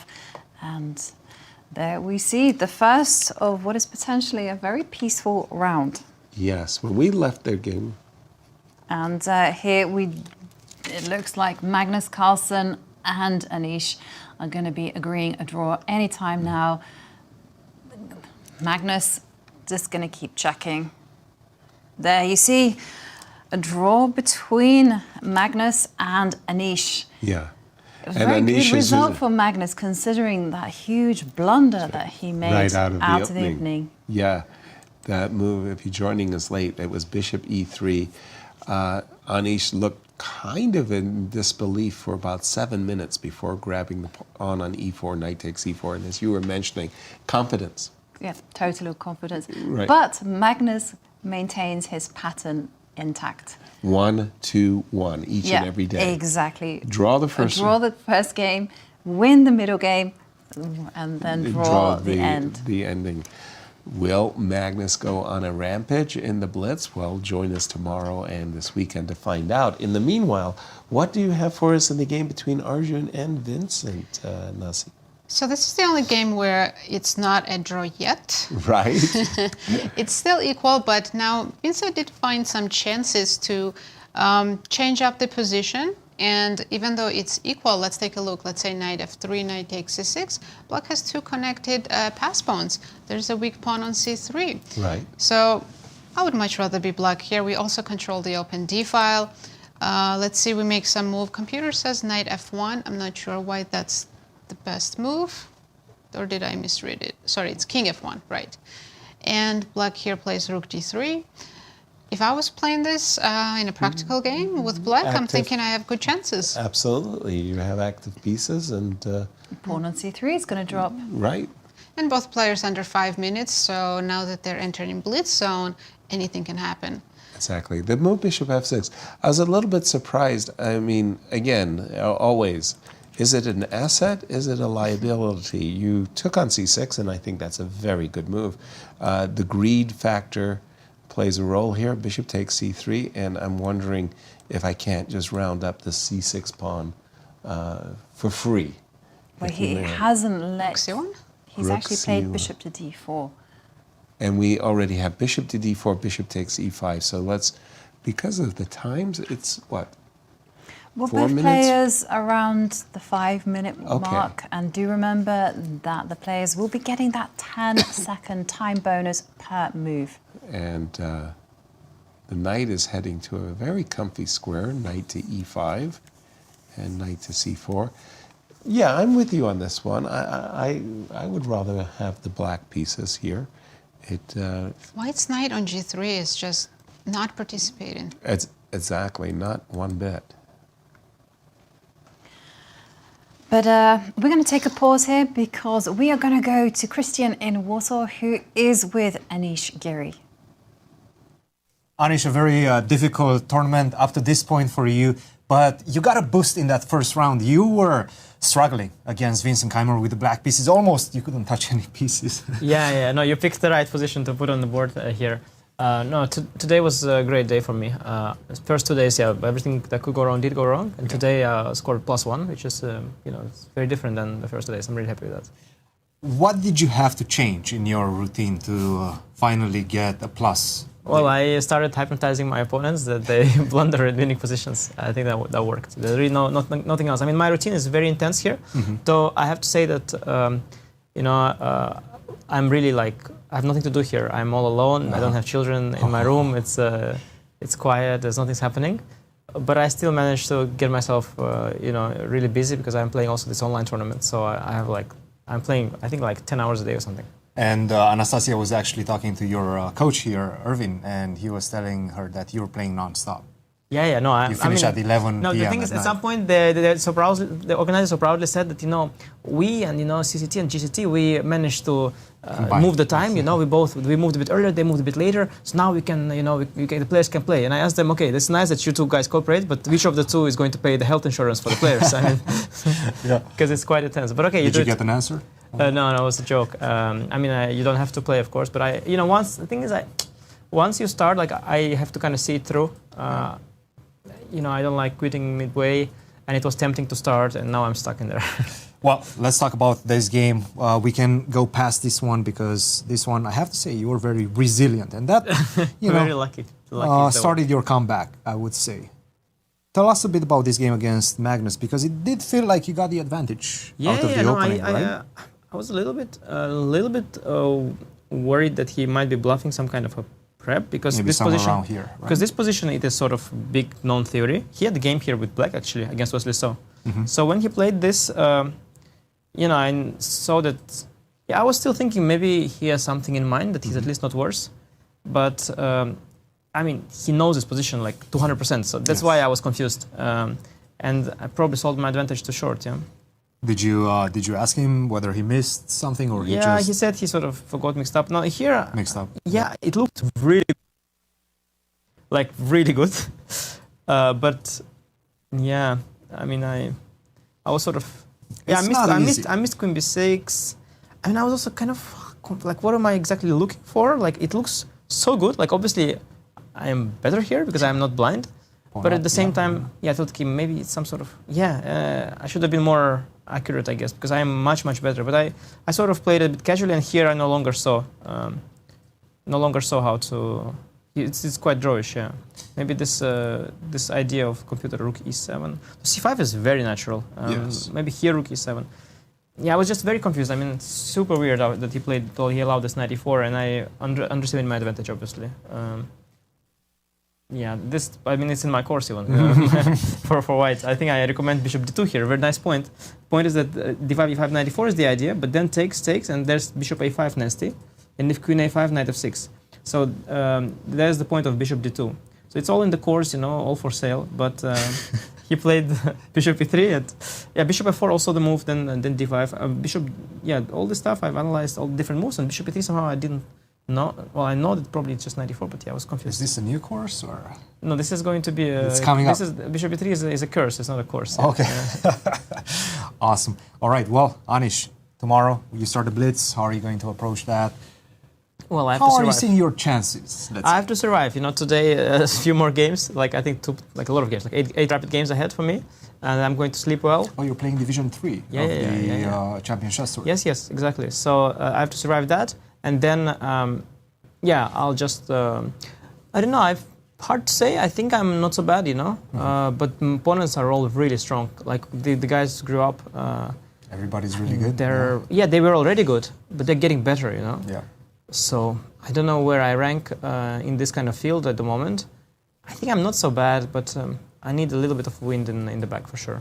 Go get some rest, play some more chess, and we'll see you tomorrow. Thank you. Guys, back to you. Thank you, Cristian, and good luck, Anish. And what Anish was talking about is certain players in Poland are double dipping. They're playing in both the Grand Chess Tour, which of course we've been watching, but also online.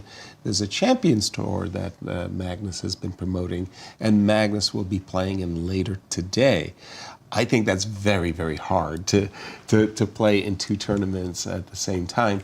And we've got this game. Outstanding. Arjun versus Vincent. And what's the other game that? And the other game is between Jan-Krzysztof Duda and Gukesh. Yes, but that was the... about how much, like Anish mentioned, just to reference his interview, like how he was playing 10 hours of chess per day. But That's I do incredible. remember that in the candidates, the players were finishing their games and then going online and playing as much games, as many games as possible. Yeah, the Title Tuesday. For me, I just jaw-dropping amazement. Really, my generation, you focused solely and you had blinders on. You didn't even think about the rest of the world. I was privy to a conversation where some players, they were catching the last of the Botvinnik School of Chess. Yes. And they received a booklet with all this advice. Yes. And the advice was, do not play more than 55 games of chess per year. Yeah, right.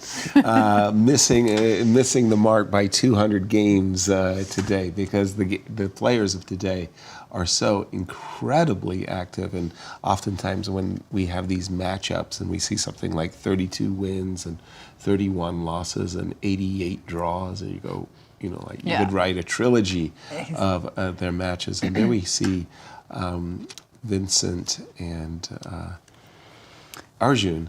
I pulled up the game between Jan-Krzysztof Duda and Gukesh, because this was a very interesting two minor pieces versus the rook and pawn. So what I would say, I describe the positions very simply. If black wins this b pawn and manages to put his king on d5, he wins the game. Mm-hmm. If white keeps the b pawn and keeps the king more or less on the queen side, the king side pawns will be traded and the game will be drawn. And it's that stark situation. But at the same time, I would call it a two-result game. I see very, very little to no chances of white winning, and I can imagine very easily a scenario where black can win. And does the computer agree with that very stark assessment, or does it say triple zeros? No, you're right, Yasser. If anyone can win this, it's black, and it's already slightly preferable for black. Right. I think the mistake by Duda was that he didn't get to push the pawn to b5, so black managed to blockade it on the dark square. Exactly, so that pawn will be lost sooner or later. It might take a lot of moves, but it will get lost. And also on the king side, looks like it's not easy for white to force trades. You can trade maybe a pawn, but I don't see a way to do more than one pair of pawns. Right. So the desirable h4 is not in the It's not cards. happening, right? Yeah. And of course, let's not forget about the time that these players are playing with 1 minute on the clock. So it's difficult to play this position with white. And we've just seen the move King A4, by the way, which is kind of putting the ball in white's court. What are you going to do? What are you going to do? The king is rather stuck. It can't go up the board, E4. The engine suggestion is very strange. It's H4. H4. H4. I was. Okay. That's been on my radar for a while, but I simply thought G takes H4. What Maybe next? rook And then just G1? rook H1. Rook H1. H1. Okay. Oh king. my gosh. King takes. King takes B4. before. And then pawn E4. Uh-huh. So my idea is E5. So you have to respond. So typically you would play E5 here. Yes. But that's why I have rook on H1. If you play E5, I'll take on E5, take on H4, and Make pretty much claims everything is traded. that you're well on your way to drawing and trading off everything. By the way, the move H4, I mean subhuman, King C2 by C2. Duda. I think It's we more all normal, yeah, right? we all Waiting. relate to that. But I like the idea of giving up 2 pawns in a row and an ending. Knight to B5, E5. King to D3. Very quickly Knight played. C4 maybe was better than Knight B5. Yeah, Knight C4, tickling E3, threatening Knight A3. Knight B5, King D3 on the board, and Knight to C3.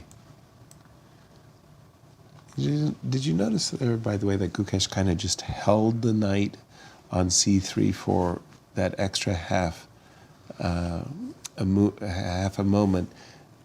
Because oftentimes you make a move like that and you just suddenly say to yourself, is F7 weak?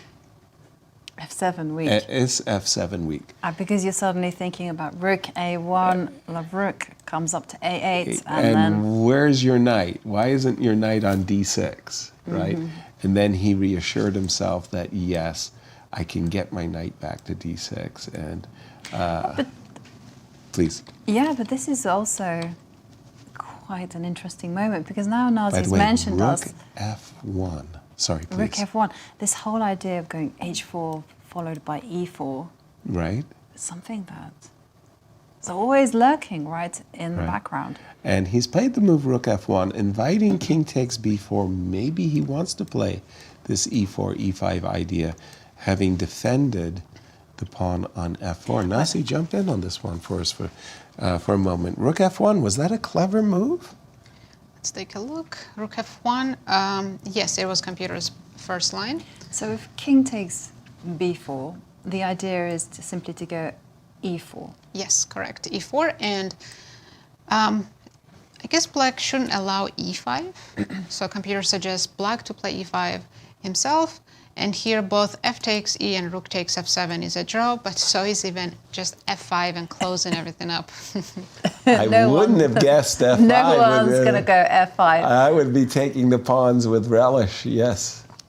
Of course, so we take on F7, they take on H2, and Grab another pawn, rook F6 and rook rook takes F6, H6. right, bishop F4, rook takes H6, knight D1, and yeah, everything's A draw gonna be completely traded. is in the cards.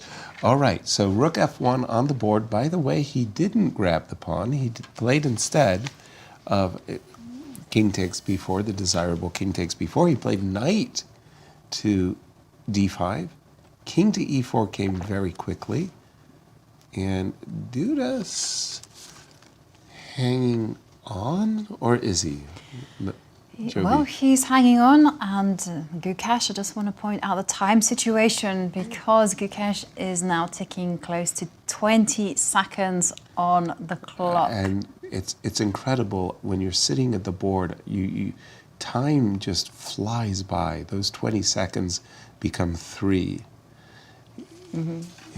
Yeah, and just through the magic of television, we get to see that extra just pause. He played knight c3 with determination, strength. There he go. What? Hesitation. Yeah. And then let it go. Just making sure that F7. By the way, king E4, E6. He played that with 10 seconds on his clock. And Duda is going underneath. 10 seconds. Rook to C1. And what's going on here? Yeah. Now, what a time for both players to be catching the time pressure bug. Rook to C1, and obviously Duda is dreaming to play rook to C8 and activating his rook. Whoa, whoa, whoa, whoa, whoa. This is nice. Look at this. Knight How do you do? pawn. How do you like that? But okay. I got rook F7, don't I? Rook you do C7. Rook C7. Pardon me, I said rook F7 and I meant to say rook to C7. Rook to, ooh, Oh, those tricky knights. So you can't capture the pawn on F7 right away because there's a knight G5 check. Rook went to B7 very quickly. Things have just blown up in this game, and usually to the favor of the two pieces. How good or bad is this, Nasi? Sorry to disappoint you, but it's still a draw. Still a draw. And he's reaching for his bishop, and he played it with how many seconds? 3 seconds left. 3 seconds on his clock. Bishop d8 is a bad move because now after king d4 you have to worry about your king a little bit. Ideas of king C4, King C4 rook and B, checkmating checkmate. on So you have to A7. play king b3, but then you're going so far away from the b pawn. And this was the thing about the coordination between the bishop And by the way, and the he's knight. allowed king C4. Oh, white is winning after king c4. He's allowed king C4. Huge blunder. King C4. And he's done it. There's a threat of checkmate in one, and suddenly the winning pawn. move here is rook d7. Yes, Natural. but since knight to d6 is very much threatened, rook d7 is the most natural move. An easy move to find for sure. No, he had to play rook d7 before b5. Now, b5 was a mistake. Now, if he plays rook d7, it's not winning anymore because of bishop b6. He has included rook a7 check, by the way, chased the black king to b2, and now after rook to d7, as you were mentioning, bishop to b6, yes? Now white's only slightly better according to the engine. Oh, gosh. I mean... Very difficult endgame to play. You need 100% accuracy with 10 seconds on the clock. Yeah, good luck with that. happen. Rook a6, by the way, Duda is fixated on advancing his pawn. Bishop to c7. Give me that pawn on h2, by the way. Look at this. The h-pawn is now marching up the board. Okay. g5 is coming. Well, the king on b2 is just simply terrible. It's not playing any kind of role whatsoever. I think Gukesh will have to sacrifice his bishop for the pawn. So maybe knight f6. And if b6, I'm immediately taken. No question about it. I couldn't decide between knight f6 or knight f2. But I thought, how is please. Gukesh going to be Bishop- adapting to this change of events? Because he was playing in a position that he was in control, and Sure. now it's all white's game. Bishop to g3. By the way, h4. And again, now I have to play knight f6. I really do. No, No, the king king- Knight c2. f6, there is a g5 and h6. Yep. Ruh-roh. That wasn't b6. White winning again. Back to winning. Oh boy. Knight check. King c5, King comes best forward. move. And isn't it time to bring our king to civilization? King to d2, so I can play king to e2, and maybe on a good day, king f3, king d2. 13 seconds. By the He's way, I reaching. know we're going to stay with this game, but little update, Vincent is completely winning his game against Arjun. He's winning now. We liked his position, we didn't realize it. And now is it g5 and h6? Yep. Playing for For the trouser legs, as they call them. trouser legs? Actually, g5, there's knight e4 check. So he just captured, by the way, on.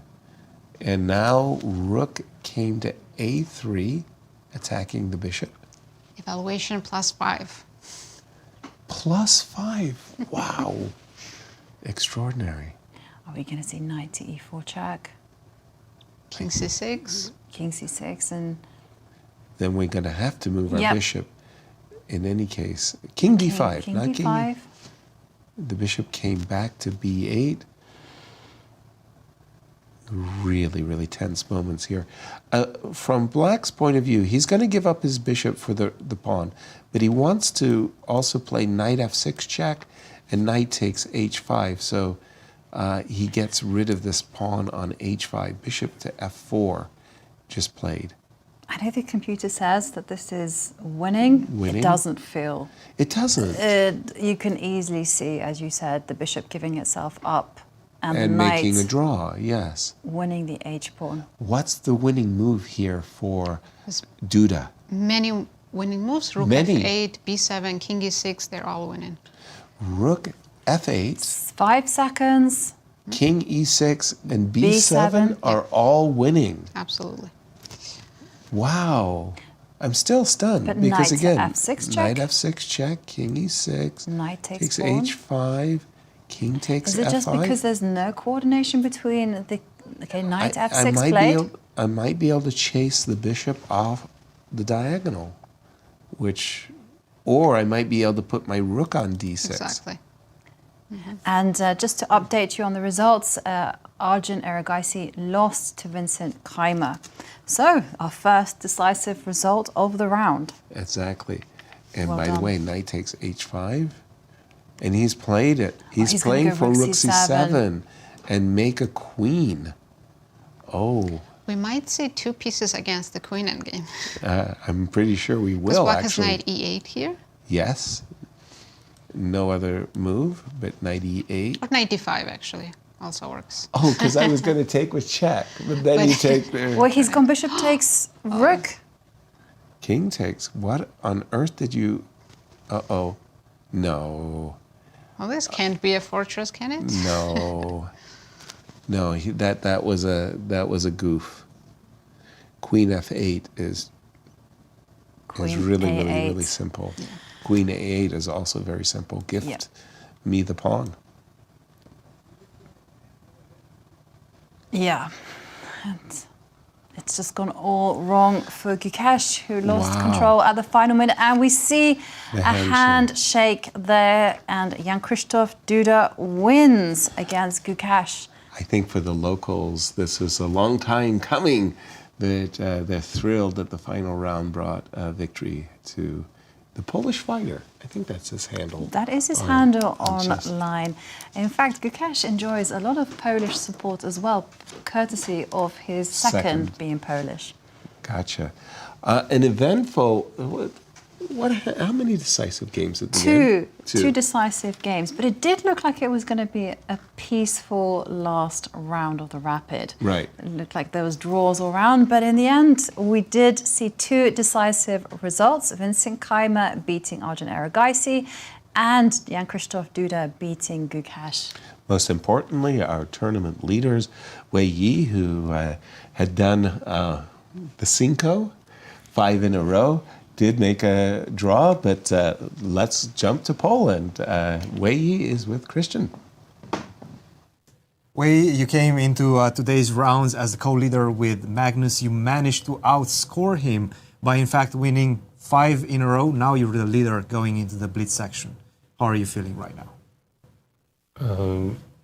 I feel really relaxed after today's games, and yeah, but everything is not easy because in Blitz you have 18 rounds to go, and in Blitz everything will not under your control. You're saying you were relaxed, but I have to say the games were very tense, and in fact, at one point you went down to your last second. You made a move with 1 second at one point, but you always feel very calm in the heat of the battle. How do you remain calm like that? I think not only in Rapid, also in Blitz and even classical games. I always made the move when I have only 1 second. So it's not new. Yeah. It's not. Okay, I want to talk about this particular moment in the first game against Nodirbek. You could have played a normal move rook to d1, just keep it simple. But you decided to go for this knight to f5, and despite the fact that the engine is saying that it's not a good move, I really like it, because it does create a reaction, and it's not easy from a practical perspective to play with black, and he made a mistake immediately, giving you the advantage. Tell us a bit about your thought process when you played this move, knight f5. Yeah, because I saw if I don't play knight f5, he will play f5 with a very strong counterplay. So he's going to go f5. Yes, so that's why I played knight f5. But when I played this move, I thought I had a big advantage. Okay, but surprised. But I saw bishop 5, but I thought after knight g7, okay, it's useless because he can play. Okay. It's not human, right? People don't play like this. It's just it looks very scary. Yeah, he spent quite a long time to think about the move after knight f5. He decided to go king h8 first. Then he wants to play this, but I did not give him the chance. Yes. Too late. And in fact, you never relinquished the advantage after this, and it was at this point when you were, making moves with very little time, but you found this idea, g takes h5, yeah? Yeah, but... open the square g4. Yes, but I did not really, see king g4 and I played g takes h5. Oh, wow. But after queen takes b4, I saw it. So it was a mutual blind spot, but it worked in your favor. Yes, but I think I missed too many wins. Few moves before. Yeah, before maybe it was a bit more, but again, it was a time trouble situation, right? Still, you kept your calm, and now you're the leader going into the blitz portion. Go get your rest. We'll see you tomorrow. Thank you. Guys, back to you. Thank you, Cristian. Yeah, and thank you, Wei. And results of this very eventful final round. And these are the standings after the Rapid. Wei Yi winning the Rapid portion, so to speak, with 13 points. Magnus Carlsen, 12 points, and Praggnanandhaa on 10 points. He's in sole third place. And then we have Jan-Krzysztof, Duda, and Kirill Shevchenko with 9 points. But of course, as Wei Yi mentioned, now comes the Blitz, right? Yes. 18 games of chess about to be played over the weekend. But what a start it's been to the tournament so far. Absolutely. Your thoughts on the Rapids and the 9 games that we see. What has stood out along with the Cinco? So I think the most impressive player so far in the Rapid, definitely Wei Yi. Had a fantastic day yesterday and also today. 5 games in a row. Yeah. Only Magnus can say I've done that many times. Right. And then today we saw a lot of players, for example, Gukesh and Arjun fall behind, but Duda just jumped to the 4th place after that win against Gukesh. So he had such a quiet event. He was on the bottom of the list, and tomorrow going into Blitz, he's in the 4th place. Not bad. Not bad at all. But of course, we know Magnus is the GOAT in Blitz, so we expect him to... Can he repeat what he did last year? No. That would be unprecedented. No, I don't think so. There's a chance. We'll see. Right. We'll make a little side bet. What were our predictions, by the way? Well, my guy not doing so great. I went with King Kong. None of us. I did join you, but none of us actually predicted that. Wei Yi. No. Exactly. Wow. Shameful. Shameful. But everything to come though before the Blitz. What do we expect though from the Blitz, from our predictions? I think you and Yasser have very good chances. I might. I'm going to keep my pick, but I might change for Duda. He's in 4th position, and we've seen him play incredibly well. Final thoughts at the end of the Rapids. Over to you, Poland. What stood out? All I can say is that we, among all of us, have pretty good chances to predict one winner, right? Because all of us picked a completely different player. So, look, it's been an amazing day of chess. I'm very impressed with the way Wei is conducting himself, especially in those very tense moments. Those last final seconds, he just keeps extremely calm, makes his moves slow, and sometimes gets down to his last second, but it works. We'll see if it works in Blitz. We know what Magnus did last year in Blitz. Nazi, you were mentioning he can win 5 in a row. He won 9 in a row last year. Will he be able to repeat? We're going to have to wait and see. A lot of exciting chess coming your way. Anastasia, what are your final thoughts? Yeah, I was actually in the plane when Jan-Krzysztof Duda managed to win the game against Gukesh, and he received huge round of applause from the public. I think it was really important for them that Jan-Krzysztof won today, and especially against Gukesh, the challenger of the World Championship match. Even though, of course, it's a sad moment for the Indian player, nevertheless, there was just now the meeting in the players' room with all Indian players and ambassador of India here in Poland, and it was a really nice moment because she clearly supports chess. She's aware of names of all players, and it seems like she was following the games, and she invited players to come to the embassy. So I think it was a really nice moment, and all of them feel really happy right now after the round. So I think it's really important to get this support while actually the tournament is not going so well. Let's see what will happen tomorrow. It's important to keep a positive mindset, and that's exactly what they're doing. Whether you're in the lead, whether you're 3-4 points behind, there's still 18 games to go. Yes, we're going to have a lot of fun, and we cannot wait to call day 4 from Poland. Guys, for the moment, back to you. Thank you. I couldn't agree more about this political support, by the way. Only one time in my history did the U.S. ambassador come to the games, and that was in the Olympiad. But we've got a weekend in store. What do we have? Have indeed. It's already been dramatic, it's already been entertaining, but hold on to your seats because it is Blitz times over the weekend. We have 18 games of Blitz. It's a double round robin, which means that the players will be playing each other twice, and they're playing at the time control of a 5 minutes plus 2-second time bonus per move. It's a standard scoring system, so 1 point for a win, half point for a draw, nothing if you lose. And I can tell you, if you thought it was dramatic, you've not seen anything yet. Right, all right. Well, with that, what can we say? We're looking forward to you joining us for our coverage of the Grand Chess Tour in Poland. Thank you so much for sharing your day. Tell your friends where you're hanging out, and we'll see you all tomorrow. Good. You don't want to see.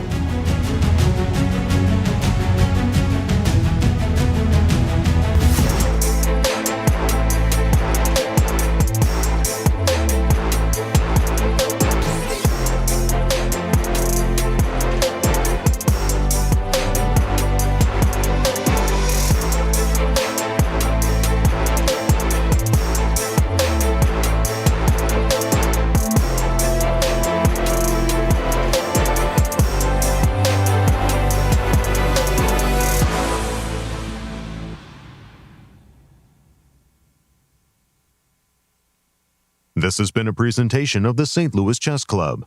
Any reproduction or distribution of this content without the express written consent of the St. Louis Chess Club is prohibited.